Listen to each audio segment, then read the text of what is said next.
तेज कदम हो, फिर तुझसे मिलाए वो कदम जिसमें के दम हो। मेरे वतन तेज कदम हो, फिर तुझसे मिलाए वो कदम जिसमें के दम हो। मेरे वतन तेज कदम हो, फिर तुझसे मिलाए वो कदम जिसमें के दम हो। मेरे वतन है पाक चमन, है पाक चमन। तेज कदम हो, फिर तुझसे मिलाए वो कदम जिसमें के दम हो।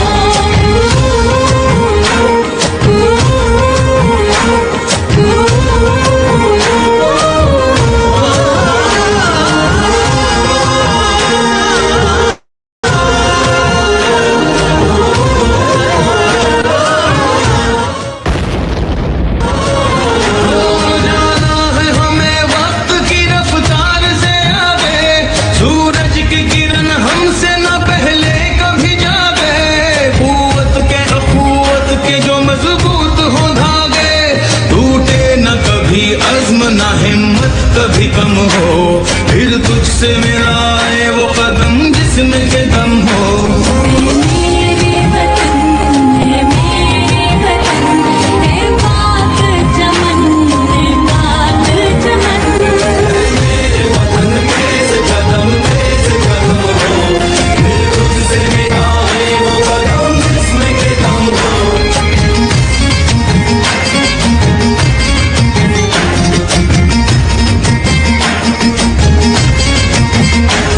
हर हाथ में एक शम्मा हो और लौना हो मरहम, दिन रात सफर जारी और सारी रहे बेहम। हर शर्त को हो साथ से मुल्क मुकद्दम, मिट्टी जो कभी मांगे दिलो जा तो हम हो, फिर तुझसे मिलाए वो कदम जिसमें के दम हो। मेरे वतन है पाक चमन, है पाक चमन। तेज कदम हो, फिर तुझसे मिलाए वो कदम जिसमें के दम हो।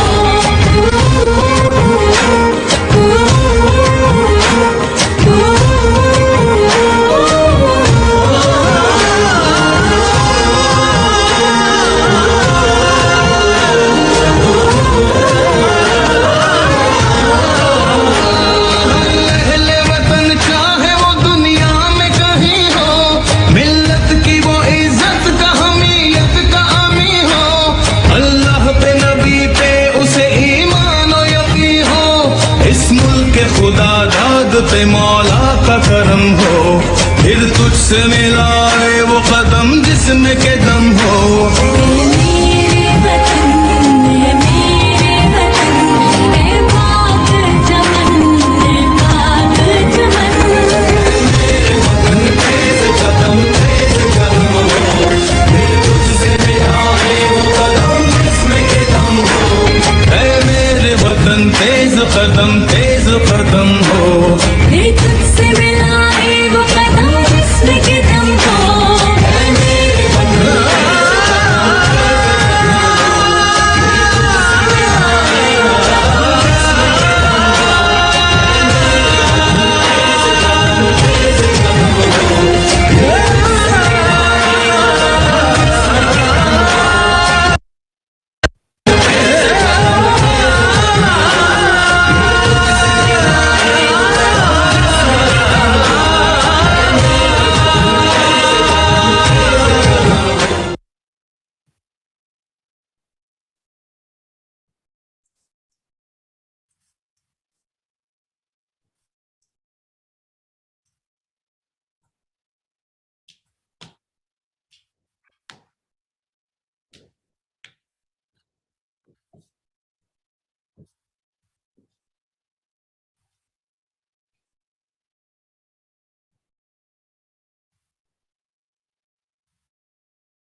itself.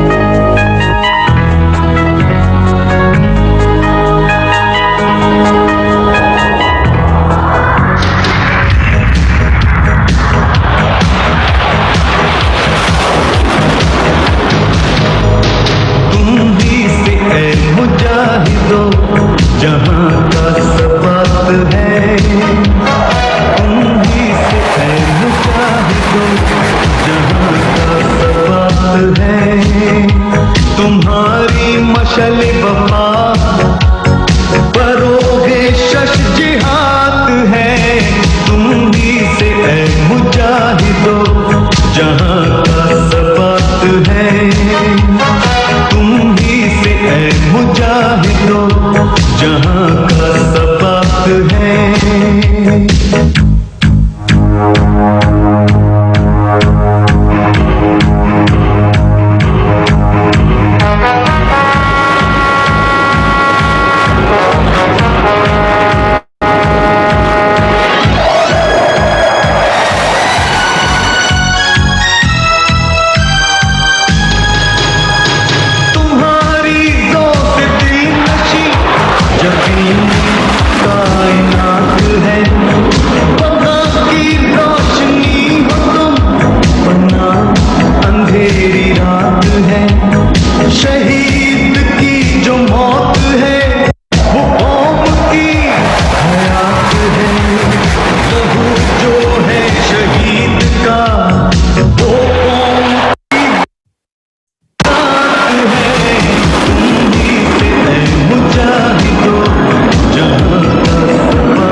शहीद की जो मौत है वो कौम की हयात है, लहू जो है शहीद का वो कौम की ज़कात है। तुम ही तो जहां सबात है, तुम ही से ऐ मुजाहिदो जहां सबात है।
on Facebook Live now and start playing videos.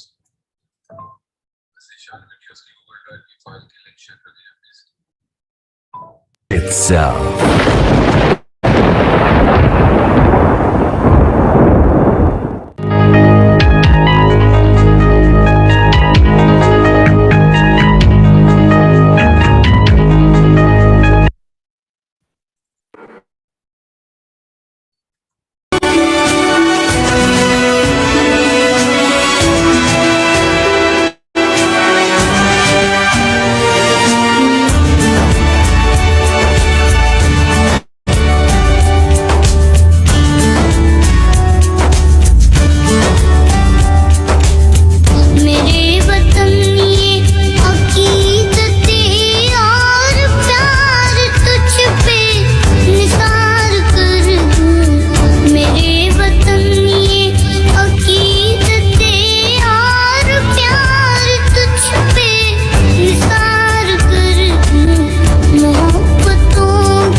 For I am thunder itself.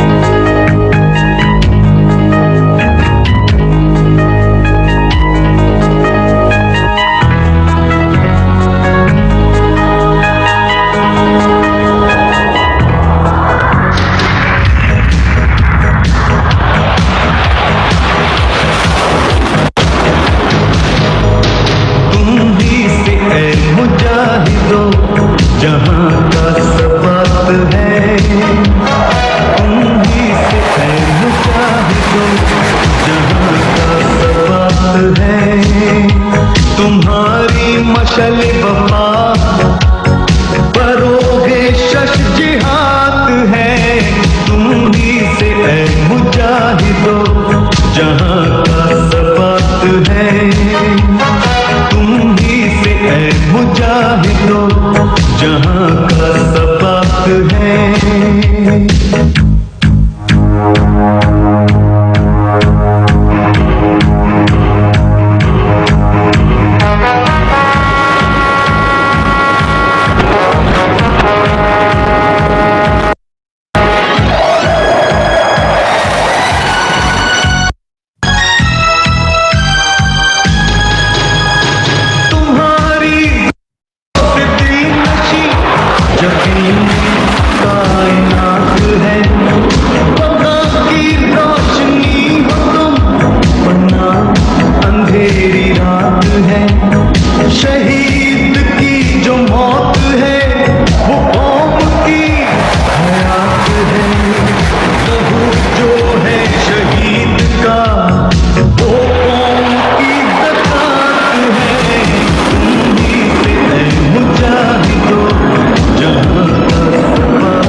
शहीद की जो मौत है वो कौम की हयात है, लहू जो है शहीद का वो कौम की ज़कात है, तुम ही तो जहाँ का सबात है, तुम ही से है मुजाहिदो, जहाँ का सबात है।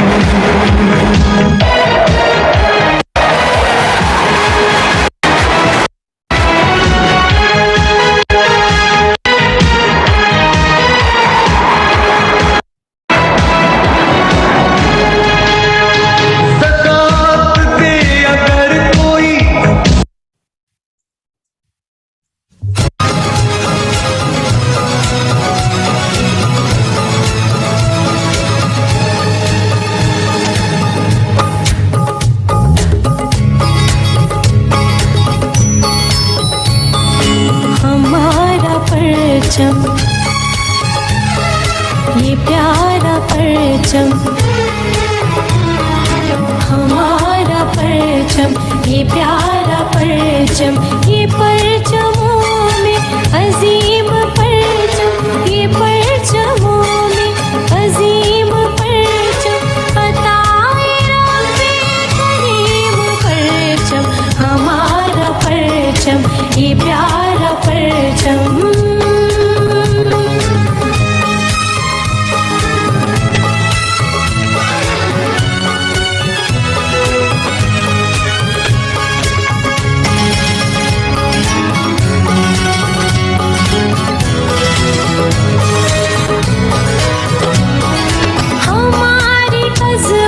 का पासवां है,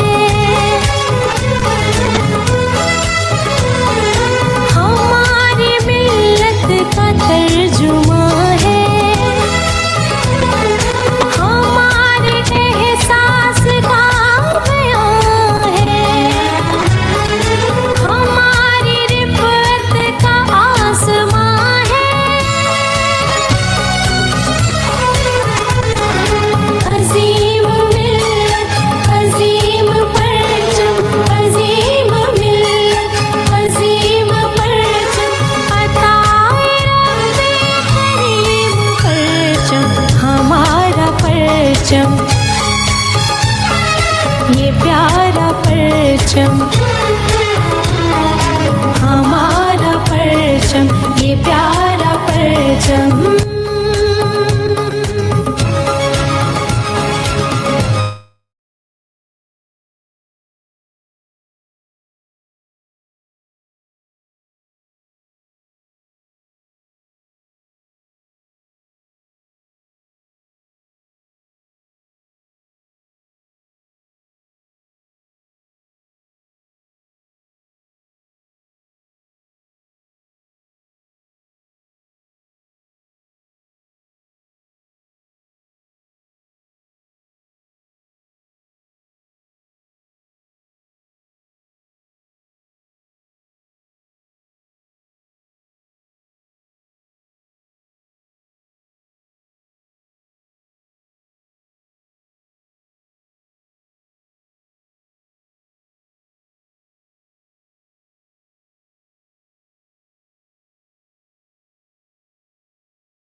अस्सलाम वालेकुम।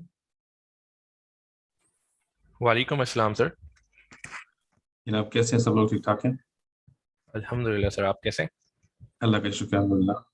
Congratulations for the conclusion of day one successfully. Alhamdulillah, it was a great day, and I wish and I hope that we'll have another successful day today, inshallah. इंशाल्लाह सर, आपको भी बहुत मुबारक हो। तो क्या प्लान है, कितने बजे स्टार्ट करना? सर बस 11 बजे का टाइम है इंशाल्लाह। मैं स्टार्ट करूंगा आपका इंट्रो देके, और फिर आप स्क्रीन शेयर करके अपनी प्रेजेंटेशन स्टार्ट कर दीजिएगा। 11:20 तक आपके पास टाइम है। आखिरी 3-4 मिनट अगर आप क्वेश्चन आंसर सेशन के लिए देना चाहें तो वो आप पे है। मेरे ख्याल में मेरे एग्जैक्टली 20 मिनट्स लगेंगे, तो ठीक है sir. then I would like to take the questions. I think we need to speak English. We have some other people, Dr. Bassam as well. So I'll try to spend like 20 minutes, and then I'll try to answer the questions through the YouTube live chat. All right sir, noted. It will So be you perfectly can fine inshallah. ask the audience or tell the organizing committee that they can ask the question in the YouTube live chat, and then we can respond back to them on the YouTube live chat, inshallah. Noted sir, it's fine inshallah. Okay. जी अस्सलाम वालेकुम। ज़ाहिद भाई अगर आप वो share कर लें flyer sir का। वालेकुम अस्सलाम। जी बिल्कुल, मैं कर देता हूँ share.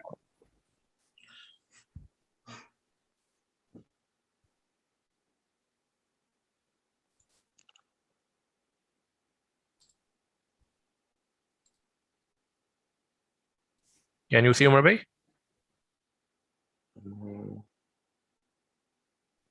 Yeah, we can see. Okay, thank you.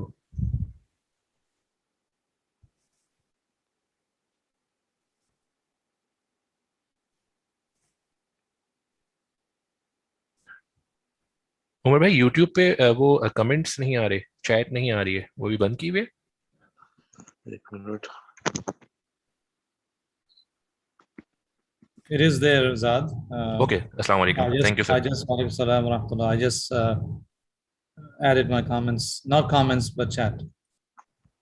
Okay, actually I've joined them in the YouTube channel at mobile, so I'm not able to see them.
Yeah, the live chat is active actually. I just posted a comment there. I hope that I can answer and respond back to the question in the live chat.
अस्सलामु अलैकुम वरहमतुल्लाहि वबरकातुहू व नुसल्ली अला रसूलिन करीम अम्मा बाद फ़ाउज़ु बिल्लाहि मिनश शैतानिर रजीम बिस्मिल्लाहिर रहमानिर रहीम।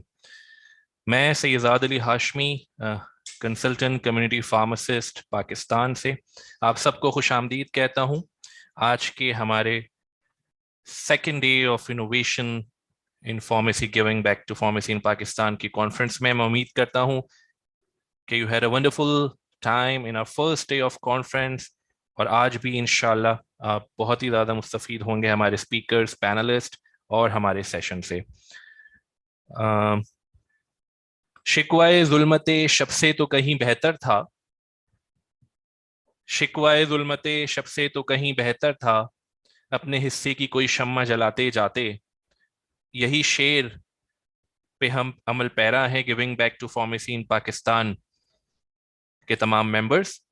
बगैर किसी और डिले के मैं तारुफ कराना चाहता हूं हमारे हरदिल अजीज स्पीकर, जो किसी तारुफ के मोहताज नहीं, giving back to pharmacy in Pakistan के फाउंडिंग मेंबर्स में से एक डॉक्टर मंसूर खान साहब। Dr. Mansoor Khan is currently working as senior clinical pharmacist covering oncology, hematology, bone marrow transplant at Ministry of National Guard Health Affairs, Jeddah, for the last 14 years. Mansoor Khan graduated Bachelor of Pharmacy from the University of the Punjab, Lahore, Pakistan in 1999. Then he completed training in clinical pharmacy in Shaukat Khanum Cancer Hospital and Research Center. After completion of his training, he started working in the same hospital as a clinical pharmacist and later on as in charge of clinical pharmacy program. In the meantime, he completed his master in clinical pharmacology and therapeutics in 2005. He joined MNGHA as a clinical pharmacist in 2006, and he has been working in National Guard since then. He obtained his BPS certification in oncology, BCOP, in 2010 and recertification in 2017. He's a keen member of important committees in the hospital, including PNT committee, and his formulary management recommendations and cost-effective analysis have significant cost-effective impact in NHGHA. He's heavily involved in teaching students, residents, and fellows in the hospital as well as in the university. He has also been involved in the clinical research and have been published more than 20 papers In peer-reviewed journals, he established oncology clinical pharmacy services in Princess Noor Oncology Center and other services in the department. मैं आपको ये बताता चलूं कि आप जो ये खूबसूरत प्रोग्राम साइंटिफिक कमेटी का देख रहे हैं, उसको भी लीड करने का सहरा डॉक्टर मंसूर अहमद खान के सर है. तो over to you sir. Sir जो है वो प्रेजेंट करेंगे role of oncology pharmacist in oncology supportive care. Over to you, Dr. Mansoor Ahmed Khan sahab. Assalamu alaikum wa rahmatullahi wa barakatuh. Good morning, everyone in Pakistan and colleagues around the world.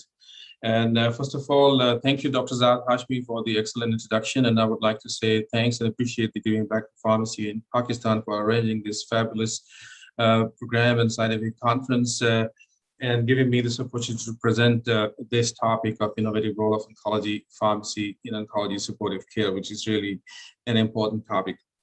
And I don't have any disclosures related to the contents of my presentation. And I would like to mention this picture here. That's the hospital where I learned the meaning of oncology pharmacy, and I learned the meaning of oncology clinical pharmacist. That's Shaukat Khanum Cancer Hospital. This is one of the finest oncology center in Pakistan and in its suburbs, which is providing treatment free of cost. Around 70 to 80% of patients receiving treatment free of cost in this hospital, and most of them are indigent cancer patients. We really need to support the cause of the Shaukat Khanum Cancer Hospital, which is expanding. It has one branch in Peshawar and one branch in Karachi. And that's the hospital where I'm working right now in Ministry of National Health Affairs, Jeddah. And these are my objectives. I think 20 minutes time is not enough time to cover the entire spectrum of oncology supportive care that I'm going to talk about. So I'll just briefly highlight some of the key practices and some of the key therapeutic intervention that we can do and we are doing as oncology clinical pharmacists. And we'll talk about briefly the role of the hemolysis syndrome as one of the medical emergencies in oncology hematology. Why do we really need to optimize the oncology supportive care? There are many reasons for that. So oncology, the diagnosis of the cancer is on the rise in United States. In last year, 2020, 1.8 million new cases of the cancer were diagnosed, and almost 600,000 people died from the cancer in the United States last year. We had seen a significant improvement in survival that partly due to the innovative diagnostic cutting edge tools of the diagnosis and earlier diagnosis of the cancer patient and novel treatments that are available. But you know what we have seen over the past few years, there has been significant increase in the number of the drugs and indication in the domain of oncology and hematology by international regulators, US FDA and EMA. We had been seeing around 10 to 15 drugs getting approved in the United States, or 10 to 15 indications getting approved in the United States. But since 2017, there is a significant spike in these approvals. And last year, we had seen 105 drugs and indication in oncology, hematology domain were actually approved by US FDA. And that tells you how significant is the drug development activity in oncology, hematology. And that's simply one of the largest medical discipline in terms of drug development activity. And these approvals and these indications that getting approved by international regulators, they do not come freely. They come at the cost of significant financial and physical toxicities, which necessitate the good oncology supportive care and effective treatment approaches. And that's where we have our opportunities to shine there and we can excel there. And oncology pharmacists, oncology clinical pharmacists, they play a significant role in the delivery of the oncology supportive care to these patients in order to optimize the clinical outcomes of these patients. As a oncology clinical pharmacist and oncology pharmacist, we have significant role right in the assessment diagnosis, like we look at the prognostic and predictive biomarkers, we attend the tumor board meeting and attend round and recommend treatment option. But one of the significant role that we have is the medication management, and around 70 to 80% of the medication management that I do is the oncology supportive care. So I have listed here some of the activities of the oncology clinical pharmacist here on a daily basis. I provide the direct patient care. We educate the patient. We participate in clinical decision making by attending the rounds, board meetings, and other scientific meetings. Well, one of the key things that we do is provide the medication management. And one of the key things in the medication management supportive care. We also work collaboratively with the other healthcare professionals like physicians, nurses, and other allied healthcare workers, and participate in developing institutional guidelines in supportive care. We also participate in several committees, and we participate in cancer research and MUEs, and we'll talk about that in the Pharmacy and Therapeutic Committee. And part of that we'll talk about today in this session as well. So one of the key things that we should be doing, and we're doing, is the oncology patient education. And I have seen this in Shoga Khanum Cancer Hospital.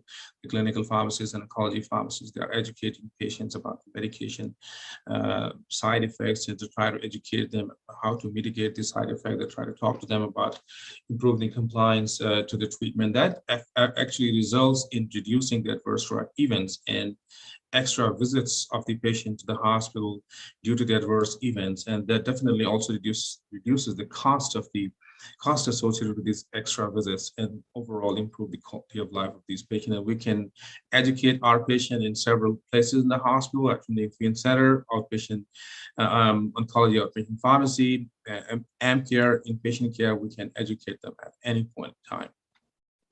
These are the different tools for the education. And these are some of the practices. Some of the practices I'm not sharing with you all practices, but some of the practices that I do, that I've seen people in Shoga Khanum Cancer Hospital, they are doing it, and we need to replicate this in the whole country. And these practices include clinical, administrative, and operational practices. And we had seen significant number of drug approvals and immune checkpoint inhibitors over the last decade, and they have significant immune-mediated adverse drug event. And we, as a pharmacist, as a clinical pharmacist, we play a significant role in the management of immune-mediated adverse event. We educate our physician, our nurses, our patient, and other healthcare workers how to mitigate and how to manage the side effects. And then we try to recommend the prophylactic treatment strategies in order to minimize the side effects. For example, the cancer-related infection and acute leukemia for those patients who are receiving the chemotherapy regimen, which can cause febrile neutropenia in more than 20% of patients. We recommend antimicrobial prophylaxis for those acute leukemia patients. We recommend filgrastim for prevention of febrile neutropenia in those patients. We recommend chemotherapy-induced nausea and vomiting prophylaxis, and we do the management for the both acute and delayed chemotherapy-induced nausea and vomiting. Pain management is pretty much our job when we talk about the conversion of the different opioids and the side effects of the patient education. Some medications are associated with significant dermatological and cutaneous toxicities, such as EGFR inhibitor, and we recommend the prophylaxis for that. We also recommend the chemoprotectants, such as leucovorin with methotrexate and masonite with ifosfamide, and try to optimize the doses of the chemoprotectant. And it's pretty much our job. We are the one who should initiate the guidelines for the use of these chemoprotectants. Parenteral nutrition is pretty much our job, and I wasn't Shoga Khanum, so we used to assess the patient and prescribe the parenteral nutrition for our patient. And the same thing I'm doing in my hospital and Ministry of National Health Affairs. The clinical pharmacists are integral part of the palliative care. Febrile neutropenia management and assessment is pretty much our job, side by side with the physician.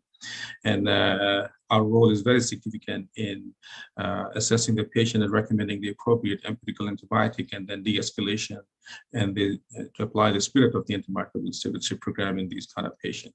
We'll talk about that tumor lysis syndrome in a little bit details.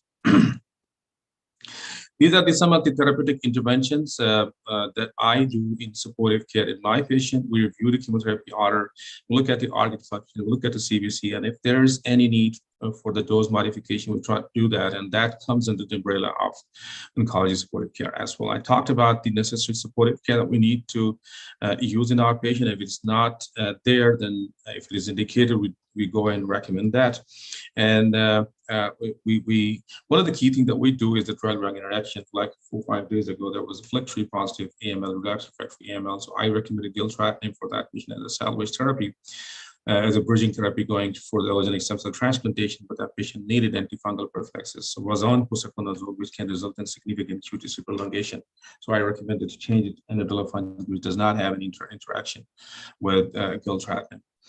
There are many oncologic emergencies. I've listed here some of them: only febrile neutropenia, tumor lysis syndrome, and hypercalcemia, malignancy. And I'll show you the guideline we have written. And I mean, we are very important and integral part of the multidisciplinary team preventing and managing these kind of oncologic emergencies. Pharmacokinetic and drug monitoring is pretty much our job. MATRAC and patient education is pretty much our job. Now let's go into the detail. A little bit briefly, let's go talk about the tumor lysis syndrome. We have the ESCO 2008 guidelines and King Abdulaziz Medical City, our own guidelines. These actually were initiated by us. So as an oncology pharmacist, I would encourage and emphasize to risk stratify the patient into high risk and intermediate risk. And this slide actually categorizes the patient into high, intermediate, and low risk. So for example, Burkitt lymphoma patient, acute leukemia patient with counts more than 100,000, both ALL and AML, according to the new guidelines. They are categorized under the high risk for the tumor lysis syndrome, and that's what we need to recommend for the prevention of the tumor lysis syndrome. For intermediate risk, gentle hydration and allopurinol is fine. For high risk patient, we have to recommend Residency 6 milligram fixed dose strategy, which is as effective as multiple day dosing. You know, the FDA has recommended 0.2 milligram per kg for 5 to 7 days. We're using 6 milligram fixed dose, which is as effective as the multiple day dosing. And I'm going to show you the study that was published in one of the American Journal of Oncology Hematology. For the treatment, you have to treat the electrolytes accordingly. And for the hyperuricemia, you have to use Residency 6 milligram fixed dose. And for the monitoring, we recommend Q8 hours or at least Q12 hours. TLS panel need to be monitored. And that slide talks about the differences between the allopurinol and Residency. Residency work on the preformed uric acid converted to allantoin, which is soluble in acidic urine, whereas the allopurinol just work on prevention of the formation of uric acid. One of the things that I would like to mention here, that for our oncology pharmacy colleague, when you think that the patient is probably candidate for the respiratory, we need to do and monitor the glucose 6-phosphate dehydrogenase deficiency status. I had seen a couple of patients in my ward where the G6PD was not monitored a long time ago. We had seen hemoglobin dropping from 30-14 to somewhere 5-4. That can cause severe hemolytic anemia. That was the study I was talking about. Me and my colleague, we published this study. And actually, like 10 years ago or 4 years ago, I came across a couple of papers. We stated that if you use 6 milligram fixed dose strategy, it is as effective as multiple day dosing recommended by FDA. However, 6 milligram fixed dose strategy is more cost effective. And this is the baseline characteristic of patient. We have included 95 patients in this assessment, and most of the patients who were actually enrolled, they presented with hyperuricemia. Median uric acid was almost 600 micromole per liter, and the serum creatinine was more than 1 milligram per deciliter. That means they presented with some kind of spontaneous tumor lysis syndrome at presentation. And our primary endpoint was the normalization of the uric acid at 24 and 48 hours, and that's we have achieved in 80% of our patients. And our secondary endpoint was the normalization of uric acid at 96 hours, was achieved in 90% of patients. Normalization of serum creatinine at 96 hours, that was achieved in 70% of patients. And the patient requiring the first dose, a single dose, was seen in 80% of patients. Then we try to look at the correlation. Why did we use the second dose in our patient? We found the patient those who need the second dose, around 50% of them were actually having a renal impairment. So that was probably the risk factor. And around 1/3 of patients who received the second dose, they were indicated to have it. The patient were not indicated to have the second dose. So we had a cost saving benefit, although we used like direct cost, so it was associated with 1.2 million real cost saving as well. Now, I would like to show you, lastly, in the last minute, some of the clinical practice guideline and the role of the oncology pharmacist in these clinical practice guidelines development. You can have a look at the febrile neutropenia guideline. It's initiated by me and my team for our institution. And then one of our residents published a paper in Switzerland Journal Pharmacy, showing the compliance to our institutional guideline, and that's what we need to replicate in our country, Pakistan. I'm sure Shukran is doing it, and other hospitals will be doing it, and we need to do it in more organized fashion. We need to step up and write this kind of guideline. Tumor lysis syndrome guideline were also written by us, and hypercalcemia of the malignancy were also written by us. And we have some challenges, but one of the major challenges is that we don't have the competent oncology clinical pharmacists. And yesterday we were discussing this with the Health Minister, Dr. Faiz Sultan, that he was appreciating the model of the Shaukat Khanum Cancer Hospital and Research Center. So we asked him, can we replicate this model in the whole Pakistan, like in private and public sector? And then we asked for the residency program, because the residency program in Shaukat Khanum is SHP accredited. So we asked him, can we replicate this in the whole country? He extended his full support. Now we shoulder this responsibility to take it to pharmacy bodies and the national regulators to move forward. So conclusion, oncology clinical pharmacist plays a vital role in the oncology supportive care, and that results in substantial reduction of the chemotherapy complication and improve the treatment outcomes of the cancer patient. And thank you so much for your attention. Thank you so much for the valuable and knowledgeable presentation. It was a very nice presentation, Dr. Mansoor Ahmed Khan. For all the audience out there, you can ask or comment in a live chat on YouTube channel. Because of the time constraints, we will take questions there. And if you want to ask any question, you can ask Dr. Mansoor there, and he will be responding them now. Thank you so much once again, Dr. Mansoor Ahmed Khan. Now, moving forward to our next speaker, Dr. Muhammad Rehan Khan, who will be speaking on the topic of challenge of increasing MDRs in Pakistan and role of pharmacist. Muhammad Rehan Khan is currently working as Assistant Manager, Clinical Pharmacy in Shaukat Khanum Memorial Cancer Hospital and Research Center, Lahore. He is also a preceptor in infectious diseases and internal medicine in ASHP residence program in Shaukat Khanum Memorial Hospital. He has been focal person, Department for Solidarity Trial and COVID vaccination trial. He has experience over 10 years with qualification including PharmD, BSc, MPhil, and BCPS. Welcome on board, Dr. Rehan, and over to you, sir. Assalamu alaikum rahmatullah. Thank you very much for the appreciation words. And first of all, I will thank to giving back to Pakistan for providing the this opportunity to talk on this topic. Amazing work done by this team to promote the pharmacy profession and role of pharmacist in Pakistan. And we hope that it will go beyond what we expect and inshallah promote the pharmacy profession in Pakistan. Coming back to the topic assigned to me is challenges of increasing MDRs in Pakistan and the role of the pharmacist. Very interesting topic and very important topic. First of all, disclosures here, I don't have any just whatever related to my presentation. Learning objective. First of all, I will address something. What are the main challenges that our country, especially the developing countries, are facing? Developing resistance in our hospitals and in periphery, different other sectors, and the impact that it's having on our health system and what role that a pharmacist can play. First of all, I'm sharing the antibiogram that we are having at our hospital, the Shaukat Khanum Cancer Memorial Hospital. I'm showing you the antibiogram. See, I'm sharing the bacteria.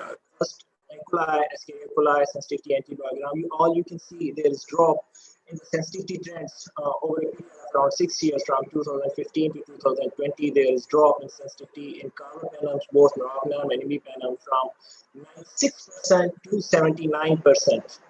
You can see 96%, reinforcing 96% to 79%. Then again, there's a drop as from 78% to 60%.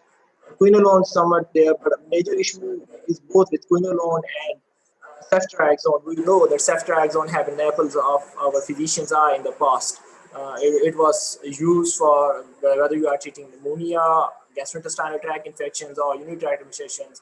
It was a spearhead that they used by physicians over a period of time from around last 2 decades. They have used, but now because of the overuse, it's useless now. And currently, carbapenems are apples of their eye, and unfortunately, in this COVID pandemic, we are observing overuse of carbapenems in our patient, and I fear if it goes on without any check, it will lead to the same situation that has happened to ceftriaxone. We don't have much options. We don't have much ammunition in the pipeline considering the cost of those antibiotics and availability in Pakistan, because firstly they are available in the developing countries. Even currently, the old drugs just like ceftazidime, avibactam, meropenem, borbactam, ceftaroline, these things are not available in Pakistan to treat multi-drug resistant organisms. Secondly, Pseudomonas aeruginosa, we have done well in managing Pseudomonas aeruginosa, considering it is a hospital-acquired bug, hospital bug, and we are doing well against that bug. We have achieved, from 2015 to 2020, sensitivity. We have improved our sensitivity overall. Our sensitivity is 87%, PIPTAS 72 to 82%, ciprofloxacin 67 to 81%, because we have rationalized the use of these antibiotics in our critical care patients, in our hospitalized patients. So that's why the hospital-acquired bugs aren't posing as much threat. But the bugs that's just like E. coli that is there in our gut. Dr. Rehan, apologies for the intervention, but your voice is not clear. Maybe your mic is at a distance. If you can please check it. Should I be a little louder? Yes, please, if you can. How's now? Yeah, it's better than before. Okay. So the challenges that we are facing is the issue of the drug resistance in the based organisms like E. coli and these that are there in the community, and because of the misuse of the antibiotics, they are developing. Salmonella, another bug, Salmonella XDR typhoid that we are facing in Pakistan. Issue of XDR. One is MDR typhoid that resistant to quinolones. In quinolone ciprofloxacin, you can see only 3% sensitivity. It means quinolones are outdated. They are useless when it comes to treating typhoid in Pakistan. When a patient is presenting with typhoid in Pakistan, other are ceftriaxone. You can see from 2015 and 2016, 100%, only 55% sensitivity in 2020. It means third generations are useless when it comes to treating typhoid infection in our population, considering it's more than around 40%. It's Pakistan average is also around same thing, 60%, I think, sensitivity. So that's a major threat. But other options you have of complicated infections, you have got carbapenems in choice, and ceftriaxone, one injection costs around 600. I think so. 1 day cost would be around 1,000, and carbapenems, if we are treating with the meropenem for a complicated infection, the cost would be around 7 to 8,000. Around 8 to 9 time increase in the cost of therapy of such patients in high risk, and availability is also the issue, because these carbapenems aren't easily available in far-flung areas. They are only available in metropolitan cities, not available in smaller cities. So availability is also the issue. Though many patients die because of this infection, because they aren't treated because of the availability and high resistance. Therefore, yes, we have done well. Again, hospital acquired, when it comes to hospital acquired, we have done well. But again, the issue is this: our MRSA ratio in our patients, in our it's 50% of our cases is MRSA. It means we have to go for these antibiotics when we are dealing with any patient for empiric use, considering higher of MRSA in our population. I'll discuss how to control in post-operative cases what we have done. In this picture, our germs are getting stronger and stronger because of irrational use of the antibiotics in our patients. Irrational use is, we are equipping our bacteria with all the weaponry. On the other side, we don't have weapons to kill them. This is leading to threat to our most of the population that is suffering from severe sepsis. And death from sepsis is quite high in Pakistan, even with COVID. It's not only the COVID that is cause of mortality in our patients. These are the super infections that are happening in the COVID patients. And the bacteria, the super added infections, sometimes most of the time they are MDR, and the patients, they aren't receiving the appropriate antibiotic because of unavailability of the antibiogram or culture sensitivity results. And sometimes they are infected with MDR bacteria for that aren't treated appropriately, and it leads to the death of the patients. Many deaths have occurred in Pakistan because of this thing. The data is as such available, but actual root cause are those bacteria. One graph that another PIPTAS and tazobactam, Sir Mansoor mentioned the febrile neutropenia guidelines. PIPTAS is also part of first line. You can say the spearhead of our febrile leukopenia guideline, but we are observing, what we are seeing, that there is drop in the sensitivity of the PIP test. In 2015, it was 96%, so for 78%, and in 60%. It's dropping, and it's worrying us. It keeps on dropping in such manner. We have to look for other options because in terms of cost of things, this is why we are trying to level best to control this thing, to control this scenario in favor of the patient, in favor of the hospital assistance. Challenges our health system is facing. Firstly, correlated super infection. Currently, I have added because most of the patients with the COVID are having viral pneumonia. But along viral pneumonia, main issue is the supernatural infection with Pseudomonas, Klebsiella pneumoniae, and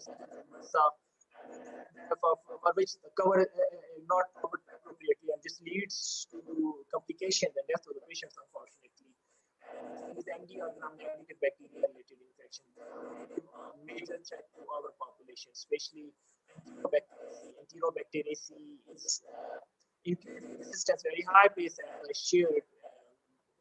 Antibiogram, that E. coli, Klebsiella pneumoniae, Salmonella typhi, all these that the bacteria that are there in our gut, bacteria, they are getting strength. They are getting stronger and stronger, and our current antibiotics aren't acting properly. Dr. Rehan, extremely apologies for the intervention again, but your voice is again not clear at all.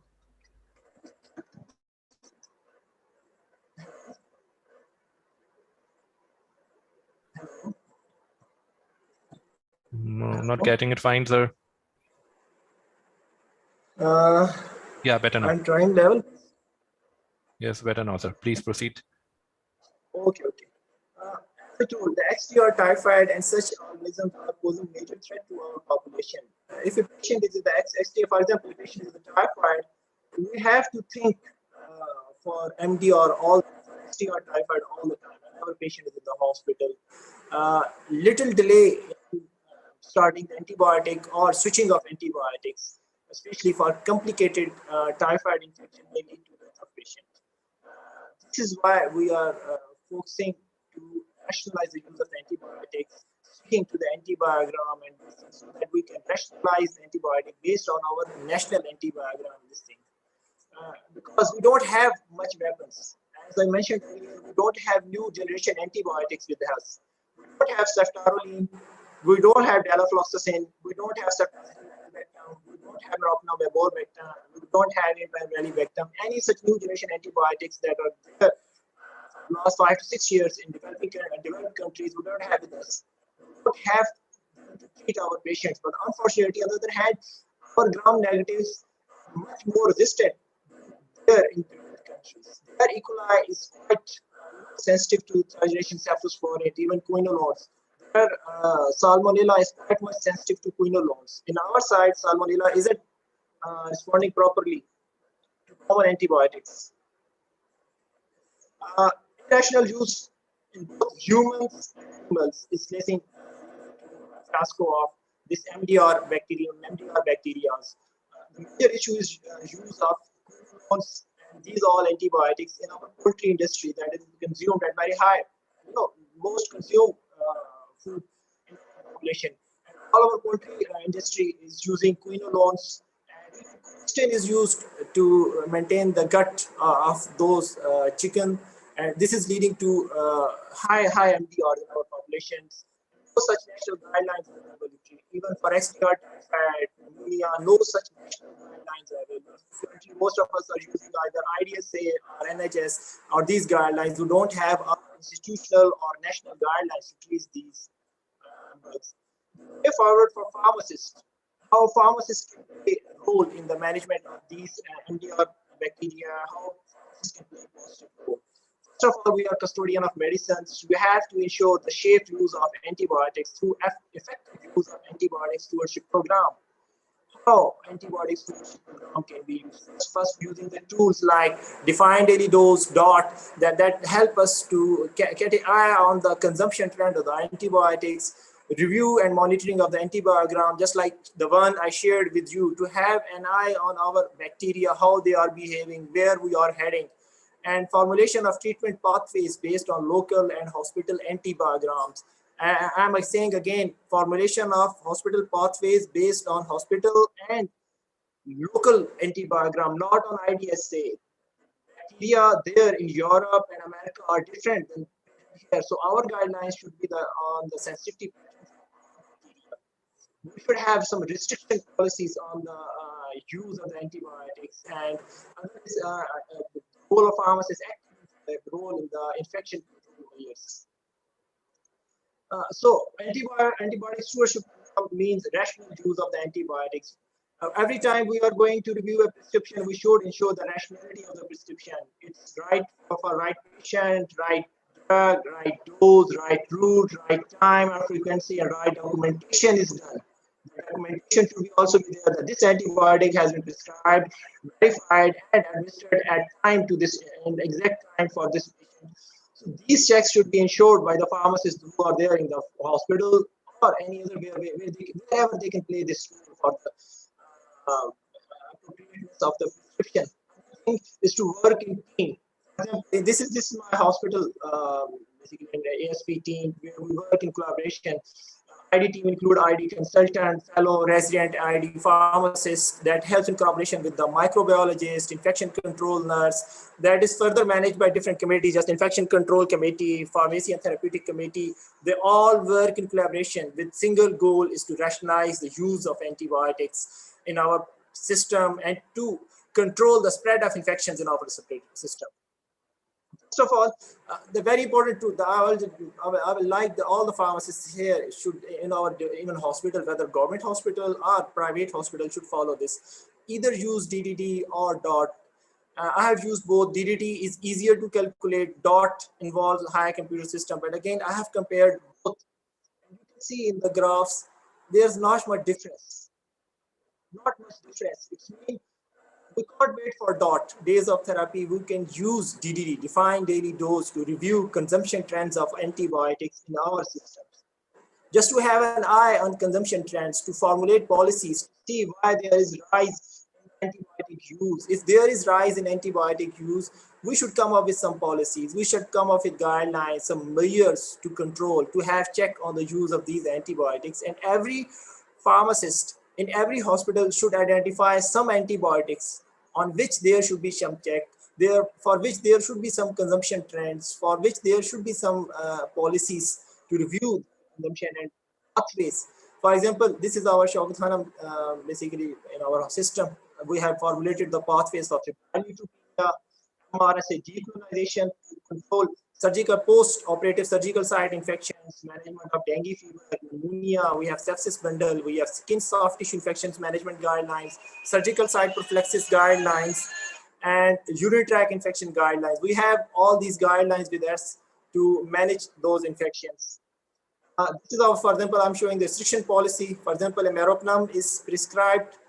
First, it should be reviewed and approved by some physician, only especially ID physician or ID fellow, or at least some IM consultant before being administered to some patients. There should be some restriction policy. I'm sharing some interventions placed by our pharmacists just to show that what positive role a pharmacist can play. For example, a patient was prescribed linezolid. For them, patient was prescribed linezolid, and our pharmacist reviewed the reviewed the culture sensitivity basically, and in culture results that it was sensitive to cotrimoxazole. So at once we intervened and switched from linezolid to cotrimoxazole. You can see the pharmacist comments, and the intervention was accepted. Is from generic. For example, a patient was prescribed vancomycin. At the same time, the culture grew MSSA that was sensitive to basically strep pyogenes. The culture had strep pyogenes that was sensitive to ceftriaxone. So the pharmacist intervened and discontinued vancomycin. And you can see another culture, the bug was sensitive to ceftriaxone, and patient was receiving piperacillin tazobactam. So pharmacists reviewed the culture sensitivity, and at the same time intervened and switched from piptaz to ceftriaxone. So all these, you can see the pharmacist playing its role. He is having check on all the antibiotics, reviewing the prescription of all antibiotics, so that to ensure the rational use of these antibiotics. Other thing is infection control, something beyond most of us don't think, infection control. For this purpose, our pharmacy department, in collaboration with infection control and our ID department, we developed in patient education. First, we developed the decolonization protocol. Then we prepared patient education leaflet. Every time the patient is dispensed medications, he or she is provided with education material, so that he use these basically decolonization products appropriately for effective decolonization, so that to reduce post-operative infections in our patients. At the same time, when we were going for this decolonization protocol, what we faced was that we don't have all the options available with us. What we had to do, we used chlorhexidine solution, we made it available, we ensured how to use it. We first educated our staff, our physicians.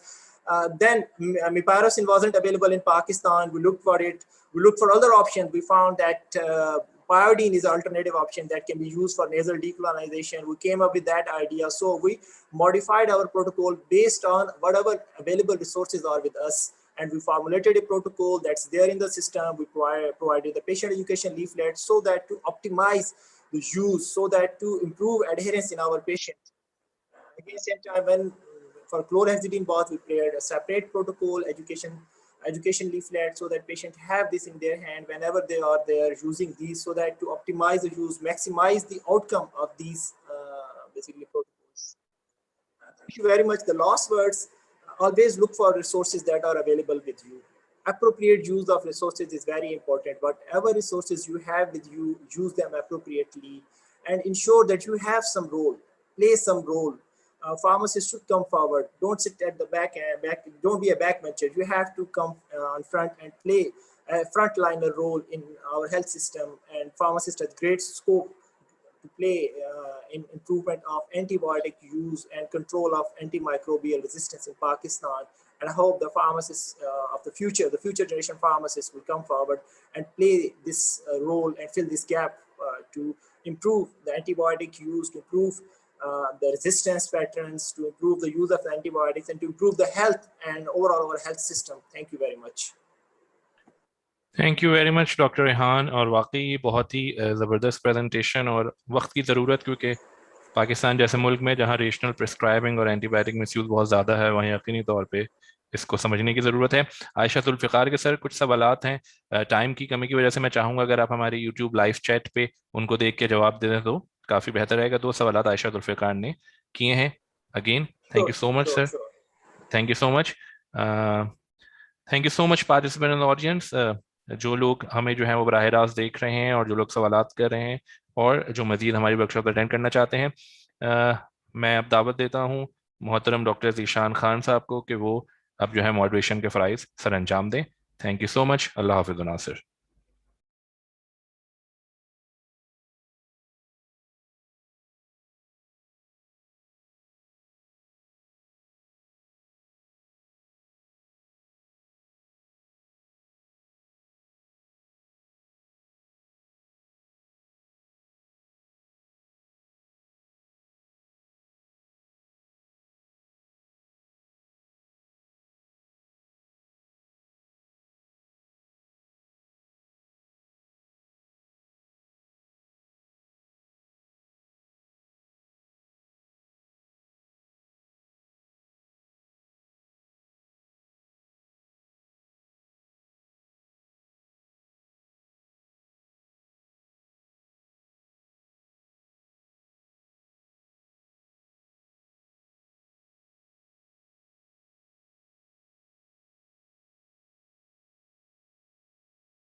Assalamu alaikum.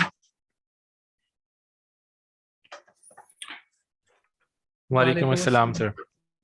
So we can start, Zishan? Yes, sir, absolutely, sir.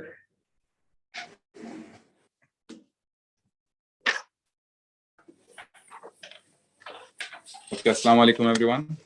This is Mohammad Zishan Khan, and on behalf of Giving Back to Pharmacy in Pakistan, I would like to welcome you all for our second virtual conference on innovation in pharmacy. Our next speaker is Dr. Zad Hashmi, who will be presenting on establishment of community pharmacy entrepreneurship.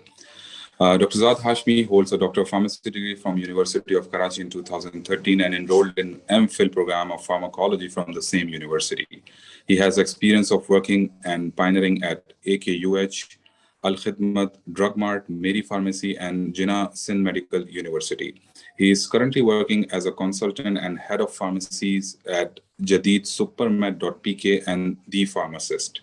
He is one of the core members of Giving Back to Pharmacy in Pakistan, which is a pharmacist-led volunteer organization, and he is also General Secretary of NCPP, which is also a volunteer organization working in community pharmacy and nurturing community pharmacists.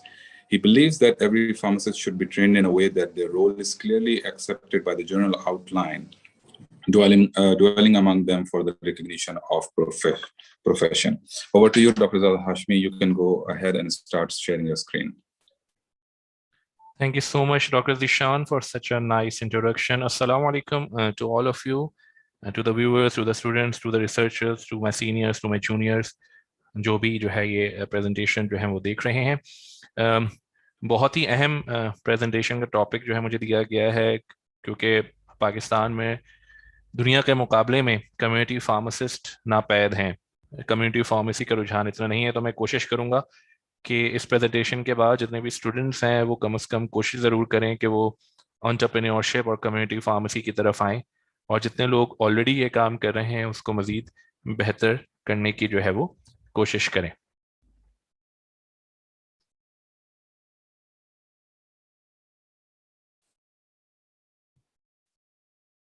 Disclosure: I have no financial relationship to disclose. I will not discuss off-label use.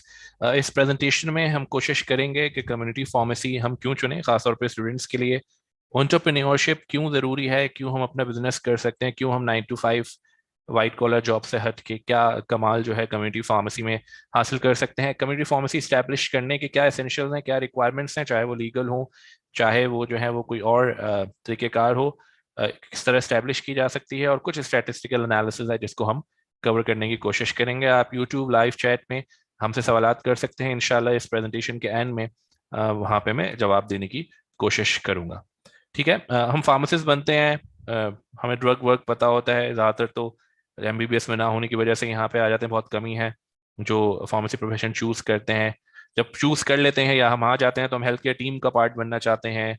Jobs अच्छी हैं, हम जो है अपना business own कर सकते हैं, research में जा सकते हैं, ओवरसीज भी बहुत लोगों का रुझान जो है वो होता है. लेकिन हमारा जो मुद्दा होगा, हमारा जो मद्देनजर रखने वाला टॉपिक होगा वो एंटरप्रेन्योरशिप. यानी क्यों नहीं फार्मासिस्ट ग्रेजुएट होने के बाद 3-4 फार्मासिस्ट मिलकर they can own their own business and start a community pharmacy और a retail pharmacy own by them.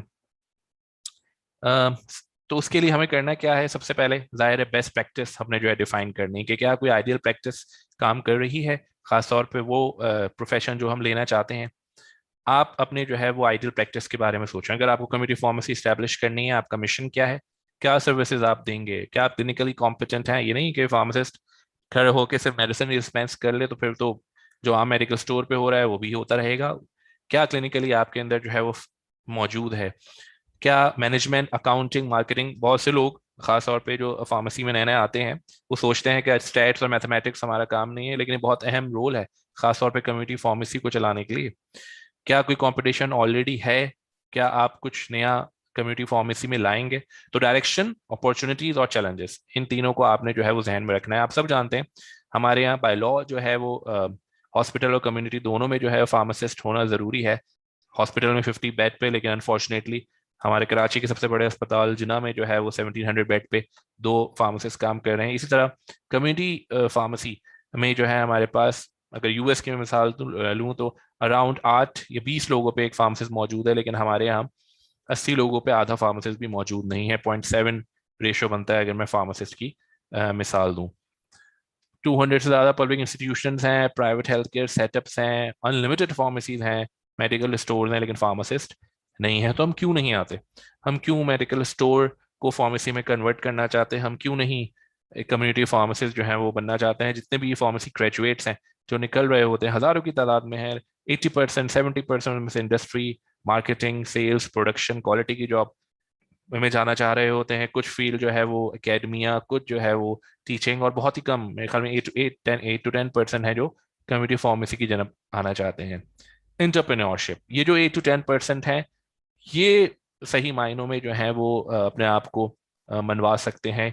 और जो नहीं इस तरफ सोचना चाहते उनको सोचना चाहिए कि आउट ऑफ द बॉक्स अगर हम सोचें तो क्या कुछ कमालात हम दिखा सकते हैं। वो कहते हैं कि बने बनाए हुए रास्तों से हट के चलना है, बने बनाए हुए रास्तों से हट के चलना है अगर तुम्हें अपना रास्ता खुद ही बनाना है। तो बने बनाए हुए रास्तों पे तो हर कोई चलता है, क्यों नहीं आप जो है कोई नया रास्ता चुने। और एंटरप्रेन्योरशिप यकीनी तौर पे एक नया रास्ता, एक नई मंजिल, एक नई राह जो है वो साबित होगी। एंटरप्रेन्योर आप जानते हैं कि जो ऑर्गेनाइज करे, मैनेज करे, इनिशिएटिव ले और वो रिस्क जो है वो लेना जानता हो, क्योंकि लॉस यकीनी तौर पे हर बड़े काम में जो है वो रिस्क जो है वो इन्वॉल्व है और यकीनी तौर पे लॉस भी हो सकता है। तो पहले आप देखें अपॉर्चुनिटी है, यकीनी तौर पे कम्युनिटी फार्मेसीज की बेपनाह अपॉर्चुनिटी जो है वो मौजूद है, खास तौर पे पाकिस्तान में जहां फार्मासिस्ट इतने जो है वो मौजूद हैं जो आ सकते हैं। प्रिपरेशन करें, अपॉर्चुनिटी है जो नॉक कर रही है, यकीनी तौर पे आप जो है वो उसका हिस्सा बन सकते हैं। तो सबसे पहले अगर कोई कम्युनिटी फार्मेसी इस्टेब्लिश करना चाहे तो एक बिजनेस प्लान आपको चाहिए होता है कि मैं कितना जो है इन्वेस्ट करूंगा या करूंगी, कितने ग्रुप ऑफ इंडिविजुअल्स हैं जो पार्टनर्स होंगे, क्या जो है वो हमारा प्लान होगा, कब हम ब्रेक इवन पाएंगे, कब हम प्रॉफिट जनरेट करेंगे, कितने की इन्वेंट्री हमारे पास जो होनी चाहिए। फिर फिजिबिलिटी इसमें जो है वो बड़ा ज़रूरी है कि आइडिया उसको फिर इम्प्लीमेंट करना और फिर उसके अकॉर्डिंग एक्शन जो है वो लाना। और वो इतना कोई मुश्किल नहीं है अगर मिशन विजन आपके पास है, नीयत आपकी साफ है, मार्केट इन्फॉर्मेशन आपको चाहिए, मार्केट पोटेंशियल आपने देखी, और मार्केट एंट्री टाइमिंग ही बड़ा जरूरी है। कोविड में सबसे ज्यादा लोगों को जिस चीज ने मुतासर किया, और अब आप देखेंगे खासतौर पे पाकिस्तान में और कराची में कि फार्मेसीज की चेन आना और शुरू हो जाएंगे, अभी तो बहुत कम है, क्योंकि कोविड में उन्होंने देख लिया कि फार्मेसी जो है कोई बंद नहीं होती। तो यकीनी तौर पे बिजनेस ओरिएंटेड चीज चलाने के लिए बड़ा जरूरी है कि जो है वो उसको जो है वो देखें कि टाइमिंग जो है वो बड़ी इंपॉर्टेंट है। कितने लोगों ने अभी फार्मेसी जो है वो शुरू की है कोविड के बाद या लॉकडाउन। बिजनेस लीगल स्टेटस क्या है, इन्वेस्टमेंट कितनी कर सकते हैं आप। यकीनी तौर पे जो ग्रेजुएट हो रहा है वो सोचेगा कि अभी तो मैं बिल्कुल नया हूँ, लेकिन 2-3 साल बाद जब आप एक क्लिनिकल कॉम्पिटेंट फार्मासिस्ट बन जाए किसी भी हॉस्पिटल में, किसी भी सेटअप में काम करने के बाद, तो 2-3 लोग मिलके शुरू कर सकते हैं, इतनी ज़्यादा भी इन्वेस्टमेंट रिक्वायर्ड नहीं है। लोकेशन बड़ी मायने रखती है, प्रोडक्ट मिक्स, प्रोडक्ट रेंज, खासतौर पर पाकिस्तान में आपको पता है अवेलेबिलिटी बहुत ही इशू है, इतने ज़्यादा ब्रांड्स रजिस्टर्ड हैं, तो इस बात की कोशिश करनी होती है कि हमें जो है प्रोडक्ट रेंज जो है हमारे पास पूरी मौजूद रहे। स्ट्रेटेजिक रिकमेंडेशंस क्या होंगी, कस्टमर सर्विसेज आप क्या देंगे, इम्पैक्ट उसका कैसे देखेंगे, सोशल और फाइनेंशियल इश्यूज है, चैलेंजेस क्या, और एग्जिट स्ट्रेटेजी कि अगर खुदा ना खास्ता आपका प्लान नहीं सक्सेसफुल हुआ तो आपने एग्जिट क्या करना है। ये भी नहीं करना कि लॉस इतना ज़्यादा हो जाए कि फिर आप खड़े ही ना हो सके। ठीक है, सपोज अगर मैं कोशिश करूँ कि मुझे जो है वो अगले 4-6 महीनों में एक फार्मेसी जो है बनानी है, तो मैं स्टार्ट करूंगा उसका मार्केट इन्फॉर्मेशन लेना, मार्केट पोटेंशियल लेना, मार्केट एंट्री टाइमिंग, लेजिस्लेशन चाहिए, मुझे लाइसेंसेस चाहिए। हमारे यहाँ फॉर्म 6 फॉर्म 9 कहलाता है फॉर रिटेल सेल और फॉर नार्कोटिक जो हमारे सिडेटिव्स हैं। इन्वेस्टमेंट कितनी करेंगे, जाहिर है उसमें कैपिटल इन्वेस्टमेंट एक मौजूद है, मिनिमम हम कहते हैं कैपिटल इक्विपमेंट चाहिए आपको, फिक्सचर चाहिए, डिजाइन एंड कंस्ट्रक्शन है, 2.5 मिलियन इसमें जो है लग जाता है। ऑपरेटिंग कॉस्ट आपको देखनी होगी, स्टाफ कौन से रखेंगे, good sold, cost of good sold क्या है, कितना डिस्काउंट आपको मिल रहा है, ऑपरेटिंग एक्सपेंस आपने कितने बेयर करने हैं, लीगल प्रोफेशनल फीस क्या है, यूटिलिटी ज़ाहिर है, रेंट होता है वहाँ का। तो टोटल इन्वेस्टमेंट अराउंड 5 या 5.5 मिलियन की जो है वो हो जाती है। स्टार्टिंग 3 से भी स्टार्ट करके 3 मिलियन to 5 मिलियन हम इसको ले सकते हैं। तो राइट बिजनेस मॉडल क्या होना चाहिए, आपके पास क्या चीज़ होनी चाहिए, यकीनी तौर पे आप खुद फार्मासिस्ट हैं, आपके पास फार्मासिस्ट होना चाहिए, रेगुलर मेडिसिन सप्लाई आपकी यूएसपी है, प्रोडक्ट रेंज आपके पास कंप्लीट होना चाहिए, डिस्काउंट हमारे यहाँ एक अलमिया है कि डिस्काउंट हम खाने पीने की चीज़ों पे नहीं मांगते, महंगे से महंगे रेस्टोरेंट पे चले जाते हैं, लेकिन फार्मेसीज में हमें डिस्काउंट चाहिए, तो वो भी आपको देख के डिस्काउंट कुछ ना कुछ रखना पड़ेगा, खासतौर पे स्टार्ट में। और ऑफर्स क्या दे सकते हैं, कोई फ्री होम डिलीवरी है, कोई फ्री बीपी चेकअप है, कोई फ्री कोलेस्ट्रॉल चेकअप है, काउंसलिंग है। ये बड़े इंपॉर्टेंट रोल है जो आपको एक अच्छी कम्युनिटी फार्मेसी स्टैब्लिश करने में मददगार साबित हो सकता है। स्ट्रेटेजिक रिकमेंडेशन हमारे पास, प्रोडक्ट मिक्स मैंने आपको बताया, कोई भी चीज़ आपके पास हम आम तौर में कहते हैं NA नॉन अवेलेबल नहीं होनी चाहिए, खासतौर पे कॉमन जो फार्मास्यूटिकल्स हैं, जो कॉमन मेडिकल्स हैं, मेडिसिन हैं, health care products, nutraceuticals, cosmeceuticals, compounding आप शुरू कर सकते हैं, इसको हम एक्सटेम्पोर सर्विसेज कहते हैं। ये बड़ा जो है वो इम्पोर्टेंट है, हर कोई कंपाउंडिंग नहीं कर रहा, और आपको पता है कि हमें जो है वो कंपाउंडिंग की ज़रूरत पड़ जाती है स्पेशली फॉर पीडियाट्रिक पॉपुलेशन, और कुछ ऐसी प्रिपरेशन जो कमर्शियल नहीं होती लाइक डर्मा, तो वो भी जो है आपको एक एज दे सकती है अगर आप अपनी ही कम्युनिटी फार्मेसी में एक कंपाउंडिंग रूम भी जो है वो स्टार्ट कर दें। फाइनेंशियल आउटकम अगर आप देखें तो एवरेज फार्मेसी जो है वो अराउंड इतना रेवेन्यू आपको जो है वो पर मंथ दे सकती है। अगर आप प्रॉफिट की बात करें तो प्रॉफिट जो है वो 18% तक जो है वो पॉसिबल है। फिर डिस्काउंट उसमें आपने कितने देने हैं, आपने जो है उसमें एक्सपेंसेस कितने दिखाने हैं, तो नेट प्रॉफिट एक एवरेज फार्मेसी का अराउंड 0.2 to 0.3 मिलियन जो है वो स्टार्टिंग से मुराद ज़ाहिर है 3 to 6 मंथ तो एक ब्रेक इवन का पीरियड होता ही है, जिसमें जो है वो आना होता है या फिर जो है वो टाइम लग जाता है। लेकिन इसके अलावा जो है वो आप जो है वो कोई भी फार्मेसी इस तरह एस्टेब्लिश कर सकते हैं एक फाइनेंशियल आउटकम को देखते हुए। वैल्यू क्रिएशन बड़ी इंपॉर्टेंट है कि आप अपने कस्टमर्स के लिए क्या चीज़ जो है वो वैल्यूएबल कर रहे हैं, क्या चीज़ लॉयल्टी जो है वो दे रहे हैं। फार्मेसी स्पेस रिक्वायरमेंट के लिए अगर मैं 3 प्राइम फैक्टर्स डिफाइन करूं तो नंबर 1 पे लोकेशन आता है, सेकंड पे भी लोकेशन आता है, और फिर थर्ड पे भी लोकेशन आता है। लोकेशन इतनी अहम है कि जितनी शायद जो है आपकी इनिशियल इन्वेस्टमेंट भी ना हो, क्योंकि लोकेशन अगर अच्छी है तो कम इन्वेस्टमेंट से भी आप बेहतर रेवेन्यू जनरेशन और प्रॉफिट्स की तरफ जल्दी जो है वो जा सकते हैं। बनस्बत अगर लोकेशन ठीक नहीं है तो फिर आपको टाइम भी लगेगा और आपको ब्रेक इवन या आपको प्रॉफिटेबल होने में भी टाइम लग सकता है। लोकेशन अच्छी वही है जहां आसपास कोई हॉस्पिटल मौजूद है, कोई क्लिनिक्स मौजूद है, क्योंकि प्रिस्क्रिप्शन जनरेट होने में आसानी रहेगी। दूर यानी उसके विद इन 10 किलोमीटर्स कोई ऐसी फार्मेसी मौजूद नहीं है जहाँ पे जो है वो इशू जो है वो आपको यानी कंपटीशन देते, क्योंकि आप स्टार्टअप हैं, आप जो है you are just in the initial phase, तो आपको जो है वो मुश्किल हो सकती है। एक्सटीरियर फार्मेसी का बड़ा इंपॉर्टेंट है, हमारे यहाँ इसको वैल्यू नहीं दी जाती, कुछ फार्मेसीज अभी आई हैं जो बड़ा इसको अच्छे तरीके से मैनेज कर रही हैं। एक्सटीरियर बड़ा जो है वो मायने रखता है कस्टमर्स को लाने के लिए। वो कहते हैं ना फर्स्ट इंप्रेशन जो है वो लास्ट इंप्रेशन होता है, और अगर वो देख के जो है वो अंदर आ जाए कि क्या ऐसी खास बात है इस फार्मेसी में, तो वो जो है वो बड़ा अहम किरदार अदा करती है। रोड फेसिंग एक्सटीरियर जो है ग्लास का हो, चाहे वो वुड का हो, चाहे वो साइनेज बहुत अच्छी सी हो, ये सब बड़े इंपॉर्टेंट हैं। इंटीरियर आपके सामने है, ये भी हमारे यहाँ फार्मेसीज में ऐसा रुझान नहीं है। हमारे यहाँ तो वो क्लोज्ड केज टाइप फार्मेसीज जो है वो बना दी जाती है कम्युनिटी फार्मेसीज। तो इस तरह की कोई वॉक इन फार्मेसी हो जहाँ से कस्टमर्स आराम से खुद पिक कर सके अपनी मेडिसिन, तो वो जो है वो काफ़ी जो है वो बेहतर रहेगा। एलिमिनेटिंग बहुत ही अच्छी हो, ग्लास शेल्विंग बहुत ही अच्छी हो, तो काफ़ी बेहतर है। रिटेल एरिया पे हमारे यहाँ फोकस नहीं किया जाता कि जहाँ पे प्रिस्क्रिप्शन ओनली मेडिसिन के लिए अलग हो, OTCs के लिए अलग हो, अदर जो हेल्थ केयर प्रोडक्ट्स हैं वो पब्लिक की रेंज में हो। ये बड़ा इंपॉर्टेंट है। जो मैं आपको बताया था प्रिस्क्रिप्शन एरिया, कि उनको पता हो कि अगर कोई प्रिस्क्रिप्शन ओनली मेडिसिन है तो वो यहाँ के विद इन जो है वो फार्मासिस्ट की कंसल्टेशन और काउंसलिंग के बाद ही वो ली जा सकती है। बैक एरिया स्पेशियस अगर बना दिया जाए तो बहुत ही ज़बरदस्त बात है कम्युनिटी फार्मेसी के हवाले से, जहाँ स्टाफ जो है सुपरवाइज भी कर सके और बेहतर तरीके से इंटीग्रेट भी कर सके। इसका बड़ा फुकदान है अनफॉर्चुनेटली, हमारे यहाँ के फार्मेसी में वेटिंग एरिया नहीं होता है। एल्डरली पेशेंट आते हैं, खवातीन आती हैं, बच्चे आते हैं, लाइन होती हैं। अगर वेटिंग एरिया मौजूद हो जहाँ वो बैठ के इंतज़ार कर सकें और इवन बैठ के उनके काउंसलिंग की जाए, एक काउंसलिंग रूम हो, तो वो जो है वो बहुत ही अच्छा हो सकता है। वेयर हाउस बल्क स्टोरेज किसी भी कम्युनिटी फार्मेसी का बुनियाद है कि उनके पास वो मेडिसिन जो बहुत ही ज़्यादा कॉमन है या जो उनके पास हमेशा मौजूद होनी चाहिए स्टोर में, उसके लिए वो एक वेयर हाउस हमेशा जो है वो तैयार रखें। इशूज एंड चैलेंजेस, ये तो हमने अच्छी अच्छी बातें कर ली कि कम्युनिटी फार्मेसी एस्टैब्लिश कर सकते हैं, लेकिन इशूज चैलेंज आ सकते हैं। लीगल कंप्लाइंस हमारे यहाँ यकीनन तौर पे आती हैं कि आप जो है वो इम्पोर्टेड प्रोडक्ट्स अनरजिस्टर्ड प्रोडक्ट्स नहीं रख सकते, लेकिन पेशेंट्स की डिमांड है तो उसको किस तरह कैटर करेंगे। कॉम्पिटिटर्स आपके डिस्काउंट ज़्यादा दे रहे हैं, सर्विसेज ज़्यादा दे रहे हैं। अब जो फ्यूचर है पाकिस्तान में वो ऑनलाइन कम्युनिटी फार्मेसी का है, तो उसको भी जो है ना एक्सप्लोर किया जा सकता है। उसमें इतनी ज़्यादा इन्वेस्टमेंट भी जो है वो इन्वॉल्व नहीं है। वॉल्यूम्स आपके लो आए, सेल्स जितने आपने एक्सपेक्ट की थी, जितनी आप मार्केटिंग करना चाहते थे उतनी नहीं हो पाई, लोग नहीं आ पाए। कम्युनिटी फार्मेसी में सोशल मीडिया मार्केटिंग या B2B मार्केटिंग से ज़्यादा बेहतर वो कस्टमर है जो आके आपकी फार्मेसी से मेडिसिन ले रहा है, तो यकीनी तौर पे वो आपकी मार्केटिंग करेगा और कस्टमर्स आपकी फार्मेसीज पे लेकर आएगा।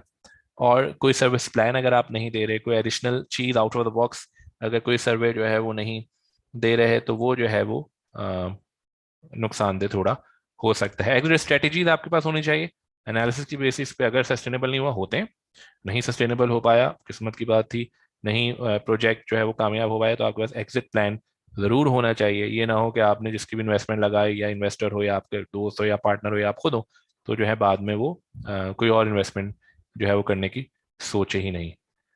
Thank you so much for your time, for listening to me, मुझे बर्दाश्त करने के लिए। कोई भी सवाल हो आप हमारे यूट्यूब लाइव चैट पे पूछ सकते हैं, और मेरा ईमेल आईडी है zad.hashmi@gmail.com, इस पे भी आप अपने सवालात दे सकते हैं। मैं बहुत शुक्रिया अदा करना चाहूँगा यहाँ giving back to pharmacy in Pakistan का, कि उन्होंने मौका दिया इस सेंसिटिव टॉपिक पे बात करने के लिए। Thank you so much doctor Zeeshan, over to you sir. Thank you, Dr. Zad, for such a wonderful presentation. I hope your young pharmacists, the young entrepreneur pharmacists who are watching your presentation, they have made notes, and your efforts for nurturing community pharmacy in Pakistan and your positive attitude obviously will bring some change in the practice. Thank you. So for the next session, I would like to hand over to our next moderator, Dr. Afsa Huda. Bismillahirrahmanirrahim. Assalamu alaikum. And welcome all at Second Innovation in Pharmacy Conference, Day 2. Thank you for joining in. My name is Afsa Huda, and I'm moderator of this session. A little bit about me. I'm a PharmD graduate and currently associated with Cleveland Clinic, Abu Dhabi. I'm serving as the co-chair of Scientific Committee at Giving Back to Pharmacy in Pakistan. It is a non-profit volunteer organization with a goal to empower pharmacy profession by sharing the best practices. As we further move on with our session, I would please kindly allow me to introduce our distinguished speaker for today, Dr. Bassam Atallah. Dr. Bassam is a PharmD and holds a master's degree. He did his postgraduate residency from US. He is a board certified with additional qualification in cardiology. He is clinical associate professor at Cleveland Clinic, Neural College. He is fellow Heart Failure Society of America and ambassador from UAE. Currently, he is working as a senior pharmacotherapy specialist in pharmacy services and advanced heart failure clinic at Cleveland Clinic, Abu Dhabi. He has numerous publications related to heart failure and cardiology in high-impact journals. Today, he will be talking on comorbidities and heart failure, managing it all. Please welcome Dr. Bassam, and may I please kindly request Dr. Bassam to share his screen. Thank you so much. Thank you, Afsa, and thank you everyone for this kind invitation to participate in this very interesting conference. Good afternoon to all. I will be speaking today about comorbidities and heart failure, managing it all. I have no relevant financial disclosures. And the objectives for today are to review the link between type 2 diabetes, chronic kidney disease, atrial fibrillation, and heart failure, which are some of the common comorbidities that we see with the heart failure, and identify the association and consideration of comorbidities with the use of the medications, which of course is important to us as pharmacists, and to examine the emerging cardiovascular outcomes with the newer medications. So as you can see here, the prevalence of comorbidities is common in heart failure. Here we have some selected comorbidities. And for example, you see for diabetes and heart failure with the reduced ejection fraction, about 40%, and it's similar also with heart failure with preserved ejection fraction. This applies to renal insufficiency, hypertension, anemia or iron deficiency, and COPD among others. So you can see that it's important to understand that our heart failure patients will also present more often than not with comorbidities, and this will also dictate how we manage this patient. as a whole. I'm going to start with one of the comorbidities that's common in heart failure, and that's atrial fibrillation. Atrial fibrillations in patients with heart failure, as you may know, AFib is the most common arrhythmia, and about 5.4% per year of patients with heart failure will subsequently develop atrial fibrillation, and also a similar percentage of patients with atrial fibrillation also will develop heart failure. So the two disease states can be related to each other.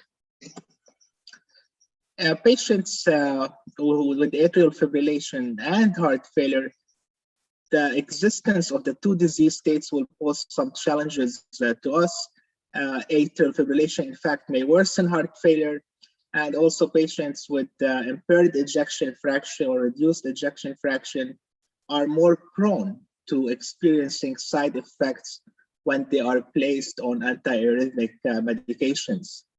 Atrial fibrillation and heart failure population constitutes a small minority of the patient population that was studied in some of the rate versus the rhythm control trials.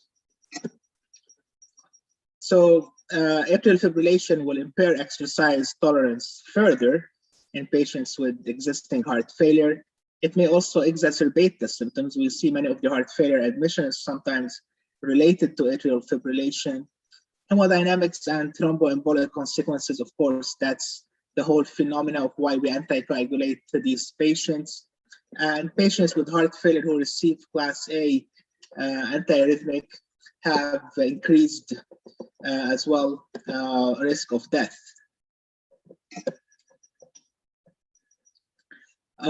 AF-CHF Revisited, this is one of the trials that studied atrial fibrillation and heart failure.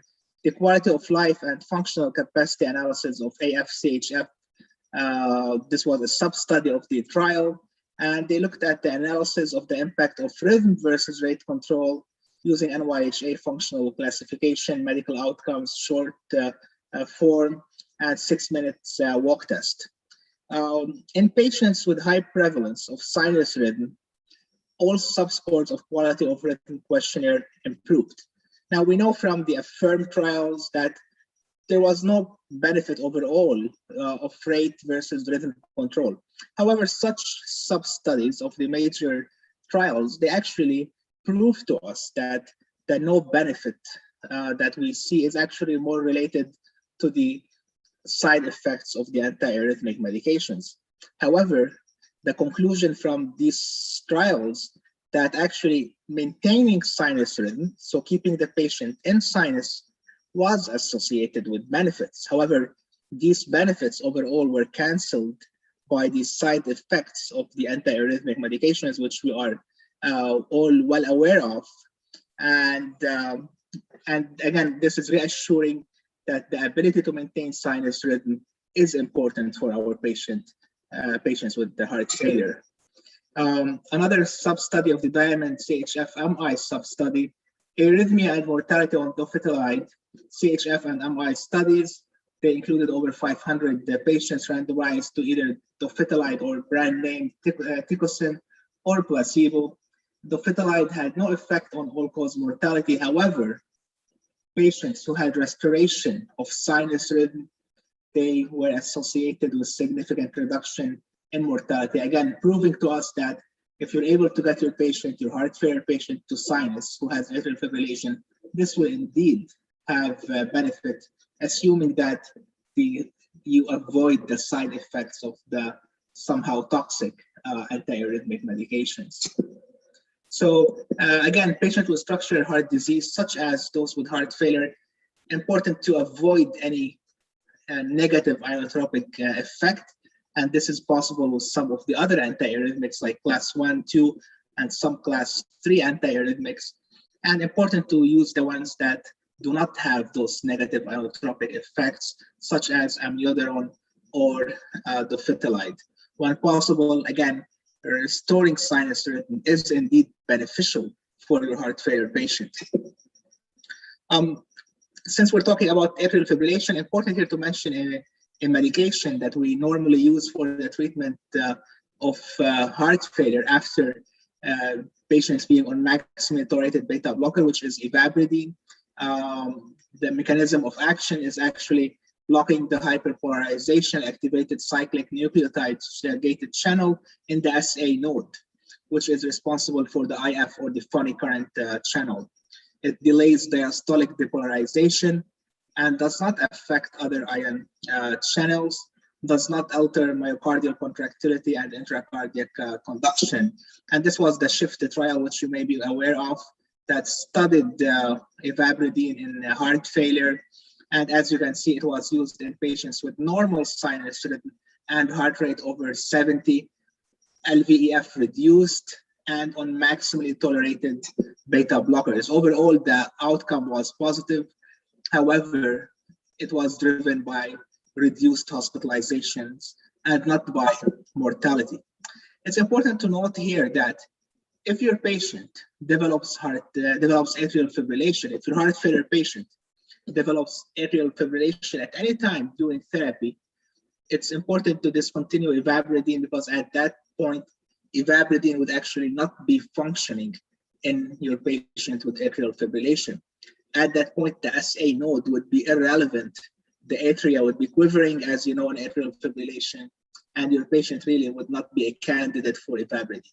Also, in the trials, showed that atrial fibrillation was more common in those patients that was placed on ivabradine. So discontinue if atrial fibrillation develops. Moving on to the second comorbidity that's also common in heart failure, and that's diabetes. Diabetes is a major global threat, with about 9% of the global population having diabetes, and type 2 diabetes and heart failure also intersect. It's common, about 10 to 47% of people with heart failure. So as you can see, it's a wide range. However, from our statistics in the Middle East, we know that this is actually higher in our population, the coexistence of heart failure and type 2 diabetes. When we looked at our own patient population, it was closer to 50% or higher. And also patients with type 2 diabetes, 9 to 22% of those also have heart failure. So you can see that the two disease states coexist quite often, and they share some pathological features, including endothelial dysfunction, insulin resistance, mitochondrial dysfunction, RAS activation. You know, in heart failure, you have two main systems that are activated, which are the sympathetic nervous system and the RAS. And this is shared between diabetes and heart failure, as well as inflammation. And also, when patients have both disease states, type 2 diabetes and heart failure, they are at higher risk of mortality, as you can see by the hazard ratio here of 1.35, opposed to patients who did not have diabetes. We know that now the diabetic medications are required to not only show efficacy, but also show safety, particularly cardiovascular safety. And this is, as you may recall, was mainly caused by the side effects, the heart failure side effects, by one of the classes of medication, namely the thiazolidinediones, and which showed increased heart failure risk. Since then, the FDA has been requiring the new trials with the diabetes medications to show cardiovascular benefit. And this was very interesting when we had the SGLT2 inhibitors trials, because they did not only show cardiovascular safety, but also they showed benefit, and namely heart failure benefit. So what could explain some of the mechanisms that may justify the benefit in reducing hospitalization and the mortality benefit in HFrEF that we're seeing with this newer class of medications, the SGLT2 inhibitors? So potentially diuresis, reduced plasma volume, However, we know that diuresis alone will not explain this because the medications still have benefit even in patients who do not have hyperglycemia.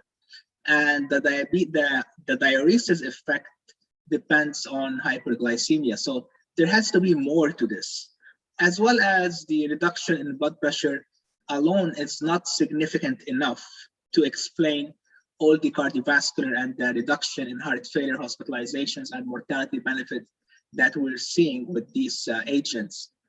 Potentially the weight loss, again, the weight loss is not significant enough, and it's not observed in patients that did not have hyperglycemia.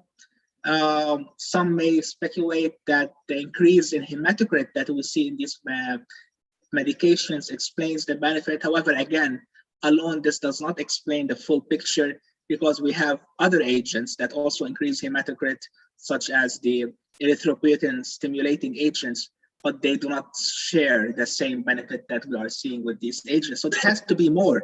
And these are some of the more novel mechanism of actions that could explain the benefits we're seeing with these medications. I'm going to focus potentially on their inotropic benefit of these medications.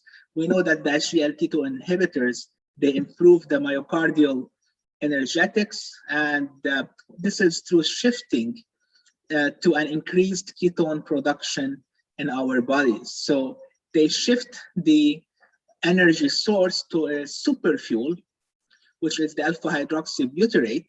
And this superfuel that the body generates is actually a powerful ATP source for the cardiac work efficiency.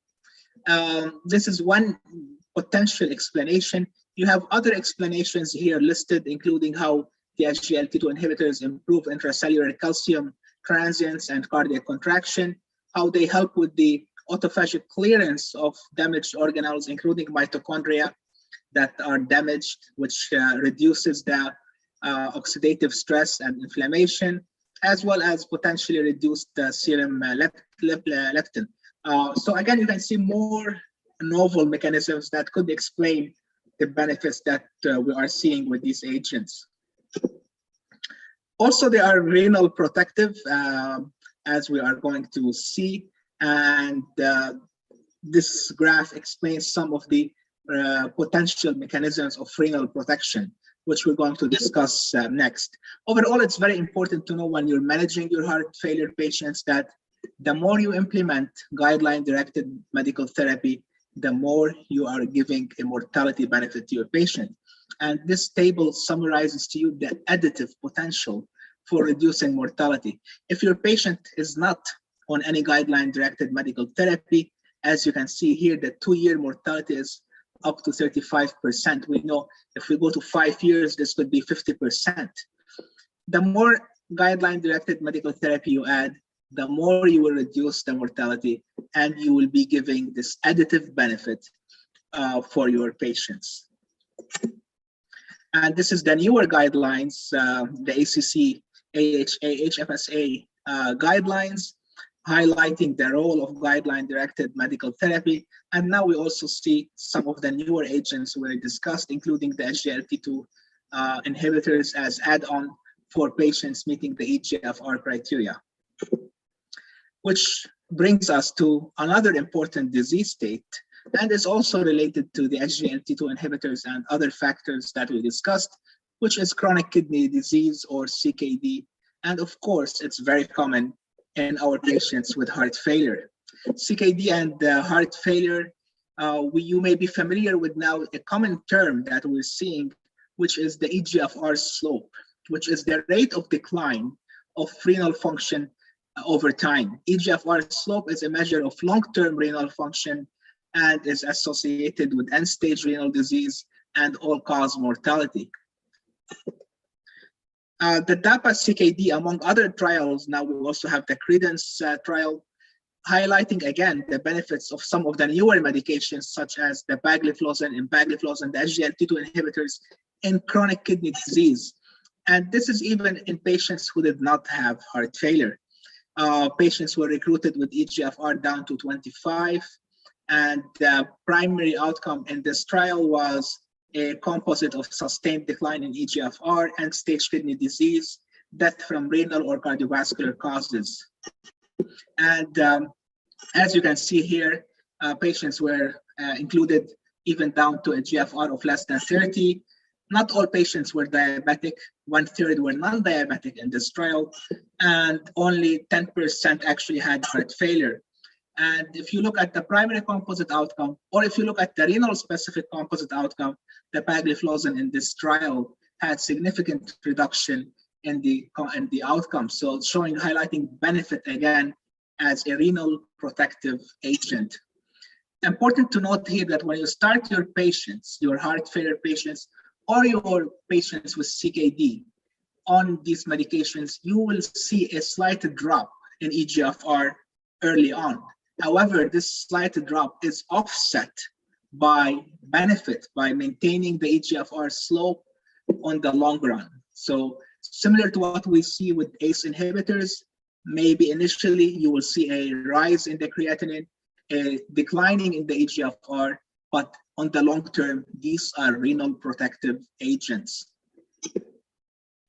Iron deficiency and the heart failure will be the last comorbidity we will go over today. And it's important to note that anemia is common in heart failure, and 30% in stable heart failure, and 50% in hospitalized patients, regardless of type of heart failure. And patients who have heart failure and anemia tend to be older, female, and more likely to have diabetes and more severe heart failure. And then also they're more prone to have worsening functional status than patients without anemia. However, also important to note here that the prevalence of iron deficiency and heart failure without anemia is also common, and it's important to be aware of that. Similar to anemia and heart failure, iron deficiency is also more prevalent in women with advanced heart failure. So heart failure, as you know, has a neurohormonal activation, results in a chronic inflammatory state, and this can result in increased hepcidin, also causing reduced iron absorption, decreased ferroportin, which results in retaining the iron in the hepatocytes, eventually resulting in what we call functional iron deficiency. And this is unique to the heart failure patients. But also an absolute iron deficiency due to anorexia, malabsorption, you know, all the congestion can happen. These two can cause cellular iron depletion, myocardial iron deficiency, and impaired oxygen transport and storage, which would reflect in your patient in worsening functional status. The guidelines now, and this is the ESC guidelines, they highlight the importance of replacing iron in your patients, even without being anemic. So that's why when I see our heart failure patients, I don't necessarily focus on the hemoglobin or the anemia itself, but rather you have to check really serum ferritin and ferritin and transferrin saturation. And it's actually recommended now by the guidelines that all patients with heart failure are periodically screened for anemia and iron deficiency with a full blood count, serum ferritin concentration, and transferrin saturation. And now ferric carboxymaltose from several trials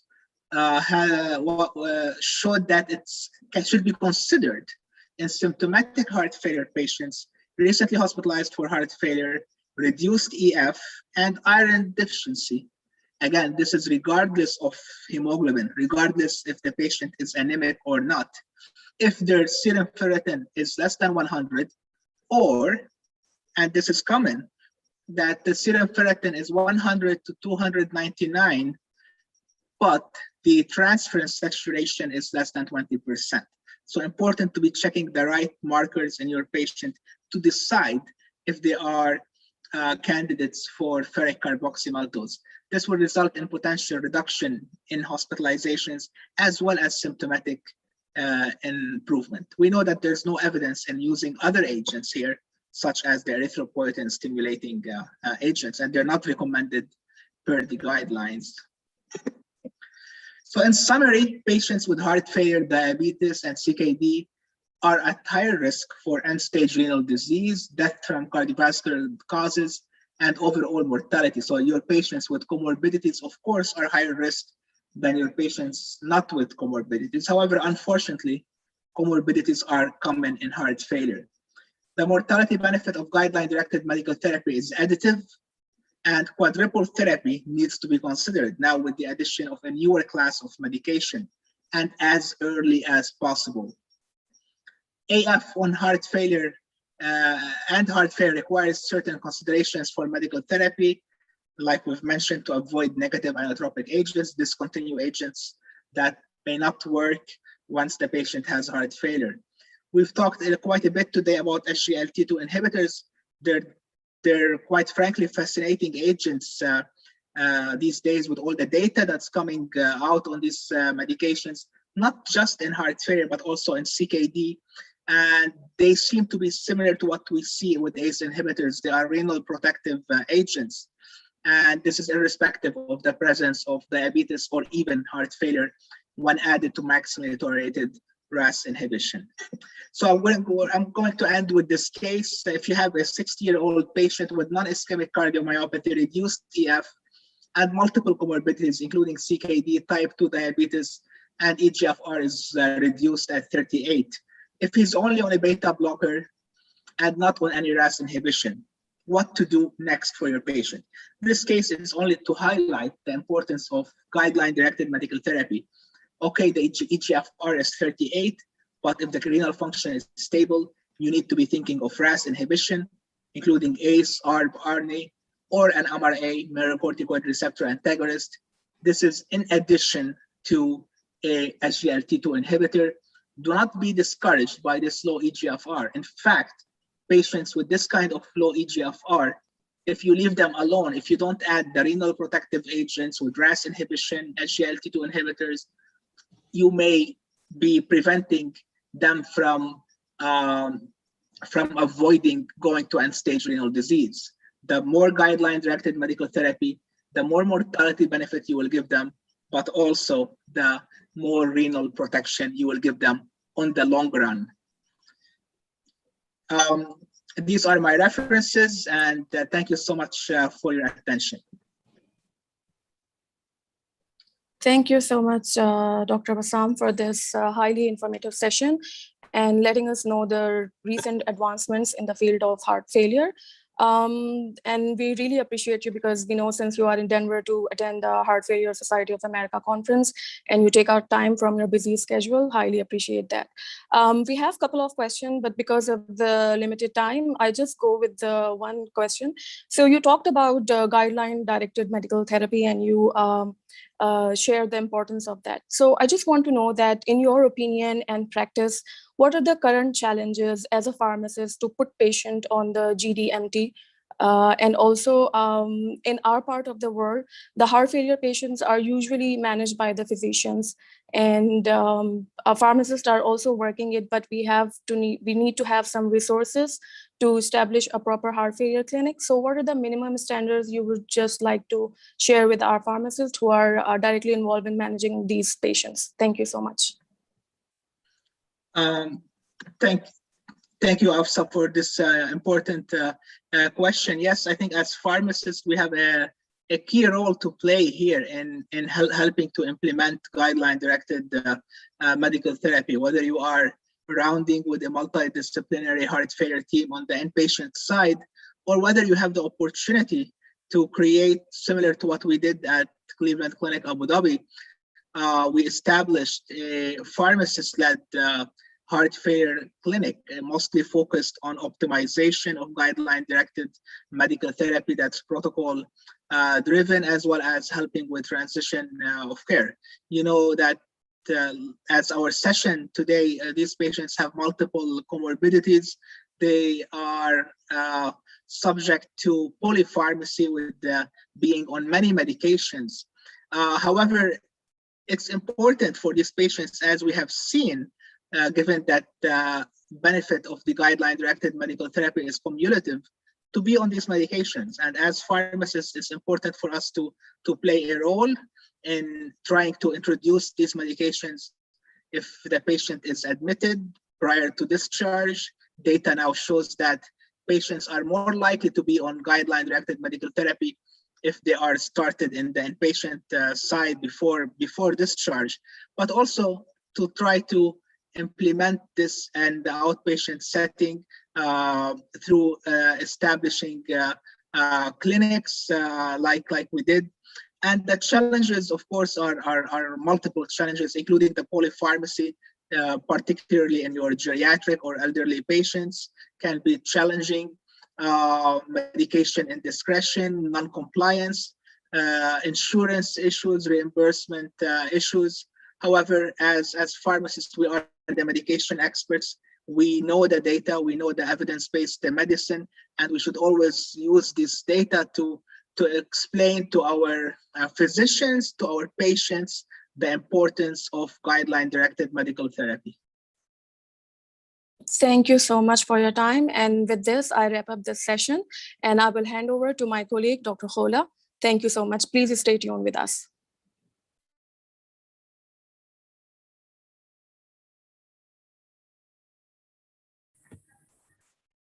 Assalamu alaikum, everyone.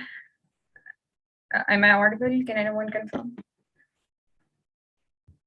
Yes, Khola, go ahead, please. Yes, you are. Thank you, Dr. Risha.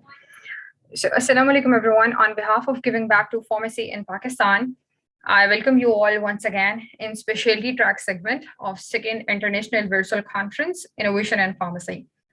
So a little bit about myself. I recently graduated in PharmD from UAS Lahore and currently serving as community pharmacist. So in our speakers track, next we have Dr. Komal Fiza with us. A little introduction. Dr. Fiza has been serving in various sectors of pharmacy practice in Pakistan and USA since 2009. She is a graduate of Rifa International University. She is currently serving as an Assistant Director Quality and Patient Safety at Shifa International Hospital, Islamabad. Dr. Fiza's certification achievements include JCI certification, pharmacy preceptor, and antimicrobial stewardship. She has been a scholarship holder throughout her educational career. She has served as a member of the Hospital Quality Audit Team, JCI Accreditation Team, coordinator with DRAP for Narcotics Procurement and Management, and she has served in various other high-profile positions of responsibility. Thank you so much, Dr. Komal, for joining us today. Please proceed ahead. Thank you very much, Khola. Thank you very much indeed. It's a pleasure to be here with the Giving Back to Pakistan team, just like always. So without further delaying, I'll share my screen with the participants and would go towards the presentation.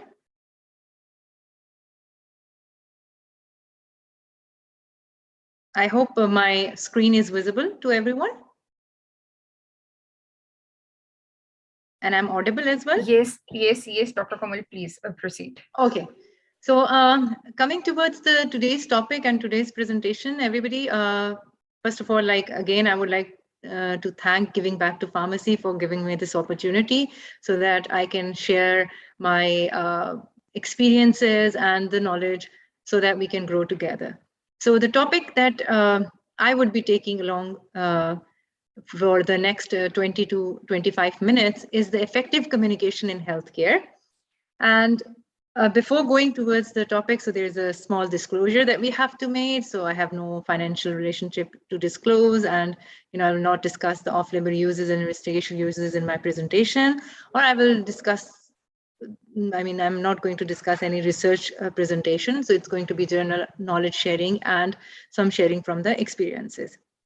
Before I formally start my presentation, I just wanted to give everybody an overview on what actually the healthcare communication is.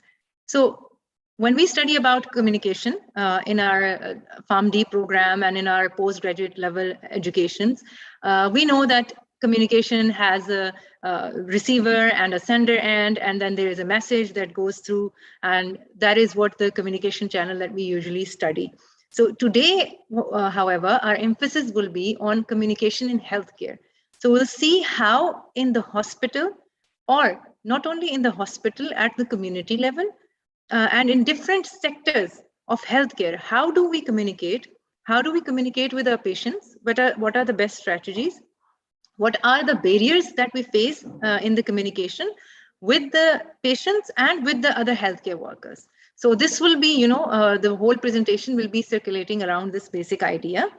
So if we go towards the definition, first of all, I'll start with the healthcare communication definition, but we'll see what health is actually. So World Health Organization, it defines that health is a completed physical, mental, and social well-being. It's a state of complete physical, mental, and social well-being. So physical, mental, social, all these three components join up to make your health.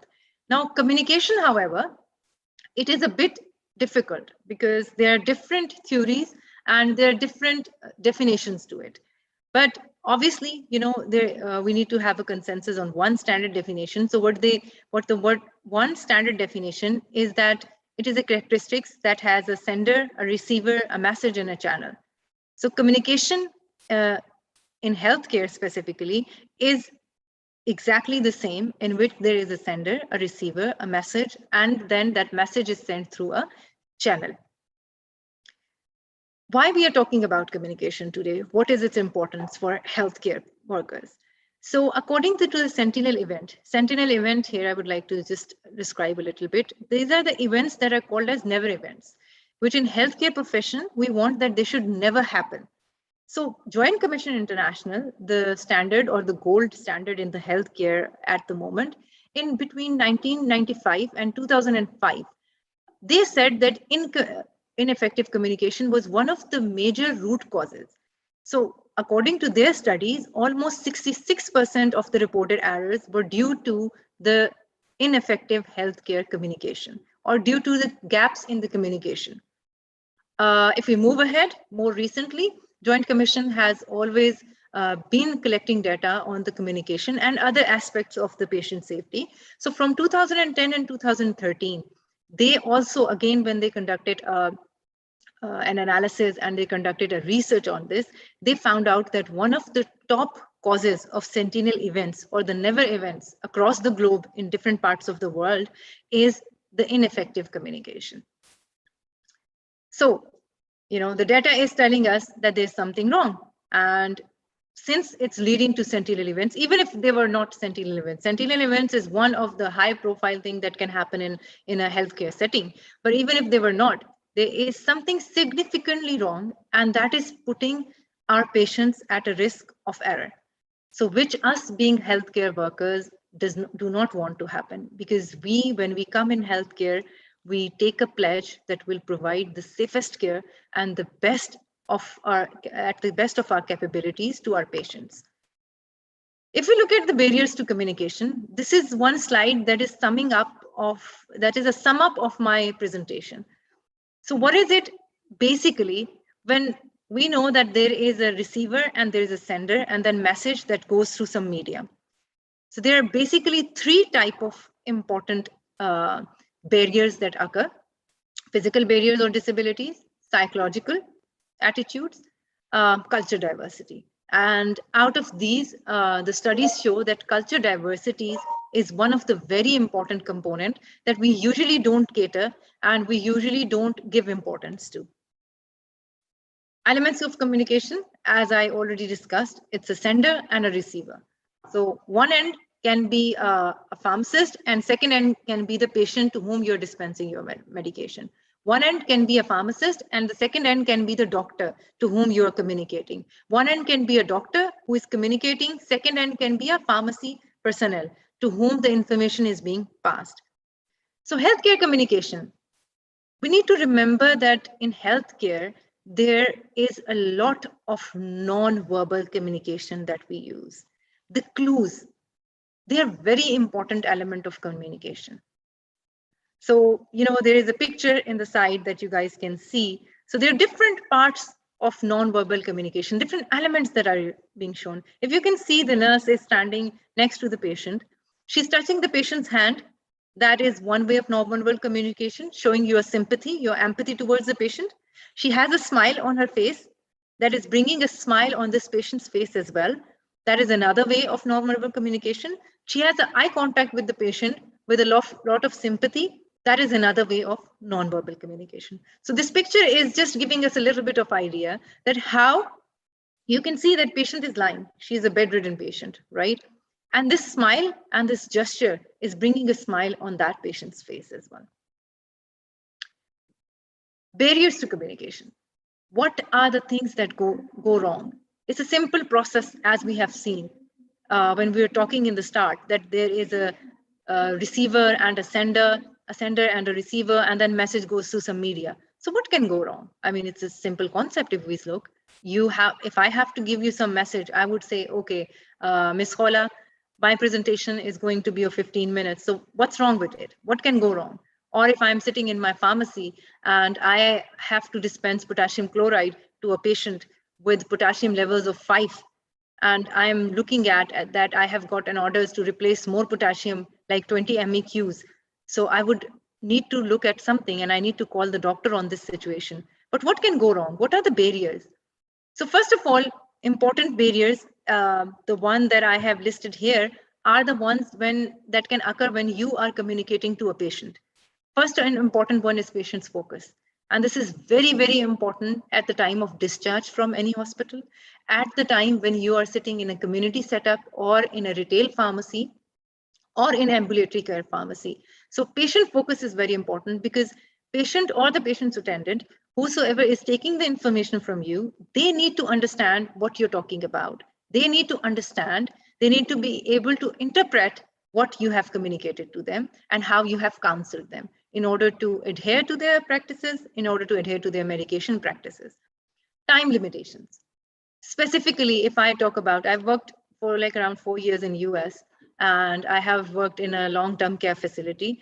I have seen this problem over there as well. And last around 10 years, I'm working in Pakistan. So I've seen the same problem here as well. So which means it does not have to do something with that, oh, we are outside the world, so there it happens. It's a general trait of human, that everybody is in a hurry.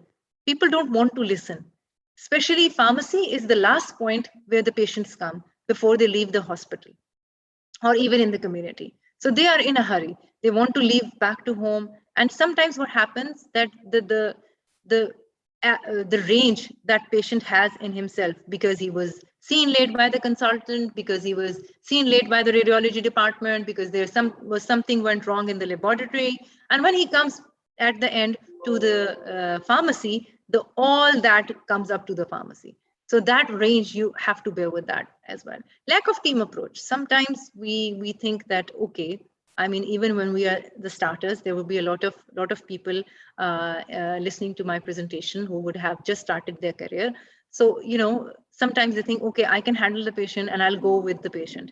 That's fine.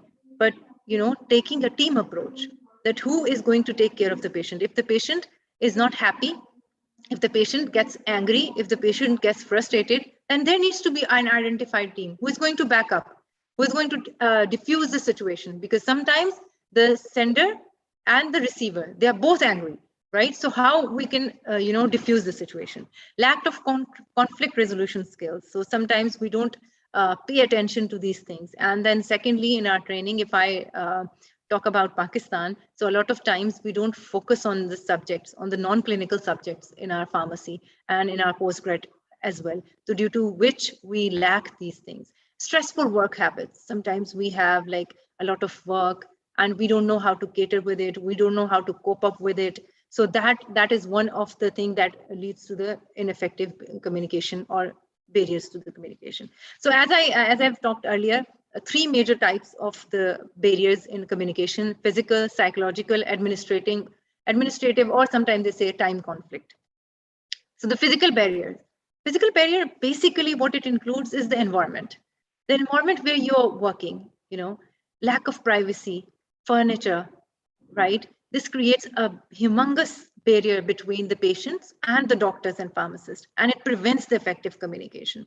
So everything that is included in your environment is part of physical barriers, right? Sometimes in pharmacies, we see they're so open that patients want to discuss something with pharmacists, and due to confidentiality, they cannot. Especially in our culture, in our society, there are a lot of things that when they see a female pharmacist, they want to discuss over the counter. But since the males are standing, or since they don't have a separate row for females at certain pharmacies, so they cannot discuss it because they're too shy to discuss it. So that's one of the barriers. Then psychological barrier. Psychological barrier is further divided into 3 types. So semantics, that relates to meanings of the words and symbols used in interpersonal communication.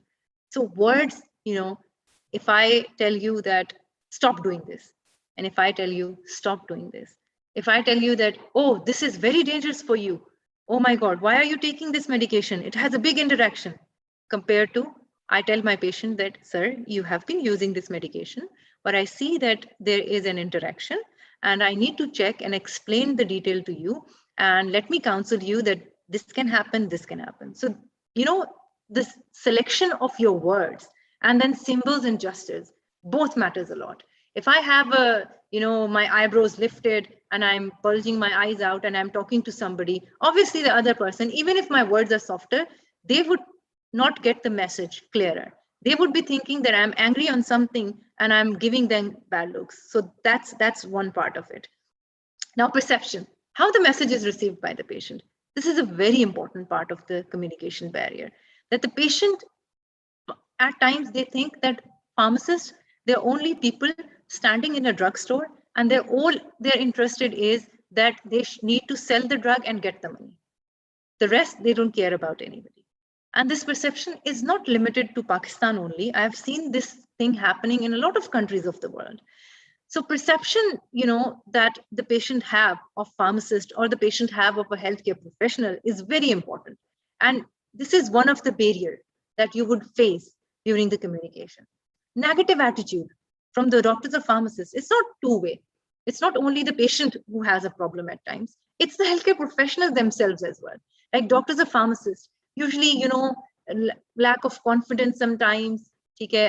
Sometimes there is, time issues, sometimes because they're overworked, sometimes they have like negative attitude towards the working place or the working environment at times. So this is all example of a psychological barrier. Administrative barriers, such as, the administrative stuff, lack of, compassionate communication, reason to do not communicate, right? So this is the administrative barrier. Now, communication with difficult patients. It is very important that being pharmacists, being healthcare professionals, I would say, we need to learn how to communicate with the difficult patient. We need to pay attention to them, okay? One of the clues that the patient is angry can be long waiting hours, can be the staff's attitude, maybe not with you, but with the other staff that the patient has faced in the hospital, right? Anticipation of bad news. You never know if the patient got a news from the doctor that you have a last stage cancer and there's nothing we can do for you, right? So we need, at being pharmacists, it is very important to control our emotions and to be sympathetic and empathetic towards the patient, because we never know what is going on with them. Now, the caregiving team, it's a team that comprises of doctors, pharmacists, specialists, care recipients, right? This is the main team that is involved in the healthcare. Key principles of effective communication. We have seen that what are the problems, what are the barriers in the communication. Now, how can we improve it? What are the key factors? So we need to participate actively. Number one, strategy. Encourage collaboration and build mutual understanding. So one by one, just precisely, I will go because we're running out of time as well. So establish your presence. It's the most important thing, right? Breathe deeply, make eye contact. You need to stay in the moment. You need to make your patient feel that you're there with them. You need to establish your rapport. Start with greeting the patient. Start with taking just a background of it. Okay, how are you feeling? For example, hello, sir, welcome to, like if I'm at Shifa Hospital Pharmacy, or welcome to my area. And then, you can make a rapport with the patient. Maintain strong sense of self, right? you need to know that you have to be there for your patient, for his or her needs. Participate actively. Be prepared. You need to clearly state your purpose, that I'm your pharmacist. I'll be giving you the information if you need, any over-the-counter medication that you're taking, or some people even in our countries, in a lot of countries, don't understand the concept of over-the-counter. Explain it to them. Offer relevant information. Tell them if you have any other thing, if you have any other query or any other question regarding your medication therapy, ask me. Ask them questions. Tell them, okay, madam, these are your medications. This is what I have explained to you. Have you got it? And be assertive. Do not use the thing, I think that this happens when you take this drug. I think this will help you cure your GI symptoms. No, madam, this is your GI medication. And when you'll take it on time, inshallah, in the manner that has been explained to you, you'll get a benefit out of it. So you need to be very assertive when you're talking. Build mutual understanding, like use active listening. It's not that only you are talking all the time. You're not letting your patient to ask you question, right? If they ask for any clarification, answer them. Demonstrate their understanding, right? So tell them, okay, for example, you're giving them a inhaler for the very first time. You can use dummy inhalers and tell them how to use it, and then ask them to please now demonstrate it, what have you understand. Avoid assumption. If anybody is well dressed and if anybody is educated, he's talking in English or he is using any other languages, that doesn't mean they're educated in healthcare as well. There are a lot of people who come with a lot of educational background, but when we tell them, oh, you need to take this medicine in TID, they don't understand what TID is because they're not healthcare professionals, right? So state the difficulties and concern. Let them state it. Let them talk. Let your patient talk to you. Encourage collaboration. Another example is that focus on the common goals. Then speak openly and honestly. Tell them, help them with their problem solving. If they're telling you any problem, take interest. Even if it's a very minor thing, take interest. Speaking skills, if I summarize this slide of mine, is that you need to be very, very to the point with the patient. You need to use the appropriate terminologies. You need to use the words which are understandable by the patient, not which you as a healthcare professional understand, or not with not the verbs which are very daily used for you, like it's easy to use, I think he would understand. No, don't make that assumption. Speaking skill is like appropriate terminology of words and open-ended question. These are good for the patients because they then answer according to their status. Listening skills show you need to show interest, you need to show concern, you need to have an eye contact with the patient, and you need not to interrupt. Like you're picking up the phone while you're talking to patient, you're picking up your cell phone and looking at it, you're talking to somebody else. No, this should not happen. You should be fully devoted towards the patient and listen to his concern. Do not interrupt the patient. Respect his point of view. And if they are asking for some private location, there are pharmacies now which have a side corner for patient counseling. You can maybe take them there and maintain a positive attitude, because you never know what is going on with the patient. So the last portion, communicating with other healthcare professionals. We know that it is very important to keep our reports very clear. And when we arrive at the hospital, or when there is an oral report or a written report, that is very important. Because healthcare professionals tell each other, okay, what's going on. If there's a consultant at lab and there is some culture positive, he would communicate with you, patient needs isolation or patient is with an MDR drug, what should be your next step? So being a clinical pharmacist, this is very important for you. And the most important component is the patient care report, which is PCR. So it is a report that is a legal document as well. So we have to be very careful about all the records from the starting when the patient has arrived to the hospital till he is discharged. So reporting responsibilities never end. Oral report in the hospital staff is one part of it, and there needs to be a vigorous training. So the PCR 6 components, it tells you about the continuum of the care, that what will be happening to the patient when he leaves the hospital. It's a legal document because a lot of medico-legal cases are dealt with this document. Education is required. Okay, so essential, research requirement, administrative information, and the clinical course of the patient is all through this document.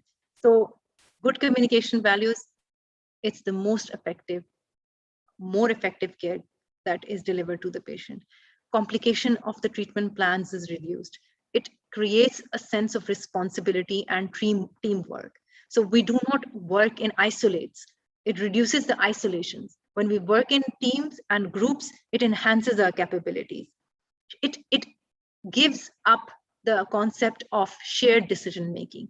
So in healthcare, all the healthcare stakeholders are involved with good communication. It eases the time limitations, misunderstandings and confusions are clarified when you use good communication skills, and encourages professionals to be more responsive towards the patient and their safety.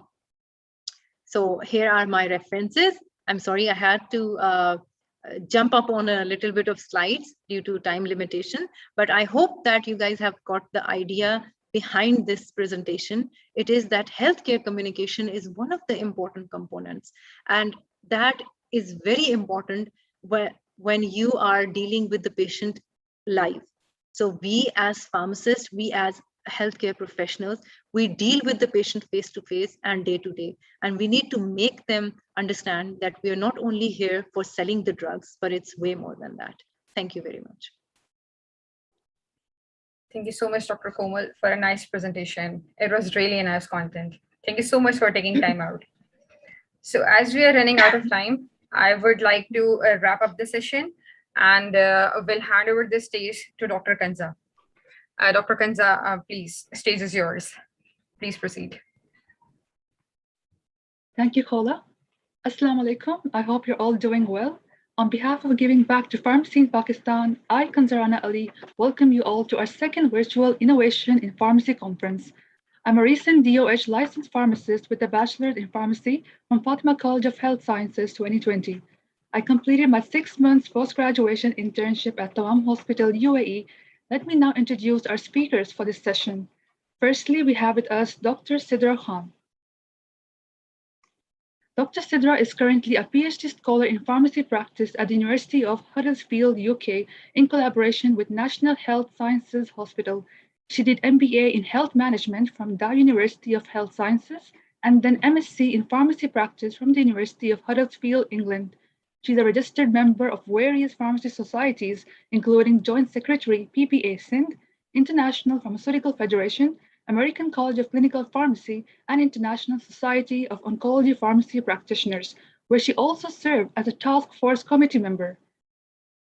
She was associated with the largest transplant center in Pakistan for about 14 years in various positions and served as a pharmacy manager for 10 years. Throughout her career, she worked in many specialties, including oncology, renal disease, transplant, as well as infectious diseases. She established the pharmacy setup, including ambulatory care services, aseptic dispensing unit, pharmaceutical needs assessment, extemporaneous preparation, inpatient pharmacy, pharmaceutical care management for transplant and oncology patients, as well as drug information services. Dr. Sidra will present on the topic, Role of Pharmacists in Pharmacotherapy Management of Organ Transplant Patients. Over to you, Dr. Sidra. You may now please share your screen.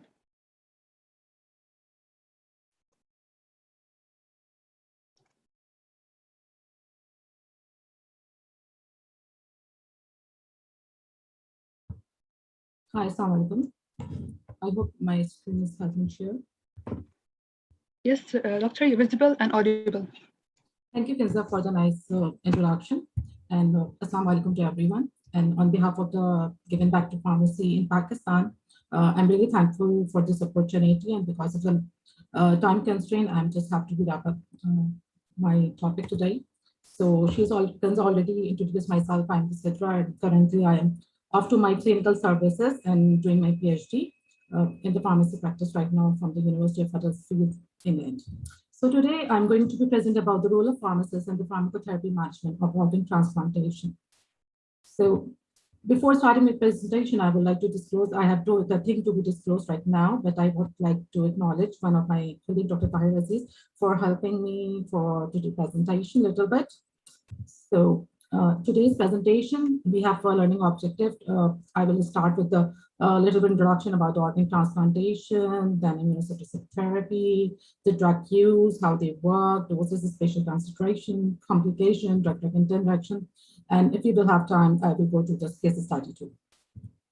So starting with my presentation, about the introduction.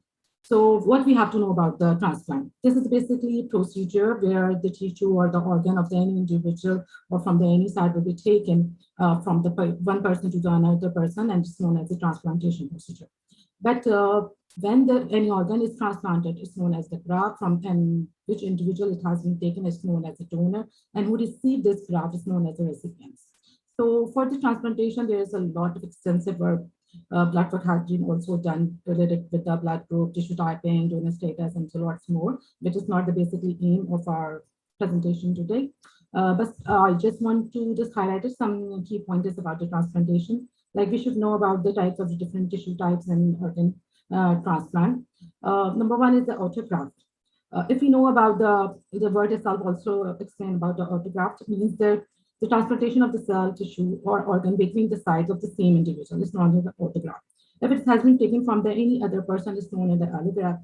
And the xenograft is the new development in the transplantation, where the tissue has been or the organ has been taken from the animal to the human being. So usually the heart valves has been used, transplanted efficiently in the NHS system and the America about the xenograft. So come to our basic topic of today, immunosuppressive therapy and the pharmacist role. So if we are talking about immunosuppressive, we don't have lots of drugs related with, and we are very lucky about that because we have a very selective immunosuppression available. Those are using in the organ transplant as well as in the stem cell also. So if we are going to be classified, they are also known as antiproliferative drug agents, or also known as the antimetabolites, in which we have mycophenolate and azathioprine. And the other class is known as the calcineurin inhibitor, which is very widely used worldwide, like the cyclosporin, tacrolimus in the different solid organ transplants, especially with the renal transplant and the liver transplant where we are using where I was working. So I'm much more know about the cyclosporin and tacrolimus, as well as the mTOR inhibitors, like which we know as everolimus, sirolimus. These are very commonly used also. The antibodies, which is known as the anti-thymocyte that's ATG antibodies against CD25, which is also used in the Pakistan, but very rarely, and the moraminib. So, we should know about how they work. If we see the typical cell structure of the T cell, which is basically responsible for the immune system of any individual. So if you see the T cells, there has been the cascade of those reactions has been occurred.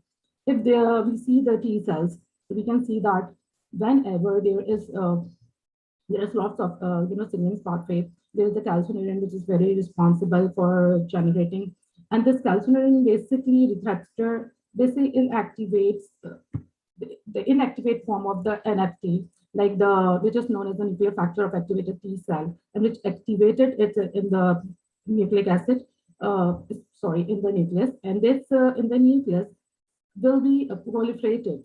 The nuclear transcription of the cytokinins, which is basically responsible for the release of the interleukin 2, which is, we all know that this is cytokines, and which is basically immune response, and which is very commonly it's very immuno systems.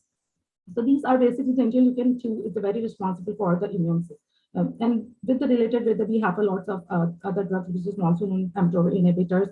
Like these mTOR is also responsible for the proliferation of the interleukin. It's also occur in the nucleus and in the cell cycle. So it's also releases or proliferated and with lymphocytes in the to produce interleukin 2. And these all the drugs, and if you also know about some other drugs which is responsible for the lysis and the cytotoxic effect of the T cell, which is known as ATG and alemtuzumab.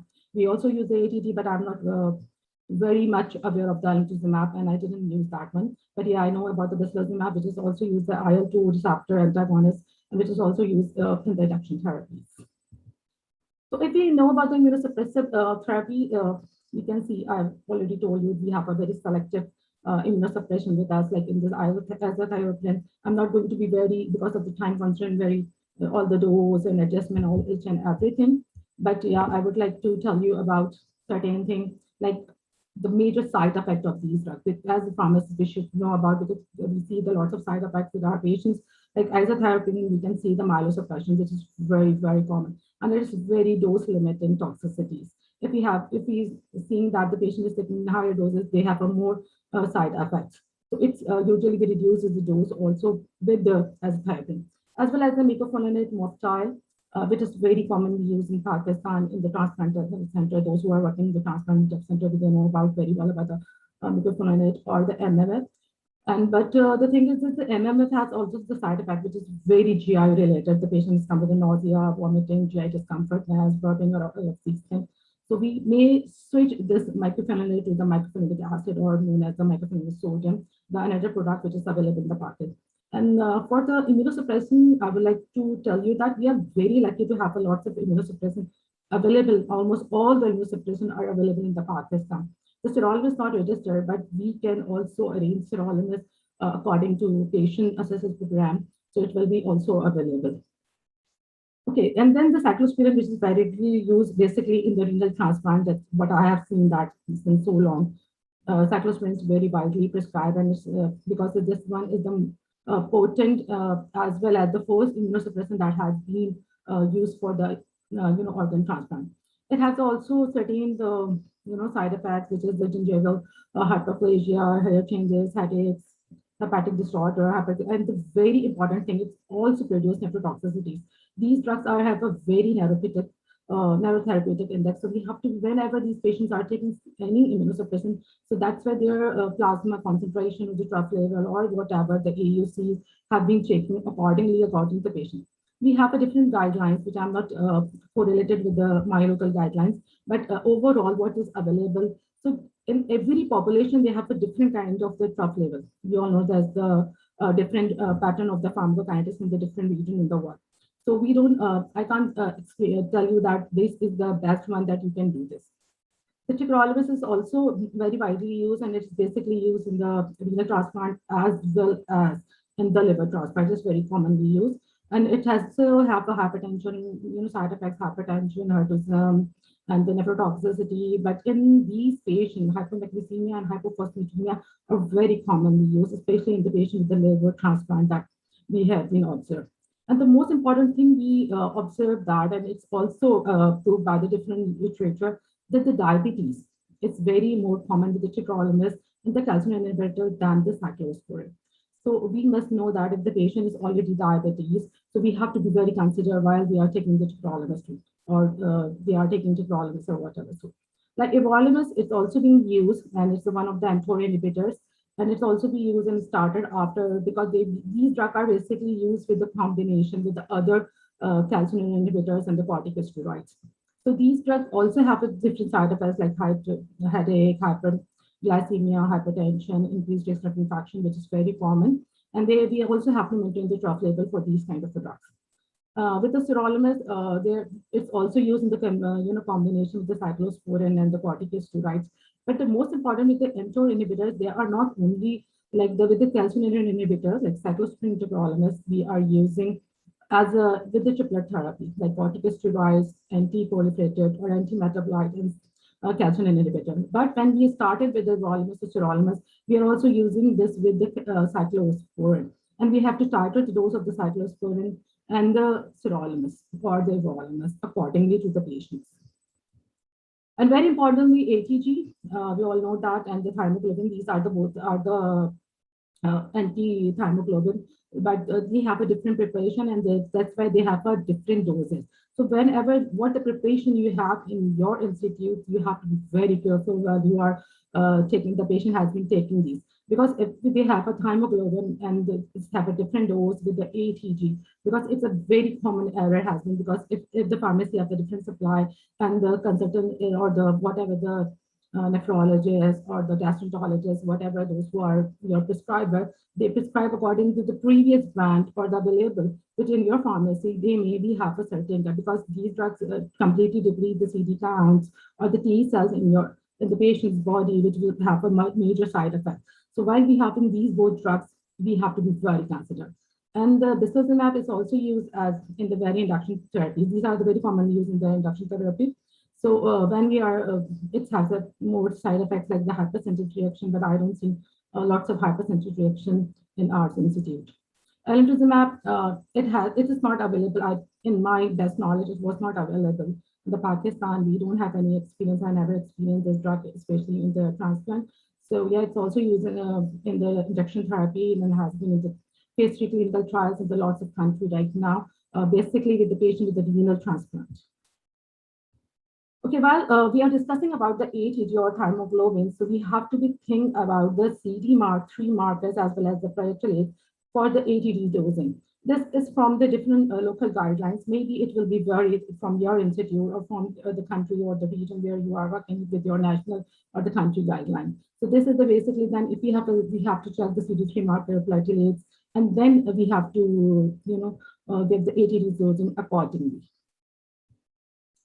The very important thing with the complication of the transplantation, if we see all the patients with the transplant, we really think like they have a it's very complex because these drugs are basically the immunosuppressive, means they are suppressing the immune system of any individual. So these have a different kind of complication, and very importantly, which has been observed, that is graft versus host disease. For that, that's where the blood grouping, tissue typing, that HLA, like human leukocyte antigens, like we have to be very assured about before the transplantation that who is the donor, what is the HLA typing or the haplotype match. So according to that, it has been used. And if the patient has occurred with or experience with the graft versus host diseases, so like the management is usually given like the corticosteroid, the methylprednisolone, which is very commonly used worldwide. And the very important, complication is CM, the cytomegalovirus.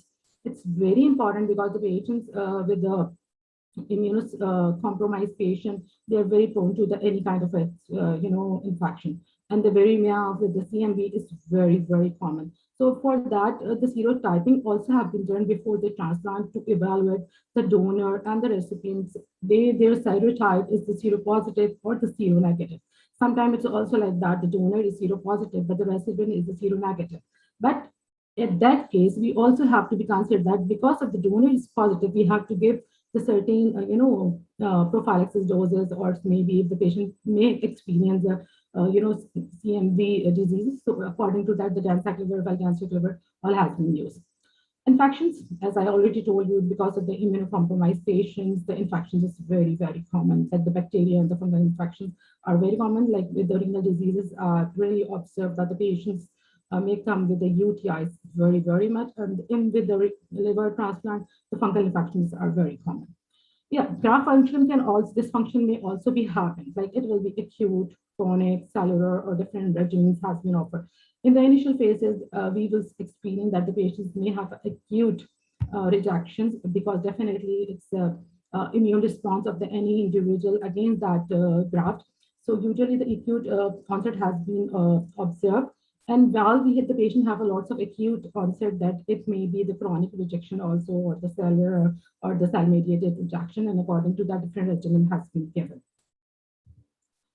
The prophylaxis, yeah, they're very important because we already know about the common complications. I just listed only the common complications that has been observed in the immunocompromised patient. Related with the graft versus host disease, that's why, because we are giving immunosuppressant, and where I was working, we usually give the triple regimen. We started with the corticosteroid, anti-metabolite, or the antiproliferative agents, cyanide, and the mTOR inhibitors, which I already told. Like in the other part of the world, the corticosteroid or the steroid regimens are not basically used. They are just focusing on the anti-metabolite, calcium inhibitor, and the mTOR inhibitors. And again, the CMV is very important, as I already told about the serotyping of the patient, either it's the donor or the recipient. If the donor is positive, so definitely the patient has may experience later on, because of the immunocompromised status, it may have a CMV, which is very what kind of a viremia and these kind of a patients. So prophylaxis with the Valganciclovir, which is orally available, so it has been given to these patients. We usually use with all the liver transplant the Valganciclovir, but with the renal transplant, we usually see that the serotyping and as well as the induction therapy if the patient is taking ATG, and because in the ATG they also experience much more incidence and the prevalence of the CMV, then we will offer the Valganciclovir for these patients only. Infections, this is very common, and because of the more prevalence of the tuberculosis in the Pakistan, there's a lot of studies already, and the clinical RCTs also been occurred in the Pakistan, I think more than 2 decades, about the tuberculosis and the use of the different regimens. And After that, the isoniazid was used in these, immunocompromised patients for at least for about 1 year. So in my references, I also refer to that study. So if anybody interested, just go through it. The isoniazid is also used for the 1 year, basically. Then the PCP, like the polycystic pneumonia, it's very also common in our immunocompromised patients. So cotrimoxazole, double strand is basically also given to these patients for 1 year. These all are related with the American as well as the European guidelines. And the UTIs, as I already told you about the patients with the renal transplant, they have experience with the lots of UTIs incidents and the prevalence. So the antibiotic for the 3 months, basically, depending upon the different antibiogram in the transplant, basically, has been used, like the cefixime, nitrofurantoin, and different, drugs has been, or antibiotic or antibacterial, basically, has been offered to this patient. Invasive fungal infection, this is more prevalent in the liver transplant patients, and especially the high-risk patient. If we categorize the patient with the high risk and maybe low risk, so like the patients with the high risk and having the more induction therapy because of a less haplotype matching, so they have a more invasive fungal infection, and the fluconazole has been used for these patients for about 3 to 6 months, depending upon the patient characteristics. Complication that is very more related with the pharmacist, like medicine related, like corticosteroids. We all know very well about the prednisolone is very common use in the immunosuppression or the transplant patient. Very common the weight gain.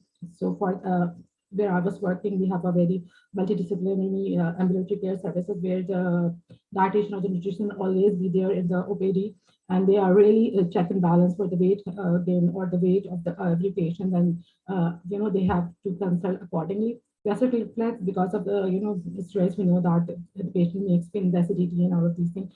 So omeprazole is usually given to all of the prescribed to all the patients, and initially because of the high doses of the prednisolone in the initial phase of the transplant. Fungal infection, the oral thrush is also common because the high doses of the steroids have been used in the initial phase, so they have a more oral thrush. So also the fungal infections may occur and may giving like the antifungals. Antimetabolites, if you are talking about, as I already told about, the azathioprine, the myelosuppression is very common. So calcium folate or the leucovorin or folinic acid has been prescribed for these patients very commonly. If you see that the patient already taking the AZA, but the patient is not taking AZA right now, and the doctor or the physician is prescribed with the folinic acid, you come to know about the patient having experience with the AZA toxicities. So this is the fine indicators. If you know about this, you can come to know about these things. MMF, like I already told about the GI discomfort, then we have to switch, mycophenolate MMF to the mycophenolic sodium or the mycophenolic acid. And according to the guidelines, the 720 mg is equivalent to 1 gram of 720 of the mycophenolic or the mycophenolic sodium is equivalent to the 1 gram of the MMF. So whenever the patient is come, because this is the usual question that has been asked by the prescriber, the dose conversion of the MMF to the mycophenolic acid or the mycophenolic sodium. So you also know about these conversion. This is also from the BNF. So you can, if you go and they have been already written with the in the under the brand of that drug. Calcineurin inhibitor, I already told you about that, the hypertension, gingival hyperplasia, hypertension, which is very common, but the hypertension and can be more related with the calcineurin inhibitor. If the patient is taking tacrolimus, the diabetes mellitus is more commonly experienced with these drugs. mTOR inhibitors, if you are seeing that these patients are having skin rash, mucositis, and hyperlipidemia, is very commonly observed in these patients who are taking mTOR inhibitors. And very importantly, the patients who are on the immunosuppression have a more prevalence of the cancer also, because they also deplete the immune system, T cells, and they also some non-specific drugs also act out the B cells. So these patients have the more experience with the PTLD. Post-transplant lymphocytic disease is very common. And I have also seen not only the lymphomas, lots of like breast cancer, CA bladder, and lots of other kind of a cancer also has been occurred to these patients. The very importantly related with the drug-drug interactions, and it's very important for the pharmacists. You can also get this chart from the up-to-date if you have access to the up-to-date or the lexicon or the micromatics. It's very, very good chart. It has showed you a very good detail about which kind of the drugs have a different.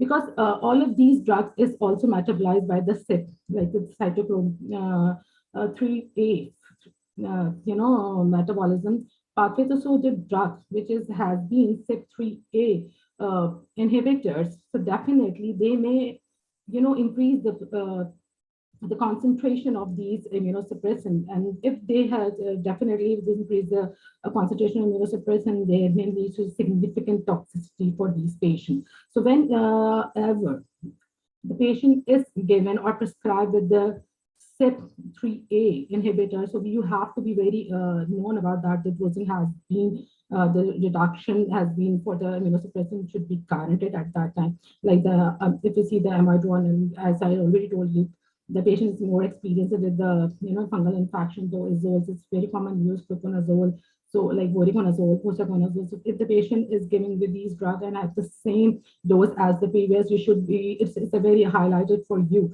to be intervened at the same time, like the patient is taking these drugs and they already inhibit the metabolism of the immunosuppressant. So you should know that, like they have to be, the dose has to be reduced, and you should be communicate to the prescriber about that for the dose reduction and for the proper drug levels. And same like the inhibitors, and it's reversed with the inducer also. If the drugs which has been induced the cytochrome P450 3A enzyme, the co-administration may decrease the immunosuppression serum concentration in the blood. So if it is used with the different immunosuppressant, so you also have to think about that if they are using the drugs are more metabolized, it's not available, and the graft function will not be properly, and there may be the chance of the graft loss. So you have to be know about these drugs when they are prescribed. You have to check the immunosuppressant dose, like because of the drug like calcium inhibitor, the famous already has been experienced by the lots of the patients. So if the drugs are, the interstitial drugs are used, so you should know about these, the drug, doses of the immunosuppression must be changed according to that patient. And very importantly, because we cannot say that the drug, this much drug has to be, this percentage, they have a certain percentages, but because of the different pharmacokinetics in the different individual, so they have a different dosing with each and every individual that what we are experiencing. So you have to be very keen about that as a pharmacist. And same as it is the nephrotoxic drugs, I already told you there's some calcineurin inhibitors, both of them, like cyclosporin, tacrolimus, both are also the nephrotoxic. If you are giving the patient with a different nephrotoxic, like aminoglycosides, amphotericin, and the other nephrotoxic drugs, the co-administration of these drugs also have a synergetic, potential nephrotoxic effect. So you should know and consider while these drugs have been used. Very importantly, related with the drugs who produces the hyperkalemia, as I already mentioned about the calcium inhibitors, they are very widely used, but still they have a lot of toxicity.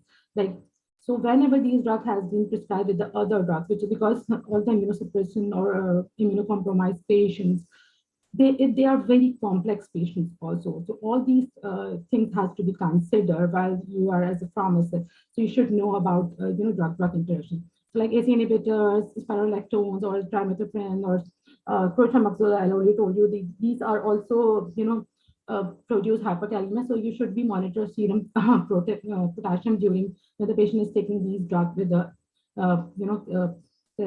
different CNIs.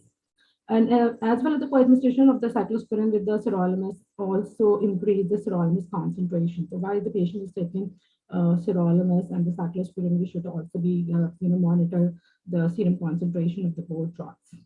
And as well as with the statin, because I already told you the CNIs and other, in fact, all the immunosuppressions, the main side effects is also include the hyperlipidemia. So they may also prescribe with the atorvastatins and different statins, but in these patients, pravastatin and pravastatin are preferred, but like in the Pakistan, it's not widely available, and it's also very expensive also.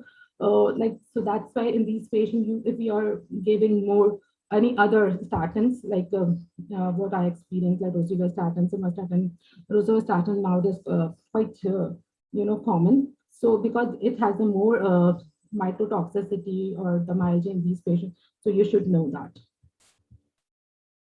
Okay, the case study, I just want to wrap up because we have a very short of, running out of the time. The patient is a 42 years, 58 kg, have the life-related renal transplant 1 year ago with an unknown history of the same kg with the hypertension. Donor was his brother. That was, and he has haplotype 2 with the patients. And because usually we have to, if the good match, it means the 3 haplotype or the 3, HLA matching is, that's known as a very good one.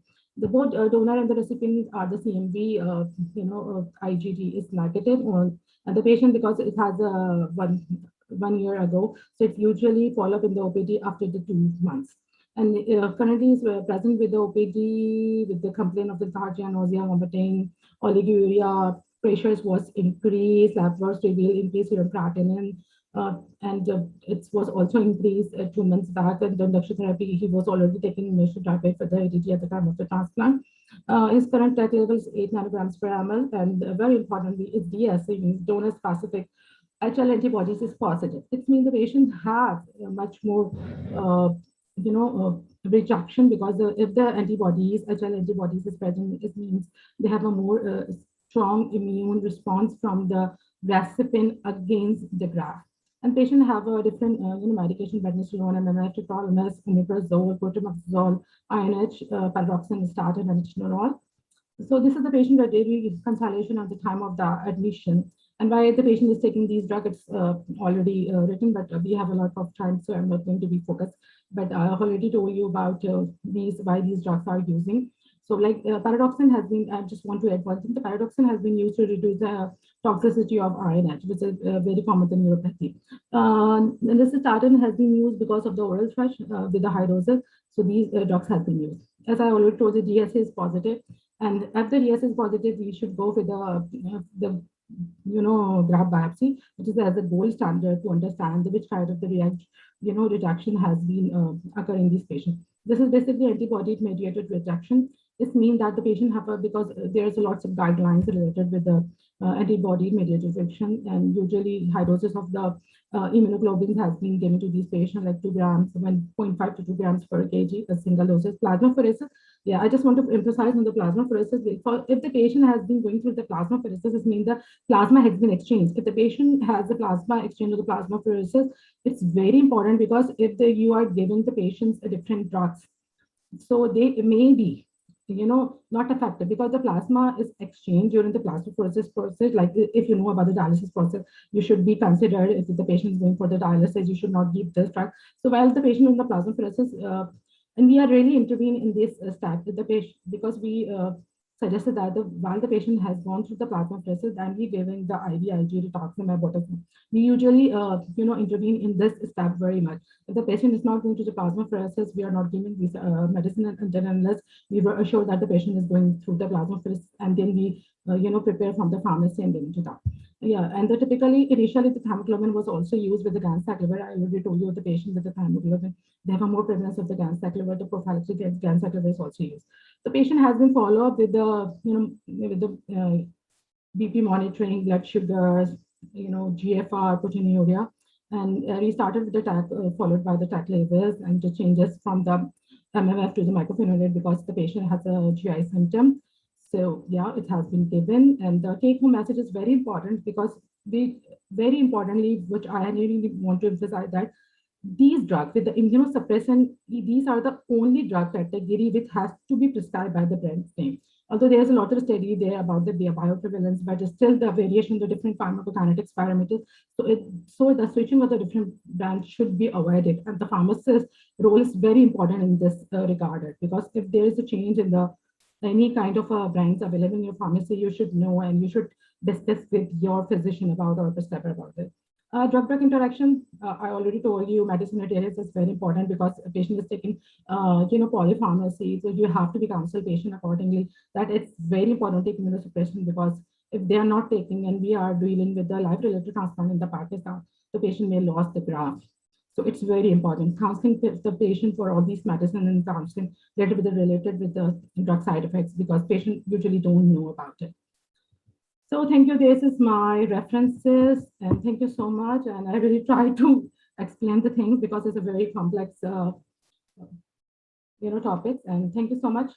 I hope you all gathered. Thank you. Thank you, Dr. Sidra, for amazing presentation, really detailed. Thank you so much. We have shortage of time, so we have to move forward. So our next presenter is Dr. Rana Kamran Mahmood. Dr. Kamran is currently working as an ambulatory pharmacist in Adno Clinics. He has 8 years of working experience in UAE as a community and retail pharmacist. He's trained in infectious disease, critical care, ambulatory care units in Tambi University Hospital, Ajman, UAE. He got a specialization in infectious disease during master's in clinical pharmacy. He's also a licensed member of the Board of Pharmacy Specialties. He worked as a branch manager at Arafat Pharmacy. He also worked as a full-time clinical pharmacist at Aruj Fatma Clinic. He has published about 4 research papers in international journals as primary author and 2 as secondary author in the field of infectious disease. Dr. Kamran will present on the topic, Importance of Board Certification. Before you begin, sir, on behalf of our team, I would like to wish you a very happy birthday and a blessed year ahead. Please go ahead and share your screen.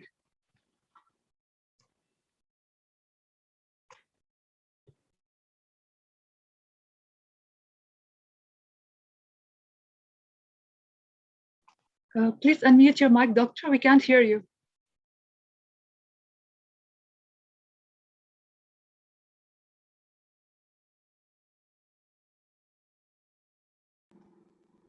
Hi, can you hear me?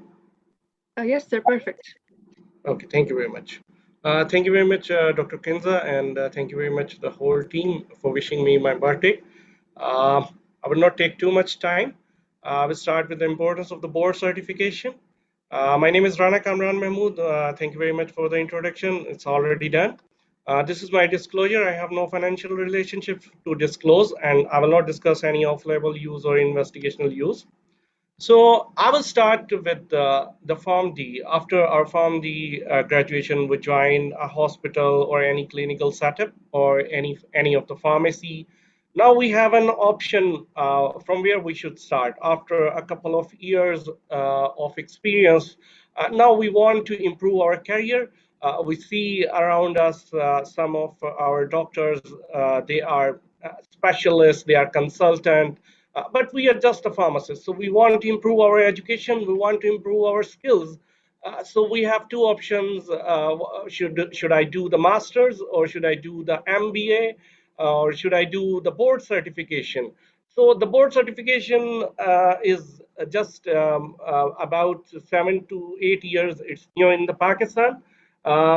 I would talk about American board certification. We have 14 categories in the board certification: ambulatory care pharmacy, cardiology pharmacy, compounded sterile preparation, critical care pharmacy, emergency medicine, geriatric pharmacy, infectious disease pharmacy, nuclear pharmacy, nutrition support pharmacy, oncology pharmacy, pediatric, and pharmacotherapy. The added 2 are psychiatry and solid organ transplantation pharmacy. The solid organ transplantation, Dr. Sidra was talking about this. So we have recently added in the American board certification. If I will talk about the numbers of board certified pharmacists worldwide, we have 55,000 worldwide pharmacists are the board certified, out of which 45 to 44,000 are the American nationals. After the America, we will see the Egypt is a very high number, 1,439, as well as 1,000 in Canada, and Saudi Arabia is, as usual, 923. It's very high number as well. But Singapore and Spain is also out of the main, but we were expecting only the Gulf region after the America. But Singapore and Spain also have a very sufficient number of board certified. UAE as well, 383, and Qatar 186. If we talk about the certified board certified pharmacist in Pakistan, it's only 15 right now. The number is very small because the awareness of the board certification, it's very slow, and now we are trying to boost it. So we ran a survey for last 48 hours for the Pakistani board certified pharmacists working all over the world. We get 27 responses, out of which 13 in the UAE, 7 they are working in Saudi Arabia, and 1 in the Qatar, and 6 in the Pakistan. If I will talk about the designation on which they are working, it will show you what is the importance and what is the impact of the certification. on your career.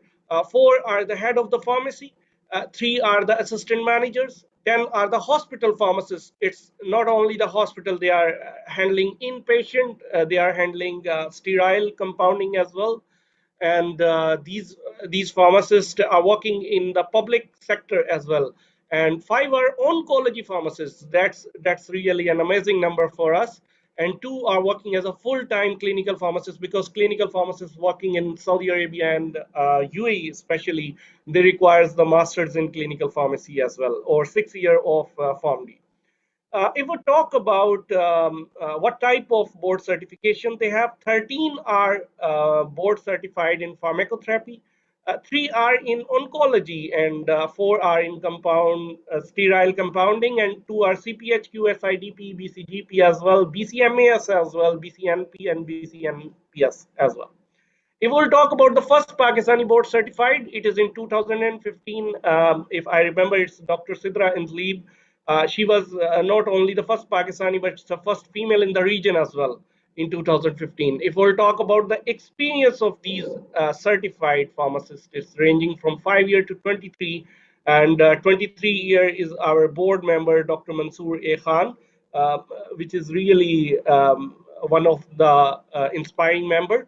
If we will talk about the vision and mission of the Giving Back to Pharmacy, we have to empower our pharmacists.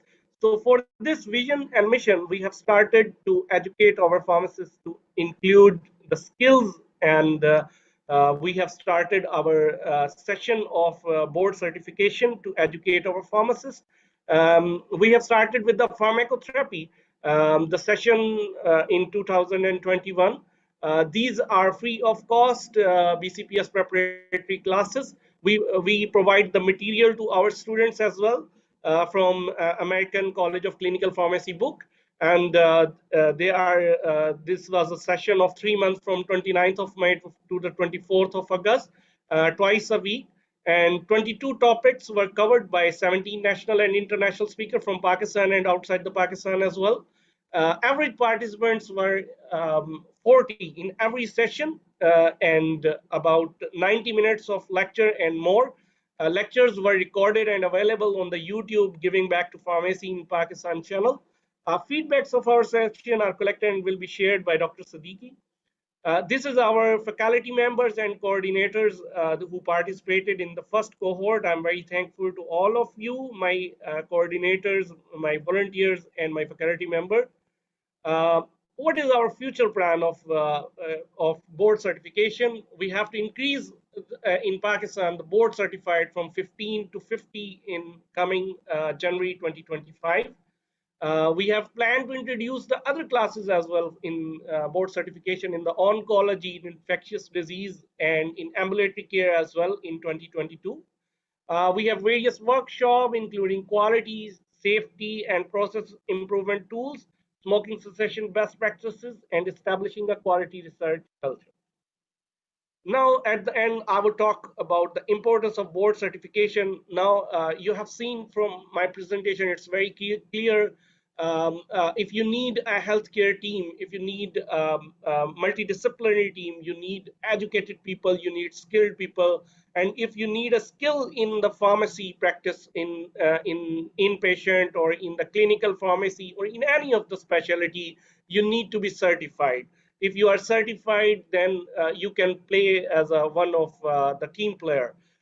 In pharmacy, board certified, this is the gold standard all over the world, wherever you are practicing. If you are certified, American board certified, then they will consider you as a competent person, and obviously it will give you a benefit in personal satisfaction. You will feel you are practicing very good, you are following the standards, and you get to know about the standard, and you will get the financial rewards in the term of the salary raise or career advancement, and you will raise your step by step your career from as a pharmacist to the inpatient to the clinical and to the assistant manager, and then you will lead the team.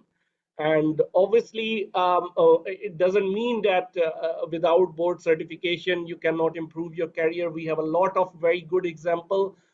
We have a lot of team players and team head who are not board certified, but in 2021, in this century, in the coming years, if you want to grow your career, if you want to raise your salary, if you want to raise your level of satisfaction of your working style, then you have to be a board certified member. And I hope this will help you in your future, and you will come to the board certification. And I want to tell you what type of experience you need. You must have a 2 year of experience in a hospital setup or in a clinical setup, or you must have a 3 year or more in a specialty like infectious disease or others.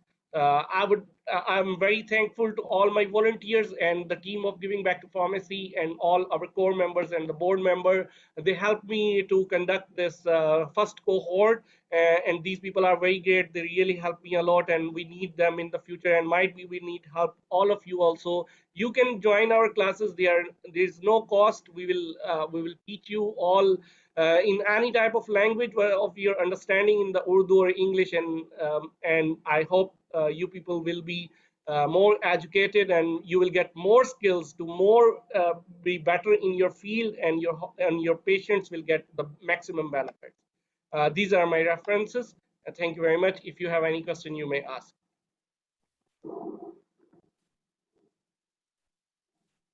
Thank you so much, Dr. Kamaran, for amazing presentation, much needed session. I will now hand over the stage to our next moderator, Dr. Shazia, for the bridging session. Thank you very much. Thank you, sir.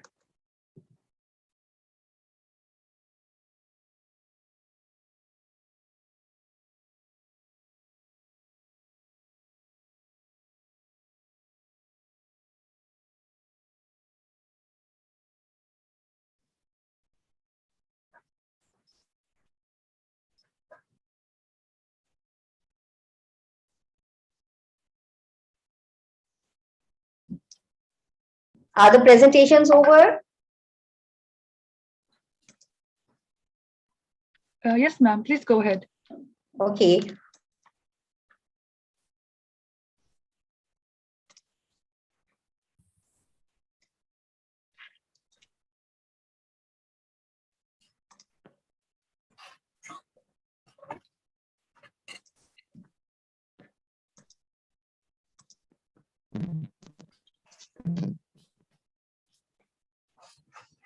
We are just waiting for Dr. Saira.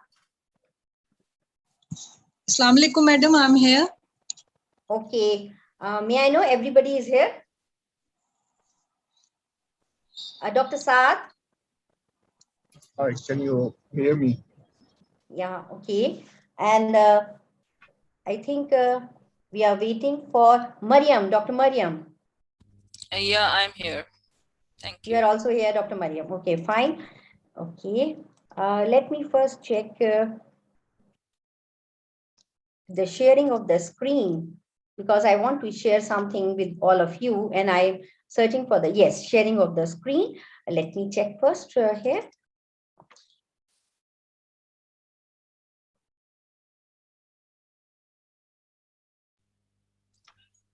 Are you seeing my screen? Yes, we can. Okay. Just before the panel discussion, I would like to introduce myself, and I'm Dr. Shazia Jamshed, and quite a few of you know me very well. I'm working in Malaysian University since 10 years. I did my PhD in pharmacy practice also from Malaysia, but I was born, brought up, and educated all my basic degrees from Karachi, Pakistan. And I had a long track record of teaching, and I taught in pharmacy and medical schools in Pakistan, pharmacy school in India, and pharmacy schools in Malaysia. And I'm already into teaching since 19 years, and with the permission of your Dr. Saira, I want to just share with you all that Dr. Saira was my first Bachelor of Pharmacy student. When I started my career, she was my student, and I have the honor to do PhD with her in the same lab, because she did PhD immediately, and I had a lag of about 10 years in between my master's and PhD. So I am always into teaching. I never joined industry. I was in the hospital for about 1 year, but I'm in academics since last 19 years. Okay, and just before commencing for the discussion, a few of the couple of my colleagues here, I just want to share with you our mentorship program also. And giving back to pharmacy in Pakistan is an umbrella in which we all of us gathers from all over the world with a one vision, that is to empower pharmacists for better healthcare. And our mission is like we are an organization of volunteer pharmacists and all around the globe. And we have just aimed to refine our pharmacy profession in Pakistan by sharing best practices and engaging relevant stakeholders like you. So we are also all inviting you, our stakeholders from academics, our stakeholders from industry and hospitals, to join hand with us and to take part in the betterment of the profession of pharmacy in Pakistan. So just a brief outline of, I am just one of the members of the mentorship forum, and this is one of the brief outline what we are doing in the mentorship forum under the Giving Back to Pharmacy in Pakistan. Now, if you can see here, we have not only the virtual conference, we have online academy also, which is training the students, future pharmacy practitioners. We have patient safety campaign also going on.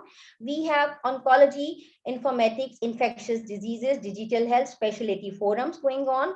And as well as we are supported by the webinar series, which talks about the nurture your knowledge and a day in the life of a pharmacist. Virtual mentorship program, we have one slogan, that is nurture, empower, and rise. And we need your help into that. Last year, when we launched this program, the mentorship program, so we have 51 mentors and 119 mentees, and we launched this program with different pharmacy schools in Pakistan. Now, this year we continue this program, and we have partnered with Hamdard University, Islamabad campus, University of Karachi, Ziauddin University, Jinnah University, and as well as some other universities. So if you are from the academics, you can join hands with us, you can participate with us, and you can be a part of this Satta-e-Jariya. That's what I can say.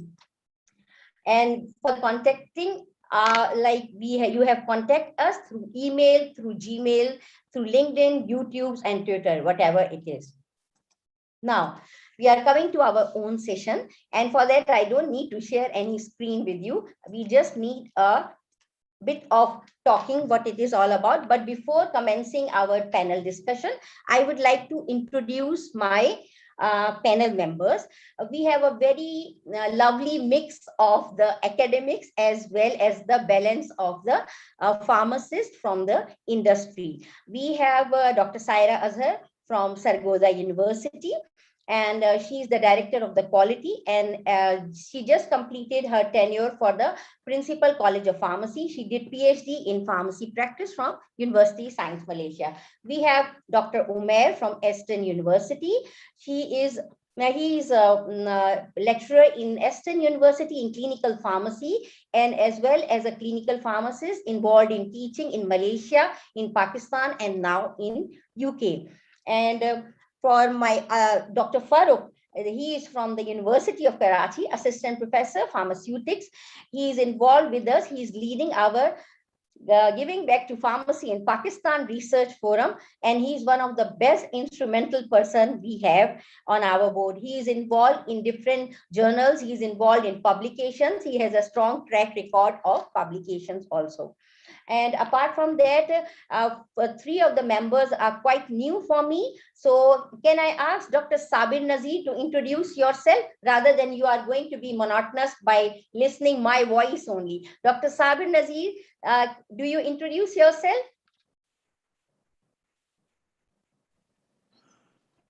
Yes, Assalamu alaikum.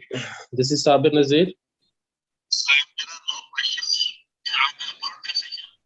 Yes. Yeah. Thank you so much, sir. Thank you for the training. Hello. Yes. Yes, you can hear me? Yes, आपकी आवाज echo हो रही थी. No, because I was in another meeting of office. Sorry, that's why it was distortion there. It's okay. So, okay, this is Sabir Nazir. I am PharmD, and I have been working in pharma industry from last 12 years. And basically I have been working in quality control department only. And I have worked in UAE also in Jalpar Pharma in a US FDA project. And currently I have worked on a WHO product in Pakistan, and we are the first national WHO approved company in Pakistan now. Okay, Dr. Mariam Bano.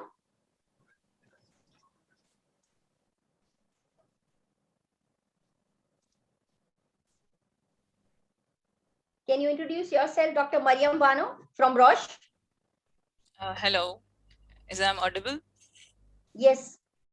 Okay, thank you so much, Dr. Shazia, for introducing this mentorship program. I actually really like it.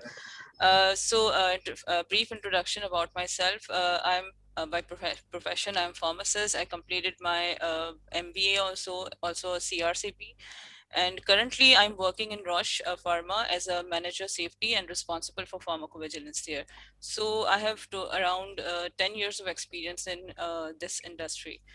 So this is my brief introduction. Thank you. Thank you. Dr. Saad? Assalamu alaikum, everybody. Can you hear me? Can you hear me?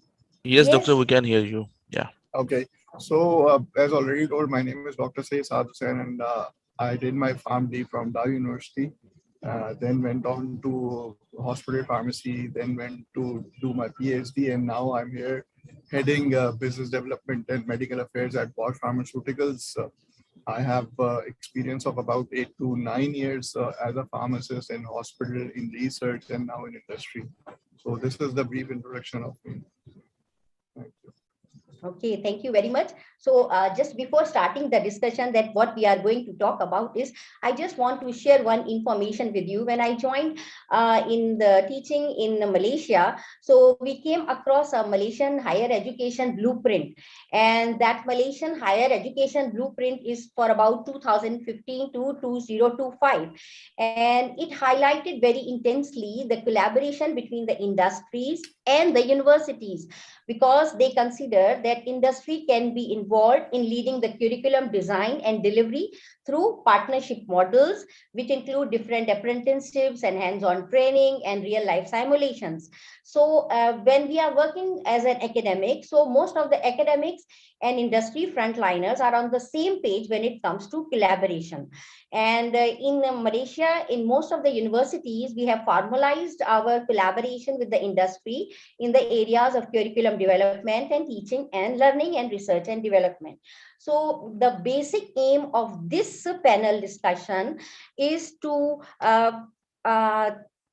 first discuss that how we are doing well in the industry and academia collaboration at present, where we are as a Pakistani pharmacy school and the Pakistani pharmaceutical industry on this platform. What are we doing now? Do we have MOUs? Do we have MOAs? Can anyone point on that? Dr. Saira? Assalamu alaikum to everyone. First of all, I would like to thank Madam for the nice introduction and the back memories. It was a great time when we were together in Malaysia. So, and again, I would like to thank you for inviting me on this forum. So, first of all, I would like to say that at present, I am like in University of Sargodha and completing my 3 years of principalship. In that time, there was no MOU signed with the industry, although the ORIC directors and the university administration, they are focusing towards it. But unfortunately, we really cannot find the way, or maybe there are multiple obstacles regarding this. Maybe the small city we are in, there is no industry developed, and the industries in the big cities like Karachi, Lahore, they are not interested in that, or whatever the drawbacks between them. And then second, when I joined in August 25th, this August 25th, when I joined as a director QEC. So now I'm thinking that this platform is a really great informative platform for me, and having a lot of contacts, and I really look forward to go for the MOUs and MOAs with the industries as well, because we are full-time academias, and like sometimes we think that they are not interested, and sometimes we think that maybe universities cannot fulfill all the demands or something like that. So I'm really I would like to say that this platform is really helpful, especially for me, for the University of Sargodha, to having future MOUs with the different industries, and I really look forward for it. Thank you so much, ma'am. Okay, and I think so, Dr. Farooq, may I have your opinion on this?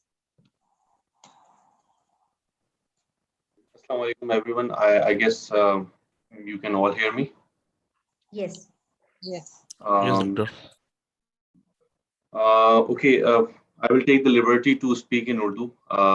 तो मैं इसको कुछ ताकि हमारे जो audience है students भी हैं तो थोड़ा एंगेजमेंट हमारी नेटिव लैंग्वेज में ज़्यादा हो जाती है. बिल्कुल बिल्कुल तो बिल्कुल बड़ा अच्छा लगेगा. इसमें कुछ चीज़ें हैं. बहुत ज़बरदस्त मौजू का इंतखाब किया है यहाँ पर giving back to pharmacy Pakistan की टीम ने. और इसमें मैं बस ये कहना चाहूँगा कि कुछ जो हमें है बहुत बड़े चैलेंजेस हैं. सबसे पहले हमें उसको चैलेंजेस को समझना पड़ेगा. इंडस्ट्री एकेडमिया लिंकेज की जब हम बात करते हैं तो हमारा डेफिनेटली एक बैक ऑफ माइंड में कॉन्सेप्ट यही होता है कि जिस तरह इंडस्ट्रियलाइज कंट्रीज में एकेडमिया और इंडस्ट्री का रिलेशनशिप होता है और इस तरह इनोवेशन जो है वो फरोग पाती है, इसी तरह किसी तरीके पर हमारे मुल्क के अंदर भी ये चीज़ें जो हैं वो मुमकिन हो सकें. इसमें जो प्रिंसिपली मैंने पिछले कुछ साल में वर्किंग की है इंडस्ट्री के हवाले से, क्योंकि प्राइमरीली जो फार्मा इंडस्ट्री, जो मैन्युफैक्चरिंग इंडस्ट्री है वो कराची में ही बेस करती है. और फॉर्चुनेटली मैं खुद जो एकेडमिया से वाबस्ता हूँ वो ऐसे सेंटर से हूँ जहाँ के बहुत सारे ग्रेजुएट्स जो हैं वो इस वक्त इंडस्ट्री में काम कर रहे हैं मुख्तलिफ सीनियर पोजीशंस पर. तो उनसे मेरी जब भी बात हुई है इन मौज़ूआत के ऊपर और even through Auric office of university of Karachi, तो उसमें कुछ चीज़ें जो मुझे समझ में आई वो ये हैं कि अभी तक एकेडमिया में मजमूई तौर पर लोग इंडस्ट्री की नीड्स को नहीं समझ पाए हैं. और इसी तरह इंडस्ट्री में भी जो मजमूई तादाद है लोगों की because of their own challenges definitely वो भी एकेडमिक जो रिसर्च है उसके ऑब्जेक्टिव को नहीं समझ पाए.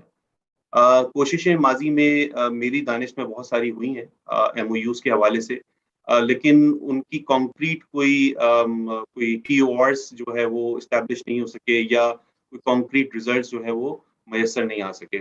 उसमें बहुत सारी चीज़ों के चैलेंजेस हैं. एक चीज़ जो बुनियादी तौर पर, चूंकि मैंने अपनी पोस्ट ग्रेजुएशन जो है वो साउथ कोरिया से की और वहाँ पर चूंकि हम रिसर्च में इंगेज थे और रिसर्च में फिर हम इंडस्ट्रियल प्रोजेक्ट्स पे भी काम करते थे, तो I have first hand experience कि किस तरह जो है वो इंडस्ट्री एकेडमिया से इंगेज करती है या एकेडमिया किस तरह इंडस्ट्री से इंगेज कर रही होती है. उस चीज़ को अगर मैं देखता हूँ तो वो ये है कि हमारे यहाँ इंसेंटिव्स की सबसे बड़ी कमी है. डेफिनेटली अगर एक एकेडमिशियन के पॉइंट ऑफ व्यू से बात करते हैं, अभी भी मैं आपको एक चीज़ शेयर करता हूँ कि recently we got an email from HEC 10 सितंबर को, तो जो तमाम यूनिवर्सिटीज़ को उन्होंने ईमेल की है और उसमें उन्होंने यही कहा है कि किस तरीके से यूनिवर्सिटीज़ के जो फैकल्टी मेंबर्स हैं या रिसर्चर्स हैं या साइंटिस्ट हैं उनके TURs इस्टेब्लिश किए जाएँ through chamber of commerce and industries, और वहाँ पर जो है फिर वो इनोवेशन कर सकें और इंडस्ट्री जो है अपने काम उनसे करवा सके. अब इसमें बुनियादी चीज़ ये जो होती है वो ये होती है कि जब भी अगर हम क्योंकि मैं इसको ऑनेस्ट थोड़ा सा डिस्कशन करना चाहूँगा इसमें, जब भी इंडस्ट्रीज़ के हमारे कुलीग से बात होती है तो उनका शिकवा हमेशा यही होता है कि हमारा जो इंडस्ट्री है वो उसमें बिजनेस है, तो business is the prime objective, तो उसमें जो कोई भी ट्रबल शूटिंग है आप वो कर सकें. जबकि एकेडमिक्स में जो हम रिसर्च कर रहे होते हैं बुनियादी तौर पर वो यूँ समझ लीजिए सॉर्ट ऑफ इनोवेटिव रिसर्च होती है. अच्छा, चूंकि हम फार्मा इंडस्ट्री से बिलोंग करते हैं तो pharma industry is not just like any other commodity industry जहां पर जो आपके पास फ्लेक्सिबिलिटी हो इनोवेशन की.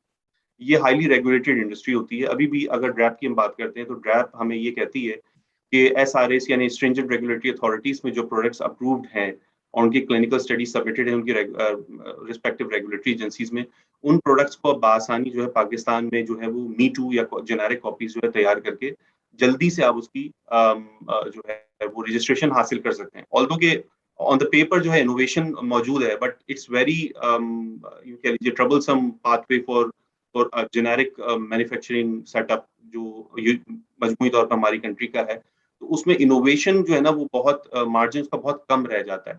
अच्छा, जो एकेडमिशियंस होते हैं जो राइट फ्रॉम द बिगिनिंग काम कर रहे होते हैं वो सिर्फ इनोवेशन को ही सीख कर रहे होते हैं। तो असल चीज ये है कि एक मिक्स ऑफ ब्लेंड तैयार किया जाए जहाँ पे इनोवेशन भी साथ साथ हो रही हो और इंडस्ट्री भी जो वो है जो एकेडमिशियंस की नीड्स हैं उनको समझ सकें। और इसमें डेफिनेटली जो giving back to pharmacy Pakistan अपना बहुत बड़ा रोल प्ले कर सकती है, खुसूसी तौर पर HEC के जो अभी इंस्ट्रक्शंस हैं उसके हवाले से उनको आगे लेकर जा सकते हैं। इसमें बस मैं इतना कहूँगा कि जैसे कि कल डॉक्टर फैसल सुल्तान की कीनोट स्पीच थी और उसमें उन्होंने इस चीज़ का भी इशारा दिया है कि आने वाले वक्तों में इंशाल्लाह ड्रैप के तहत भी इनोवेशन के सेक्टर को जो है वो स्ट्रेंथन किया जाएगा। तो अभी सबसे ज़्यादा ज़रूरत यही है कि हमारे पास जो एक्सपर्ट मौजूद हैं मुल्क में या मुल्क से बाहर जो पाकिस्तानी ओरिजिन के लोग हैं, उनसे जो है वो एक ट्रांसपेरेंट रिलेशनशिप एस्टैब्लिश करें रेगुलेटरी एजेंसीज।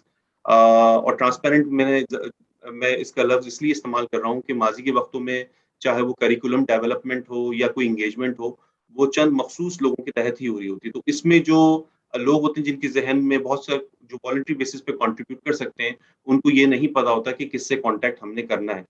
तो चूंकि हमारी ऑडियंस भी इस वक्त स्टूडेंट्स हैं या पास्ड आउट ग्रेजुएट्स हैं, जो फ्रेश ग्रेजुएट्स हैं, तो इस हवाले से मैं ये जरूर कहना चाहूंगा कि एक ऐसा मैकेनिज्म जो है वो इंडस्ट्री और एकेडमी एस्टैब्लिश करे जो कि किसी हद तक इन अ वे ट्रांसपेरेंट हो और उसकी वाइड पब्लिसिटी हो, ताकि लोग अपने जो है ख्यालात का उसमें इजहार कर सकें और कंट्रीब्यूट कर सकें, ताकि यही चीज जो है वो फिर करिकुलम में भी इस्टैब्लिश, क्योंकि करिकुलम अगर हम आप देखते हैं तो करिकुलम में जो इनोवेशन इस वक्त पिछले 10 सालों में हुई है फार्मा इंडस्ट्री के तहत, चाहे वो वेरेबल डिवाइसेस की हो, wearable electronic drug delivery systems की हो, जो किसी न किसी तौर पर अगले 5 साल में डेवलपिंग मार्केट्स में एंटर हो जाएंगे, उसकी अंडरस्टैंडिंग अभी हमारे ग्रेजुएट्स को नहीं है।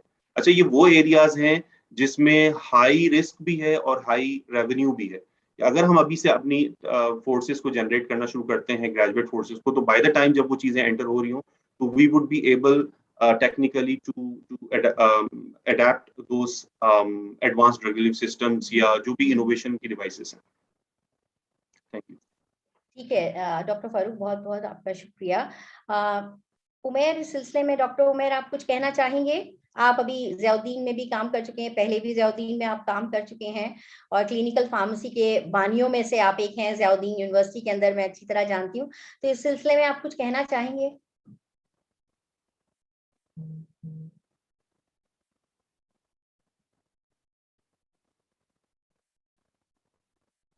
डॉक्टर उमेर, आपकी आवाज नहीं आ रही। डॉक्टर उमेर, काइंडली अनम्यूट कर लीजिए माइक।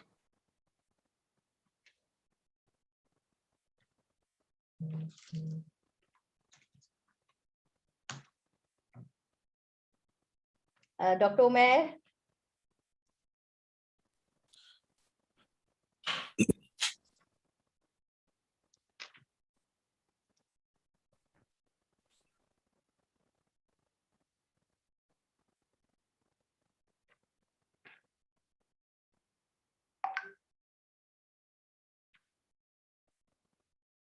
डॉक्टर उमेर,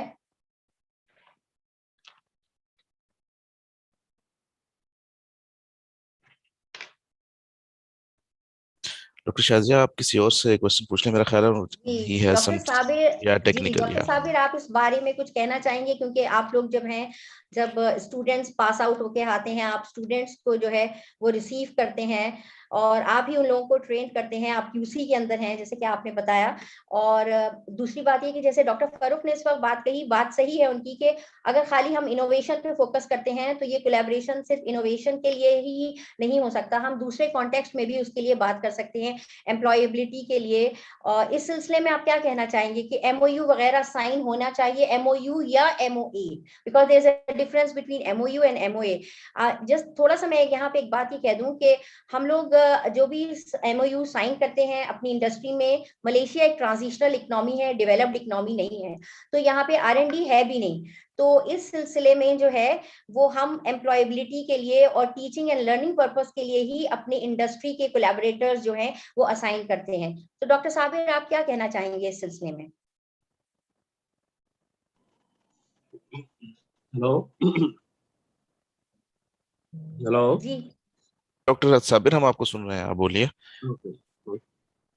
बेसिकली जिस तरह आपने कहा ना कि MOU साइन होने चाहिए, ये आपने कहा तो सही है, लेकिन जब हम इंडस्ट्रीज में जब नए बच्चे आते हैं ना हमारे पास, तो बिल्कुल ब्लैंक होते हैं, ठीक है ना। इसमें हमारा कुछ है कि एकेडमिक्स का प्रॉब्लम भी है कि हमारे जो सिलेबस हैं या हमारे जो लैब्स हैं, जो डिपार्टमेंट्स हैं, वो पूरे एस्टेब्लिश नहीं होते। जब बच्चे यहाँ पे हमारे पास आते हैं तो उनके ज़हन में होता है कि जैसे HPLC ना कि बहुत बड़ी चीज़ है लेकिन जब उनसे पूछा जाता है सिलेबस के बारे में या वो, लेकिन उन्हें ना कोई आइडिया नहीं होता है कि इंस्ट्रूमेंट्स क्या है, क्वालिटी कंट्रोल क्या होती क्या है, बेसिकली इसका थीम क्या है। तो वो कोलैबोरेशन तो होना चाहिए इंस्टीट्यूट्स के दरमियान और इंडस्ट्रीज के दरमियान, ताकि बच्चे जब फील्ड में आए तो पहले उन्हें पता हो कि एक्चुअल में इंडस्ट्री है क्या। जी, क्योंकि हमें ये प्रॉब्लम ना बहुत कॉमन फेस होता है कि जितने भी नए लोग आते हैं, हमें 1.5-2 साल तो उन्हें ट्रेन करने में लग जाते हैं कि एक्चुअल में फार्मा इंडस्ट्री होती क्या है, क्योंकि उनके ज़हन में एक और कंसेप्ट होता है। जब यहाँ पे आते हैं तो वो कहते हैं कि ये तो टोटली डिफरेंट है उससे, एकेडमिक्स से। तो ये होना चाहिए।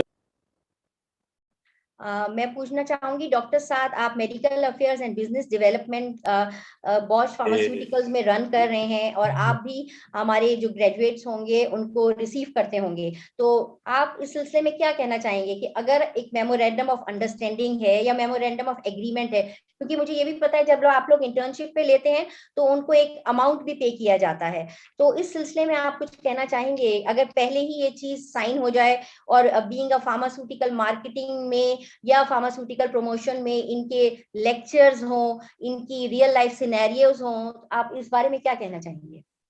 बिल्कुल, ये सारी चीजें होनी चाहिए, इसलिए मैं फोकस कर रहा हूँ इस चीज पे कि मैं जी जी बिल्कुल ये साइन होने चाहिए और ये ना एक्चुअल में पार्ट ऑफ सिलेबस होना चाहिए कि जो आपकी ट्रेनिंग्स हैं ये जरूरी होनी चाहिए इंडस्ट्रियल इंटर्नशिप में ड्यूरिंग आपके एकेडमिक्स, ये चीजें होनी चाहिए ताकि जब फील्ड में बच्चा आए तो उसे थोड़ा बहुत आइडिया हो कि ये फील्ड है क्या चीज। हमने अगर वो स्टार्ट में आके 2-3 साल सिर्फ सीखने में लगाएगा तो इनोवेशन क्या करेगा। बिल्कुल। डॉक्टर मरियम, आप मैनेजर मेडिकल सेफ्टी हैं, तो आप क्या फार्माकोविजिलेंस देखती हैं? जी जी, आई एम रिस्पॉन्सिबल जी, फॉर तो आप फार्माकोविजिलेंस। इस सिलसिले में क्या कहना चाहेंगी? क्योंकि अच्छा, मोस्ट लाइकली इसमें मुझे लगता है हमारे बच्चे जब ग्रेजुएट्स होकर निकलते हैं तो शायद फार्माकोविजिलेंस की डेफिनेशन भी उन्हें नहीं आती होगी। एग्जैक्टली इट्स मैं ओके, इसी नो में प्रॉब्लम। जी, इसमें मेरी एक थोड़ी ऑब्जर्वेशन है, वो ये है कि जब स्टूडेंट्स कंपनी में इंटर्नशिप के लिए आते हैं तो लिटरली अब भी वो लेवल है जो हमने जब हम एंटर हुए फार्मास्यूटिकल इंडस्ट्री में हमने जो फेस किया, आज भी वो आके वही सिलेबस की बातें कर रहे होते हैं जो हमने पढ़ा था। अब अगर आप ऑर्गेनाइजेशन लेवल पे बात करें, अब जिस तरह से हम आगे बढ़ रहे हैं, चेंजेस जो है वो डेली बेसिस पे आ रहे हैं। ठीक है, अब जो जैसे हमारे कुलीग ने बताया कि HPLC का नहीं पता होता, अब ये बात आ जाती है कि उनको प्रैक्टिकल नॉलेज नहीं है, उन्हें थियोरेटिकल तो पढ़ा दिया जाता है। और यहाँ पे जो सबसे एक बेसिक एलिमेंट है जो मैं समझती हूँ, जो हमने देखा और अब भी ऑब्जर्व कर रहे हैं, कि यूनिवर्सिटी से जो पास आउट कर जाता है स्टूडेंट और जिसकी एक बेहतरीन GPA होती है, यूनिवर्सिटीज अक्सर उन्हीं को अप्रोच करती हैं कि आप भी हमारी यूनिवर्सिटी में पढ़ा दें। अब इस बात से हम ये अंदाजा लगा सकते हैं कि एक टीचर जिसको प्रैक्टिकल नॉलेज नहीं है तो वो स्टूडेंट को सिर्फ वही बुकिश बात ज्यादा पढ़ाएगा बनिस्बत के एक ऐसा प्रोफेशन हो जो वाकई में इंडस्ट्री में काम कर रहा हो। आप जो है बेसिक ये डिफरेंस फील कर सकते हैं उस दो टीचर्स के दरमियान कि जिनकी प्रैक्टिकल नॉलेज और थ्योरेटिकल नॉलेज हो जस्ट। तो इसके अलावा मैं ये समझती हूँ कि यहाँ पे यूनिवर्सिटीज के पास बहुत एक टाइम होता है कि वो इन चीज़ों पे रिसर्च करें, वो कोऑर्डिनेट करें यूनिवर्सिटीज इंडस्ट्रीज के साथ, ड्रैप से कोलैबोरेट करे और रिसर्च करे कि अभी मार्केट में या इंडस्ट्री में चल क्या रहा है। अब अगर आप इंडस्ट्री में जाते हैं तो वहाँ पे बात होती है कल्चर की, इनोवेशन की, इसके अलावा वहाँ बात होती है रेगुलेशंस की, वहाँ फार्माकोविजिलेंस की, डिजिटलाइजेशन की बात होती है, लेकिन हमारे कोर्स में ऐसी कोई चीज़ शामिल नहीं होती। इसीलिए जब स्टूडेंट पास आउट होता है, वो इंडस्ट्री में जाता है, वो अपने आप को बिल्कुल फ्रेश कंसिडर कर रहा होता है। वो ये समझता है कि अब मैं जो सीखूंगा या सीखूंगी वो इंडस्ट्री से सीखूंगी, और बेस पे उनको कोई नॉलेज नहीं होती। अब जैसे मैं अपनी बात बता दूं, even when I was working in hospital, वहां पे भी नहीं बताया जाता था कि अगर एडवर्स इवेंट होते हैं तो you have to report to the pharmaceutical company और टू द ड्रैप। तो अब बात यहाँ पे वही आ जाती है कि जब आपकी कोर्स में वो चीज शामिल नहीं है तो प्रैक्टिकल इम्प्लीमेंटेशन होगी, लेकिन बहुत मुश्किल से होगी और बहुत देर के बाद होगी। तो बिल्कुल ये इस तरह की जो है वो एग्रीमेंट्स जो है साइन होने चाहिए। इस पे आई नो जब हम स्टार्ट इसको करेंगे तो बहुत सारे चैलेंजेस भी आएंगे, जैसे कि डॉक्टर फारूक ने कहा। तो लेकिन चैलेंजेस जहाँ पे व्हाट वी फील के जहाँ चैलेंजेस होते हैं वहाँ अपॉर्चुनिटी होती है। सो अब पाकिस्तान लेवल पे हमें तमाम लेवल पे बैठ के इस पे सोचना होगा, उस पे काम करना होगा, तभी। अदरवाइज ये होगा कि हम जस्ट डिस्कस करेंगे और उसके बाद फिर सब भूल जाएंगे। लेकिन ये कि आई एम रियली हैप्पी कि आपने इस तरह का एक प्लेटफॉर्म बनाया है, giving back to pharmacy. So I believe कि अगर हम इसमें प्रैक्टिकल चीज़ों को इम्प्लीमेंट करना शुरू करें तो इंशाल्लाह will get the results. Thank you, Dr. Mariam, for such an enlightening statements. Dr. Saad, we missed something from you. Can you please? आप दोबारा कहेंगे, Dr. Saad? Yes, बिल्कुल बिल्कुल। मैं 2 से 3 चीजें डेफिनेटली कहना चाहूंगा यहाँ पर।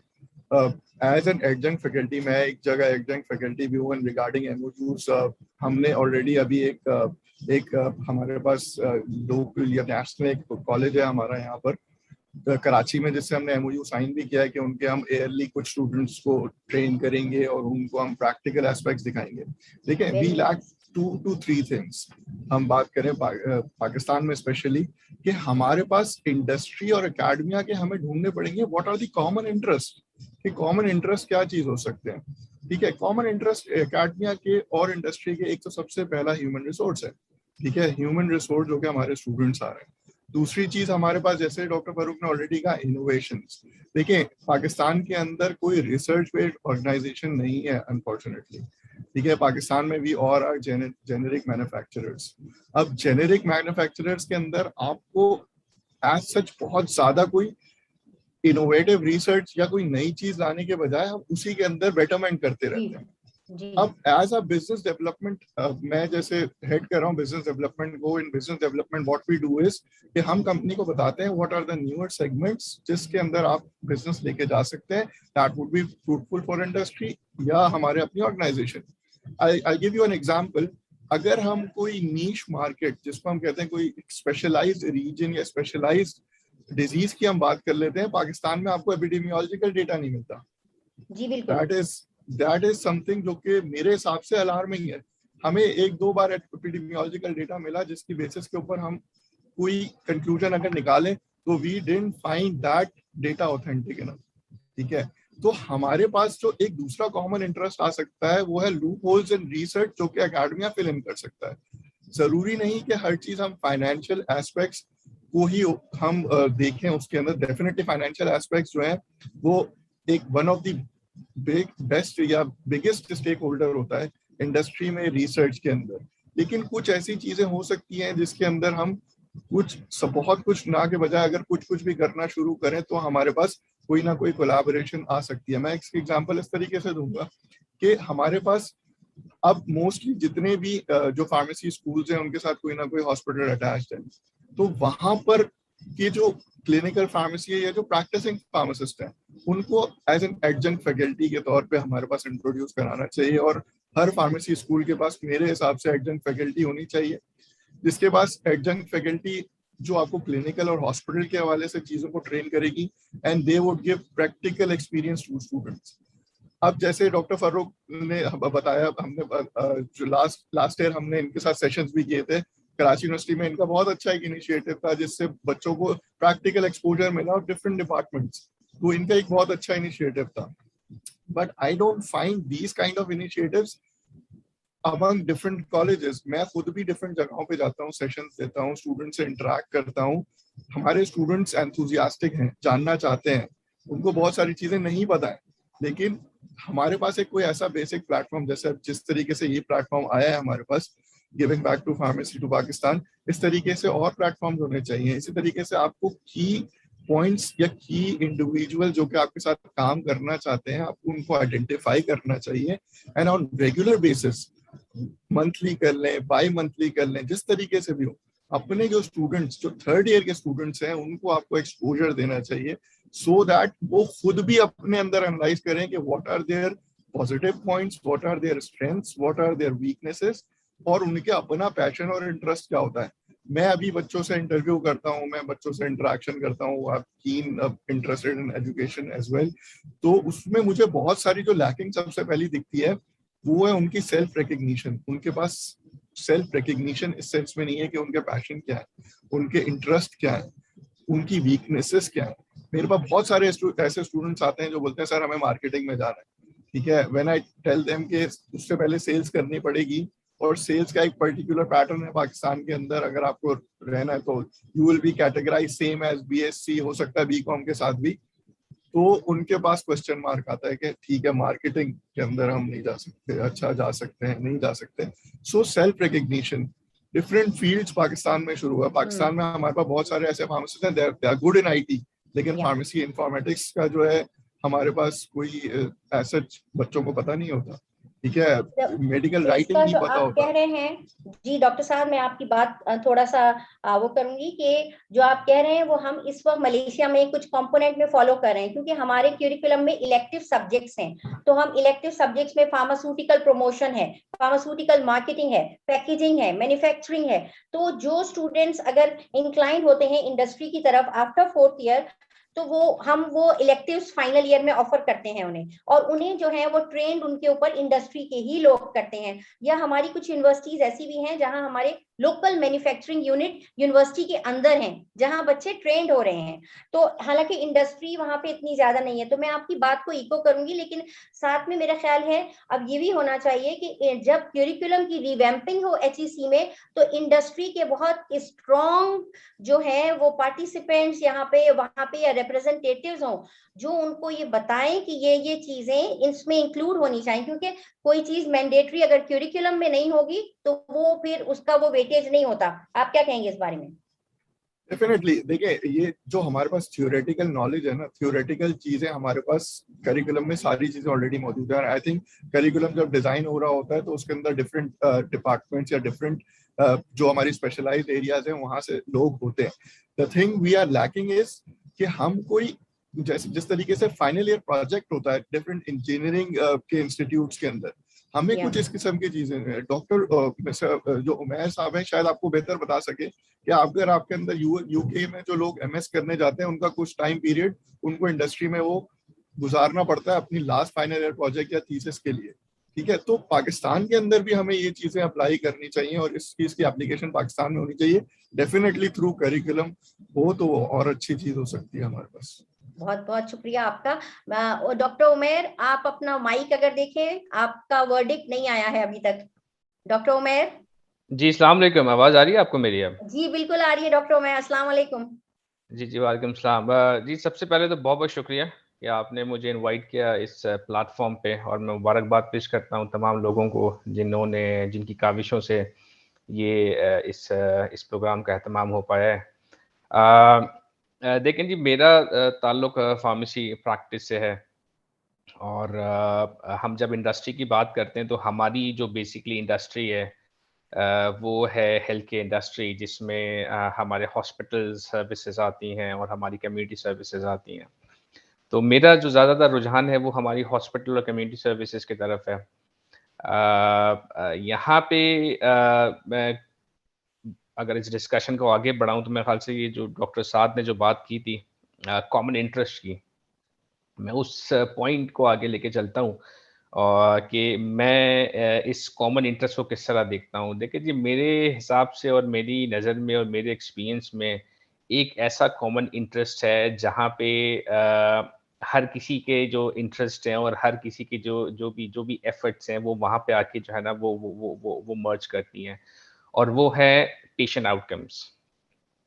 चाहे एकेडेमिया काम कर रहा है, रिसर्च कर रहा है, चाहे प्रैक्टिशनर हॉस्पिटल में काम कर रहा है, चाहे कोई आउट पेशेंट में काम कर रहा है, या इवन फार्मास्यूटिकल इंडस्ट्री में चाहे अगर कोई मेडिसिन भी बना रहा है, तो वो तमाम का जो टारगेट है, जो तमाम की जो एक अल्टीमेट ऑब्जेक्टिव है, वो पेशेंट आउटकम्स हैं। कि पेशेंट आउटकम्स किस तरह जो है ना वो हम इम्प्रूव कर सकते हैं, हम हेल्थ केयर को किस तरह इम्प्रूव कर सकते हैं। और किसी हद तक मेरा जो विजन है, जिस तरह मैं विजुअलाइज करता हूँ फार्मेसी प्रैक्टिस को पाकिस्तान में, वो भी यही है कि जो फार्मेसी प्रैक्टिस है वो उसी वक्त ही ग्रो करेगी जब एकेडेमिया और जो इंडस्ट्री है वो मिल के काम करेंगे। और जहाँ तक बेनिफिट्स की बात है, I think the benefits of implementing this vision could be transformational, and I think it could serve as a paradigm shift in pharmacy practice in Pakistan. तो ये तो अल्टीमेट ऑब्जेक्टिव है हमारा पेशेंट केयर। इसके अलावा जो इंडस्ट्री है उसके अपने अपने भी एडवांटेजेस मुझे नजर आते हैं। फॉर एग्जांपल अगर हम हेल्थ केयर पर्सपेक्टिव से देखें, तो जो वहाँ पे जो फॉर एग्जांपल कोई भी हॉस्पिटल प्रैक्टिशनर्स जो काम कर रहे हैं, मेरे ख्याल से अगर वो इन्वॉल्व होंगे उसमें, तो उनकी अपनी रिसर्च में, तो उनकी अपनी प्रैक्टिस बहुत ज़्यादा इम्प्रूव होगी। मेरा अपना ख्याल है जॉब सेटिस्फैक्शन किसी हद तक बढ़ेगी। मेरा अपना ख्याल है कि एम्प्लॉय रिटेंशन हॉस्पिटल सेक्टर्स में काफ़ी हद तक बढ़ेगी। इसके इसके इसके बहुत ज़्यादा इकोनॉमिक बेनिफिट्स हो सकते हैं पेशेंट के हिसाब से। मतलब अगर for example patient outcome improve हो रहे हैं किसी भी एफर्ट्स की वजह से, किसी भी रिसर्च की वजह से, किसी भी फॉर एग्जांपल कोई काउंसलिंग कर रहा है और कोई एविडेंस बेस्ड प्रैक्टिस कर रहा है, जिसकी वजह से अगर पेशेंट आउटकम्स इंप्रूव हो रहे हैं, तो फाइनेंशियली काफ़ी जो है वो पेशेंट को जो है ना वो बेनिफिट हो सकता है। इसी तरह अगर हॉस्पिटल, अगर कोई या कोई भी प्रैक्टिशनर अगर वहाँ पे अगर कोई फार्मेसी डिपार्टमेंट हॉस्पिटल में अगर रिसर्च कर रहा है, तो again that particular group can attract lots of research funding as well, जिससे अगेन ना सिर्फ उनके डिपार्टमेंट को फायदा होगा बल्कि ओवरऑल हॉस्पिटल को फायदा होगा। इसी तरह एकेडेमिया जो है उसके भी अपने अपने एडवांटेजेस हैं। जिस तरह मैं देखता हूँ, जब अगर कोई भी एकेडमिक, कोई भी फैकल्टी मेंबर अगर प्रैक्टिशनर के साथ काम करता है, तो मेरा ख्याल से it would definitely improve the quality of research, and most important the recognition of that research would be improved. इसके अलावा जो दूसरा इशू है, जो दूसरा बेनिफिट जो मुझे लगता है एकेडेमिया में हो सकता है कि by working with practitioner, is that academics can get to know the real research problem what the practitioners are facing at their workplaces. और जब आप उन real issues को target करते हैं, तो obviously you come up with a better research proposal, you come up with a better research plan, and और जितना ज़्यादा उसका research plan और research जो proposal है वो बेहतर होगा, उतने ज़्यादा उसके funding के chances जो है वो बढ़ जाएंगे। तो एक अल्टीमेट ऑब्जेक्टिव है, एक अल्टीमेट जो बेनिफिट है, वो हमारे पास पेशेंट आउटकम्स हैं। इसी तरह जैसे हम इसके बाद अब आ जाते हैं, तो एकेडमिक्स जो हैं उनके अपने अपने बेनिफिट्स हैं। जैसे मैंने आपको एक दो बेनिफिट्स बताए, जो हमारी हेल्थ केयर इंडस्ट्री है उसके अपने बेनिफिट्स हैं। अब मसला ये है कि ये it may sound very good कि हाँ जी हर किसी के बेनिफिट है, एवरीथिंग लुक्स रोजी, लेकिन प्रॉब्लम ये है कि how do we actually achieve those objectives, हम ऐसा क्या करें, what is actually needed to make this happen. I understand कि टाइम शॉर्ट है, मैं उसको बस थोड़ा सा समराइज करूंगा। देखिए मेरी नज़र में जो है वो हमारे पास 4 बड़े स्टेक होल्डर्स हैं। इन 4 स्टेक होल्डर्स को they have to come to a single platform in order to make this happen. सबसे पहले उसमें हमारे पास आते हैं हॉस्पिटल एग्जीक्यूटिव्स जो हैं। इसके मैं डिटेल्स में नहीं जाऊंगा, लेकिन मैं आपको एक मोटे मोटे पॉइंट बता दूं इसके, हॉस्पिटल एग्जीक्यूटिव्स वो क्या कर सकते हैं। पहली चीज, वो अपने अपनी अपनी डोमेन में, अपने डिपार्टमेंट में रिसर्च कल्चर को प्रमोट कर सकते हैं।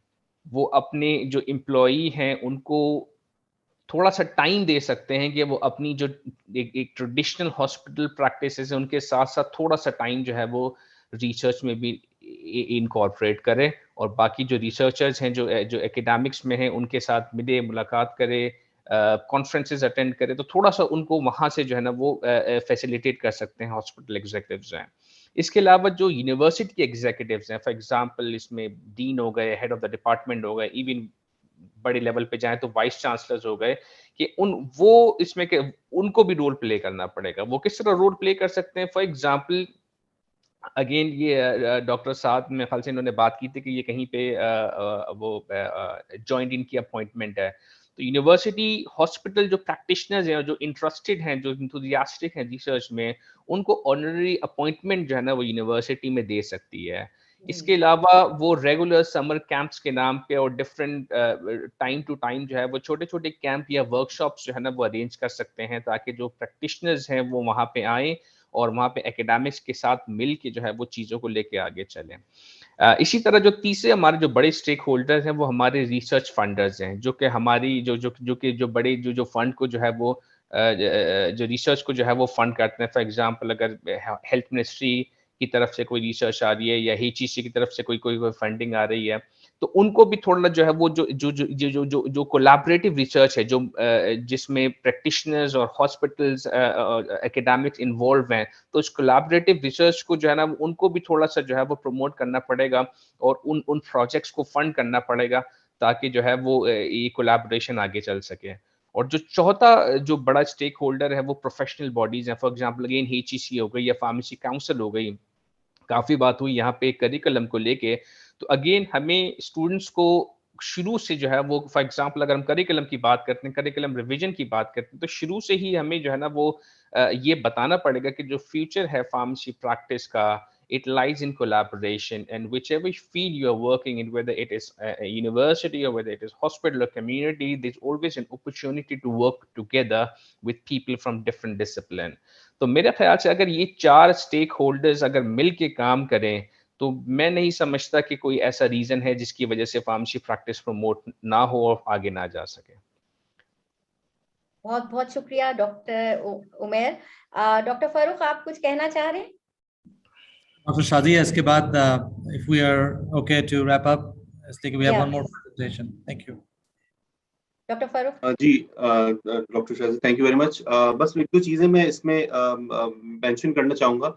एक चीज तो ये है कि मेरी नज़र में, this is just my perspective, कि अभी भी जो HEC का करिकुलम है, और जैसे अभी साबिर नज़ीर साहब ने इस तरफ इशारा किया कि स्टूडेंट्स आते हैं और उनको चीजें का इदराक नहीं होता। डेफिनेटली मैं भी इंडस्ट्री में मूव करता हूँ तो ये बहुत ज्यादा शिकवा शिकायत रहती है और काफी हद तक जायज भी होती है।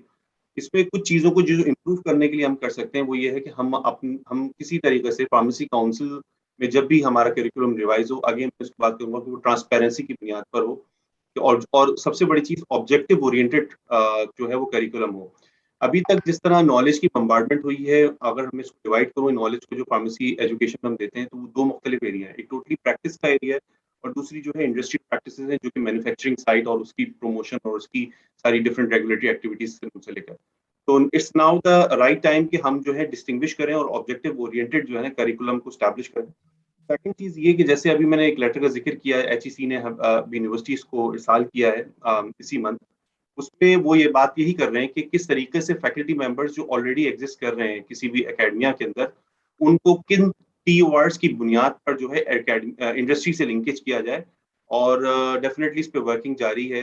मैं समझता हूँ कि giving back to pharmacy Pakistan भी इसमें कंट्रीब्यूट कर सकता है कि किस तरीके से जो है वो जो हमारे टीचर्स हैं, हमारे जो प्रोफेसर्स हैं, जो कि एक बहुत अरसे से कटे हुए हैं इंडस्ट्रीज की प्रैक्टिसेस से, वो साल का कुछ वक्त जो है वो इंडस्ट्री में जाकर लगाएं और जो बेस्ट प्रैक्टिसेस उनको वापस लेकर आएं।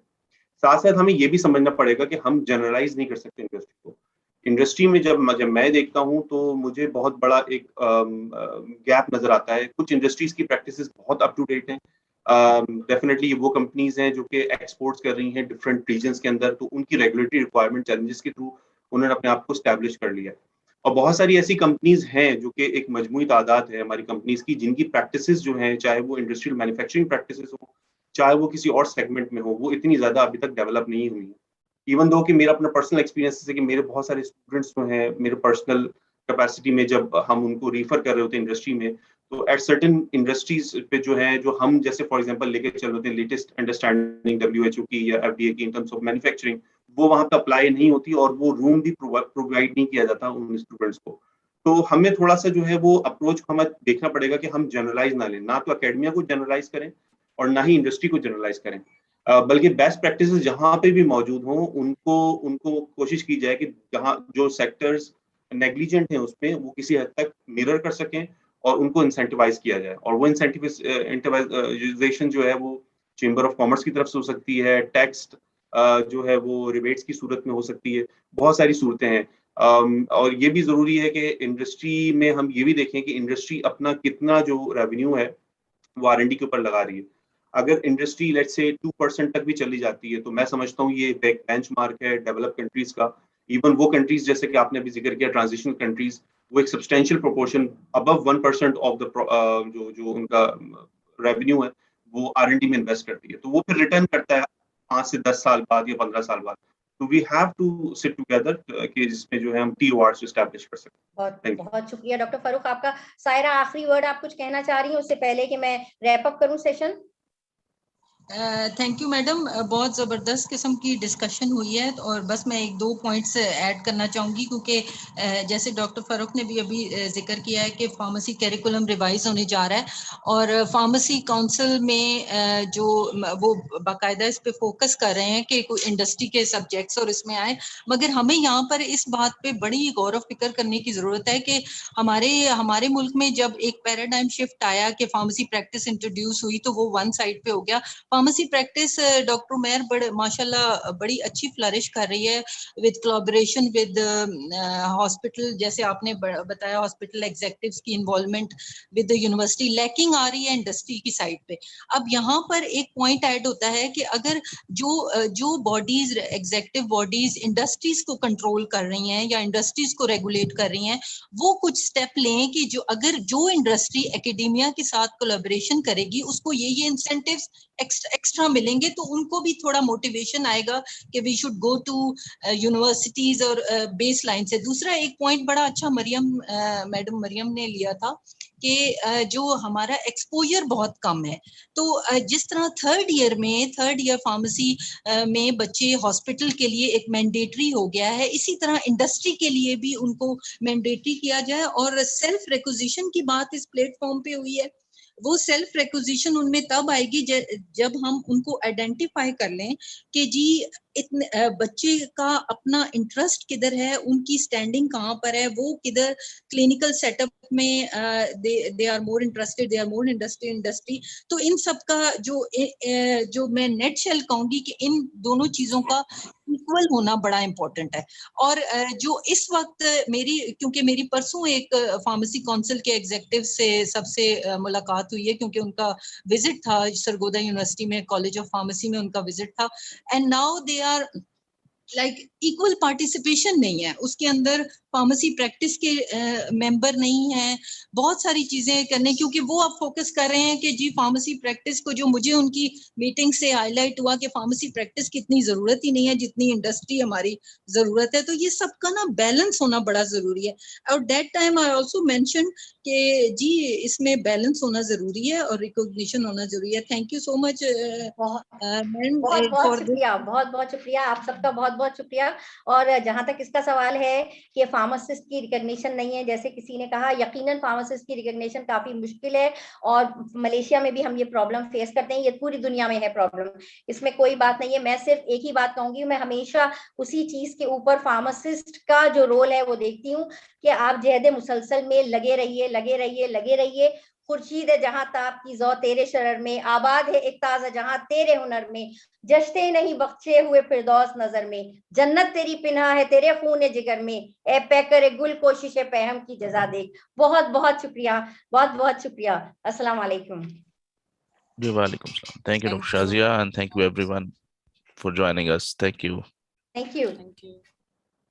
So Dr. Omar, I think we are ready for our last session with Dr. Hamail. Yes, doctor. In room A, right? We are done here. Yeah. Just a reminder, okay, inshallah ta'ala, we'll be resuming at 8 p.m. So please join us for the rest of the sessions, inshallah. Kanza, go ahead. I'm sorry. I didn't see your name. Okay, I apologize. it's okay. Thank you so much. So our final speaker for the presentation session is Dr. Hamail Khalid Dar. Dr. Hamail has received her PharmD from Lahore Medical and Dental College. Throughout her university life, she has been involved in various activities, which includes her being the president of her fundraising society, chief editor of the college magazine, as well as student ambassador to promote pharmacy profession.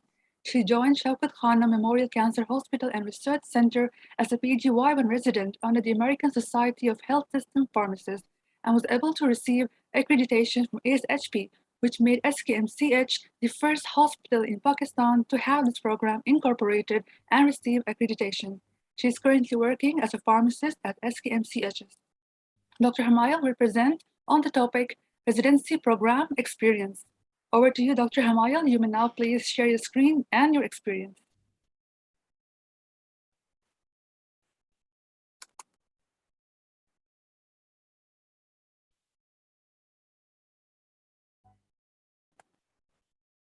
We can't hear you, Dr. Hamayal. Could you please unmute your mic? Can you hear me now? Yes, ma'am. Please go ahead. Thank you so much for the humble introduction. Before I start the session, I would like to congratulate the entire team of Giving Back to Pharmacy in Pakistan for conducting such a successful conference and would like to thank them for bringing us together here. My name is Hamayal Khalidar. I'm currently working at Shaukat Khanam as a pharmacist, as she has already introduced very well. So I'm going to share my residency experience with you guys. Please let me know if you can see my screen. Is it visible? Not yet.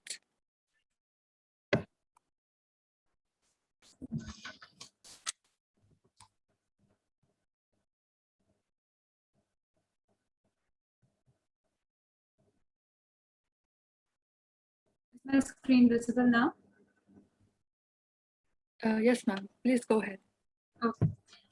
So I'm going to start the residency experience. So I would love if this could be an interactive session. I embarked on this journey back. Yeah. Sorry, Dr. Hamayal, if you could full screen, make it your slides in full screen, it will be more visible to the audience. Is it clearer? Yeah, now it's good. Okay. Thank you. So I embarked on this journey back in June 2019 as a resident. When we speak of residency, the first thing that comes to our mind is that we're going to be trained. That's the first thing that comes to our mind. And my perception as a resident of ASHP was that my experience here is going to be of acquiring some duty skills and I will put into practice, because this is where the main things come in, right? That is the limit of exposure. We have a very limited exposure, so the initial perception is always limited. But I'm happy to say that I was in for a treat. So my journey started back in June, and I would quickly like to tell everybody what the American Society of Health System Pharmacists is. ASHP is a non-governmental, non-profit association which accredits pharmacy residencies all across the US. And it is the collective voice of pharmacists. I'd say that as pharmacists, we are the healthcare providers and we are the voice of the future. And we span the full spectrum of medication use. So ASHP comes with the motive to demonstrate quality and celebrate excellence. What is the ASHP residency program and why is it important? Like I said that initially when I started here, my perception was limited. But once I joined and the orientation was given, I came to know that ASHP is the gold standard to which all the pharmacies, residencies, they aspire. And there is a dire need for platforms like these so that we can train young pharmacists initially and at a very early stage so that we can go ahead than the rest. Then again, we need to increase the number of opportunities that are being given to us.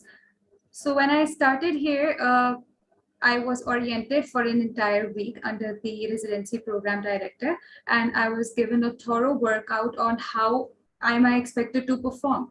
So this is, I think, very important to have structured programs where the pharmacists are told what they're expected to do.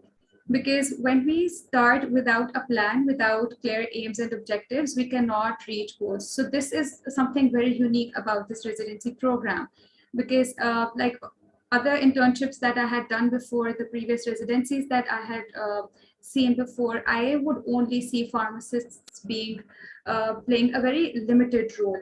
I used to see them being very reluctant while they were trying to communicate with the physicians, while they were trying to make their own space and identify their roles. So ASHP trains you how to identify your role as a pharmacist and how you're supposed to go out there and achieve them. So this was a very core element of the residency program throughout it. And I'll further share how we achieved those. Residency accreditation, why is it important? Then again, a very important point would be that it's a driver for excellence and it serves as a bridge between the education and practice. Because we study for a whole 5 years, right? Throughout that tenure, we are studying, we're working so hard, but we do not get enough opportunities to practice it. So the right opportunities at the right times, they are very important so that we are equipped with the right skills. And without the right skills, I don't think we're able to ever grow and perform. So this postgraduate residency program, how did it came into being at Shaukat Khanum? While I was here, we learned the mission statement. And I am so glad that organizations like these, they incorporate education as a core element. And we're always being told how to go ahead, how to get frequent opportunities to train ourselves and to further enhance our education, which is very primary and very crucial for the uplifting of the profession itself. So acquiring ASHP accreditation became a strategic goal of Shaukat Khanum Hospital. And the most beautiful part about the residency was that how beautifully everybody gels together, and the entire pharmacy department of Shaukat Khanum would come together towards a shared goal. So we would set a goal, we'll all work towards it. And without a team effort, I think it's not possible for anybody to achieve things. So what makes this program so unique, so distinguished is number one, the task force that has been exclusively formed for ASHP.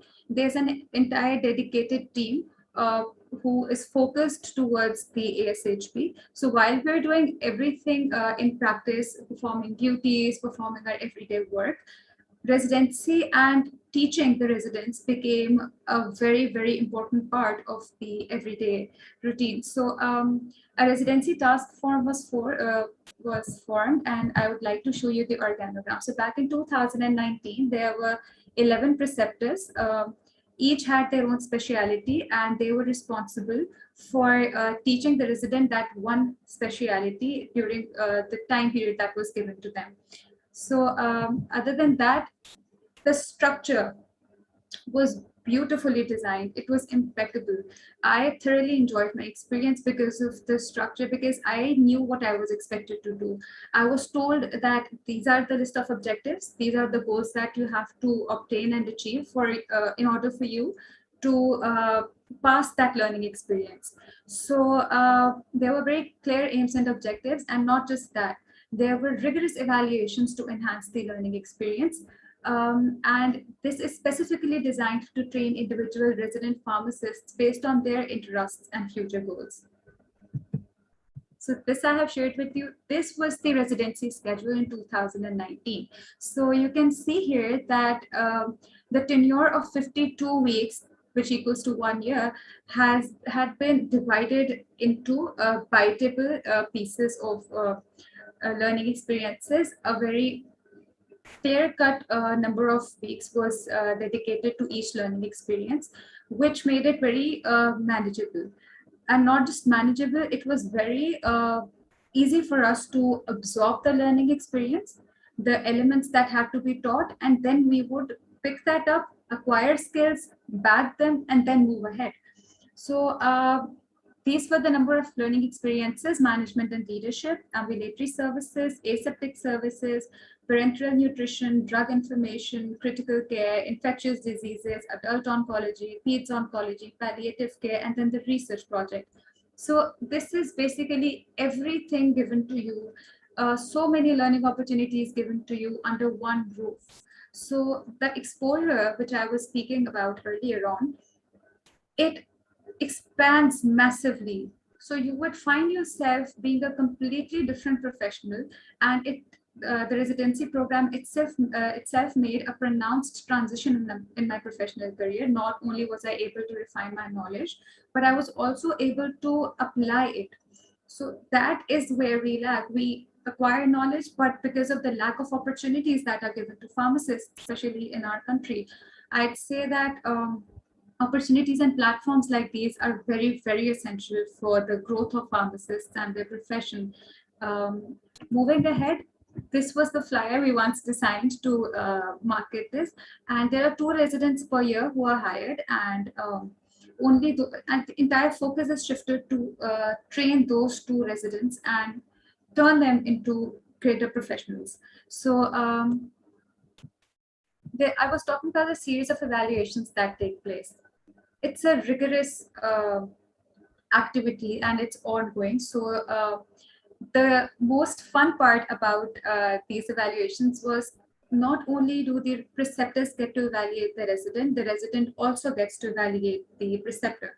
So it's not just the student who's learning, and it's not just the fresh graduate who's learning in the process, it's everybody who's learning. It's the preceptors who are learning, the preceptor in trainings who are learning, and the resident. And the residency program director, they themselves orient you for the first week, and the resident initial evaluation is done by the residency program director. And based on that evaluation, they develop a plan for you, for that resident specifically based on his areas or her area of interests and where they need to maybe improve or where their strengths lie. So the second evaluation that happens is the resident self-evaluation. So you get to evaluate yourself as well, so that at the end of each learning experience, you can see your progress and you can communicate where you still feel you need to do more, or if you need more time or you need more meetings with your concerned preceptor. The formative evaluation is ongoing. It's a direct feedback between the preceptor and the resident. So if there are any corrective measures that need to be taken, they are done timely. So summative evaluations are done at the end of each learning experience. They involve written as well as verbal assessments, and it is shared with the RPD as well. And then the resident gets to evaluate the preceptor. The resident also writes down and fills in a document, and everything is documented. Every evaluation that's been done, it gets documented, and the resident also gets to evaluate. And there's also a preceptor development plan, which comes into being, which the RPD makes themselves if there are any areas that need improvement.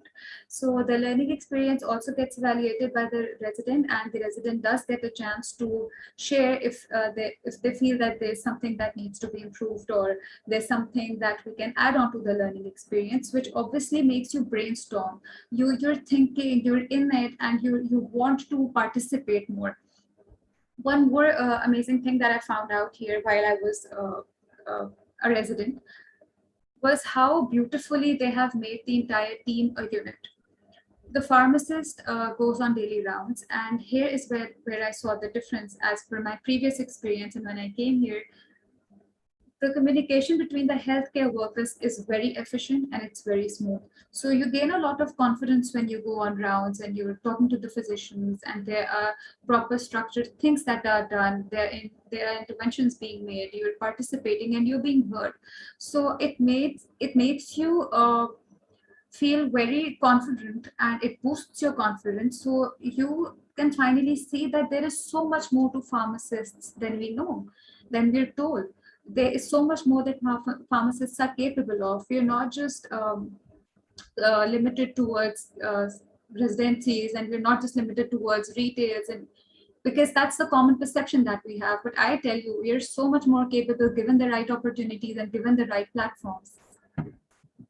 So these are some of my pictures that I wanted to share because it was a learning experience, and I wanted everybody to see how smooth and how easy this is. Don't worry about the masks. This was pre-COVID. So moving towards the ASHP accreditation, from the 3rd week of September, we started the ASHP remote survey, and it was conducted for a consecutive 5 days. And we finally received the final accreditation in 2020. These are some of the pictures from the day of accreditation when we were being audited. And then we finally won, and we got the accreditation, which was a very, very proud moment.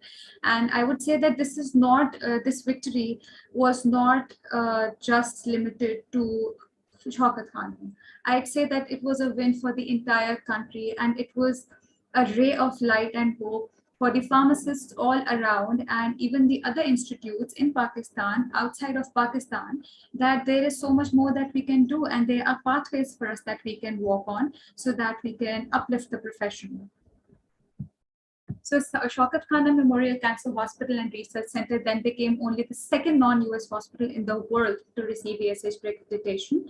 And SKMCH Pharmacy Residency graduates now will receive an International Pharmacy Practice Residency and Postgraduate Year 1 certificate accredited by the American Society of Health System Pharmacists. So we celebrated it fully, and we even made out labels, cut out labels, and we distributed chocolates in the entire hospital. So what are the advancements that were made? Like I said, there is always room for improvement. And this is one of the exclusive things. I think that this was how encouraging the entire process has been. They never termed anything as weakness. They always said that there's no area for improvement, there's room for improvement. What advancements can you make? And things like these, they're very encouraging, especially for young graduates, because we don't know what we're into, and there is a perception that's revolving around, and that is exactly what we need to pattern interrupt and change. So the advancements that were made, the residency team of SKMCH, the organogram has alhamdulillah expanded now, and we have moved from 11 preceptors to 16 preceptors and 2 preceptors in training. And we have also increased the number of learning experiences. So now there are 3 more learning experiences in the 2021 structure, which includes quality and patient safety, internal medicine, and surgical services. And this has been divided within the 52 weeks that we were given previously. But then again, these are very manageable. And as the number of rotations has increased, so has the number of preceptors, so that nothing gets affected. This is how detailed it has been planned. So you'd really find anything of the sort. We are ready to extend our hand, as I think from the day this conference has started, we have been continuously talking about effective collaborations. We have been talking about working together. And I 110% agree. I couldn't agree more with the fact that, yes, there is a need for all of us to come together and work towards shared goals. And our only goal right now is to get pharmacists and this profession the work that it deserves, because so much hard work goes into it. We work so hard, and there is so much talent that's coming, and there's so much talent that already exists, that it needs to have the right opportunity, the right platforms, right collaborations. We need to identify the need of the country. And so there is need for better training opportunities, there's need for better platforms. And when we say of effective collaborations, we would be more than happy, the team of SKMCH and RC pharmacy department would be more than happy to help anybody, any organization who's looking towards improving their residency programs, or even initiating their residency programs, because we are all here to help each other out, to uplift each other, and to be there to make the right improvements at the right time. Because I think now is the time to start increasing the number of opportunities, because the number of pharmacists that are now graduating, they're very high in number, and so we need to match the opportunities. And next on, because I just had 10 minutes, I'll just wrap it up quickly. I have a message for the aspiring pharmacists, because when I started my journey, I was continuously told how this profession might not give me as much as I would want to, and that there are going to be obstacles, there are going to be hurdles. I would request you all, especially the aspiring pharmacists, to not listen to anybody, because you are out here to make your own identity. You are out here to make your own mark. You are out there with the right education. Please do not be disheartened by anything that's been told to you, because we are the change, and we are going to bring the change. And what you are tomorrow begins with what you do today. So please grab the right opportunities. Please create opportunities if you can. The organizations and the other hospitals who do not have residency programs, please try and bring such things up so that young people can be recruited and pharmacists can start training themselves with the right education. So one more thing that I'd like to say is that when this residency program was happening throughout the tenure, whatever we were learning in the experience, for example, in management and leadership, I was directly under Sir Umar Akhlaq, and I found myself at the other end of the interview place, that one day I was there getting interviewed, and the other day I was on the other side with him, and I was being trained on how to think and how to brainstorm and what a perception of the interviewer could be like.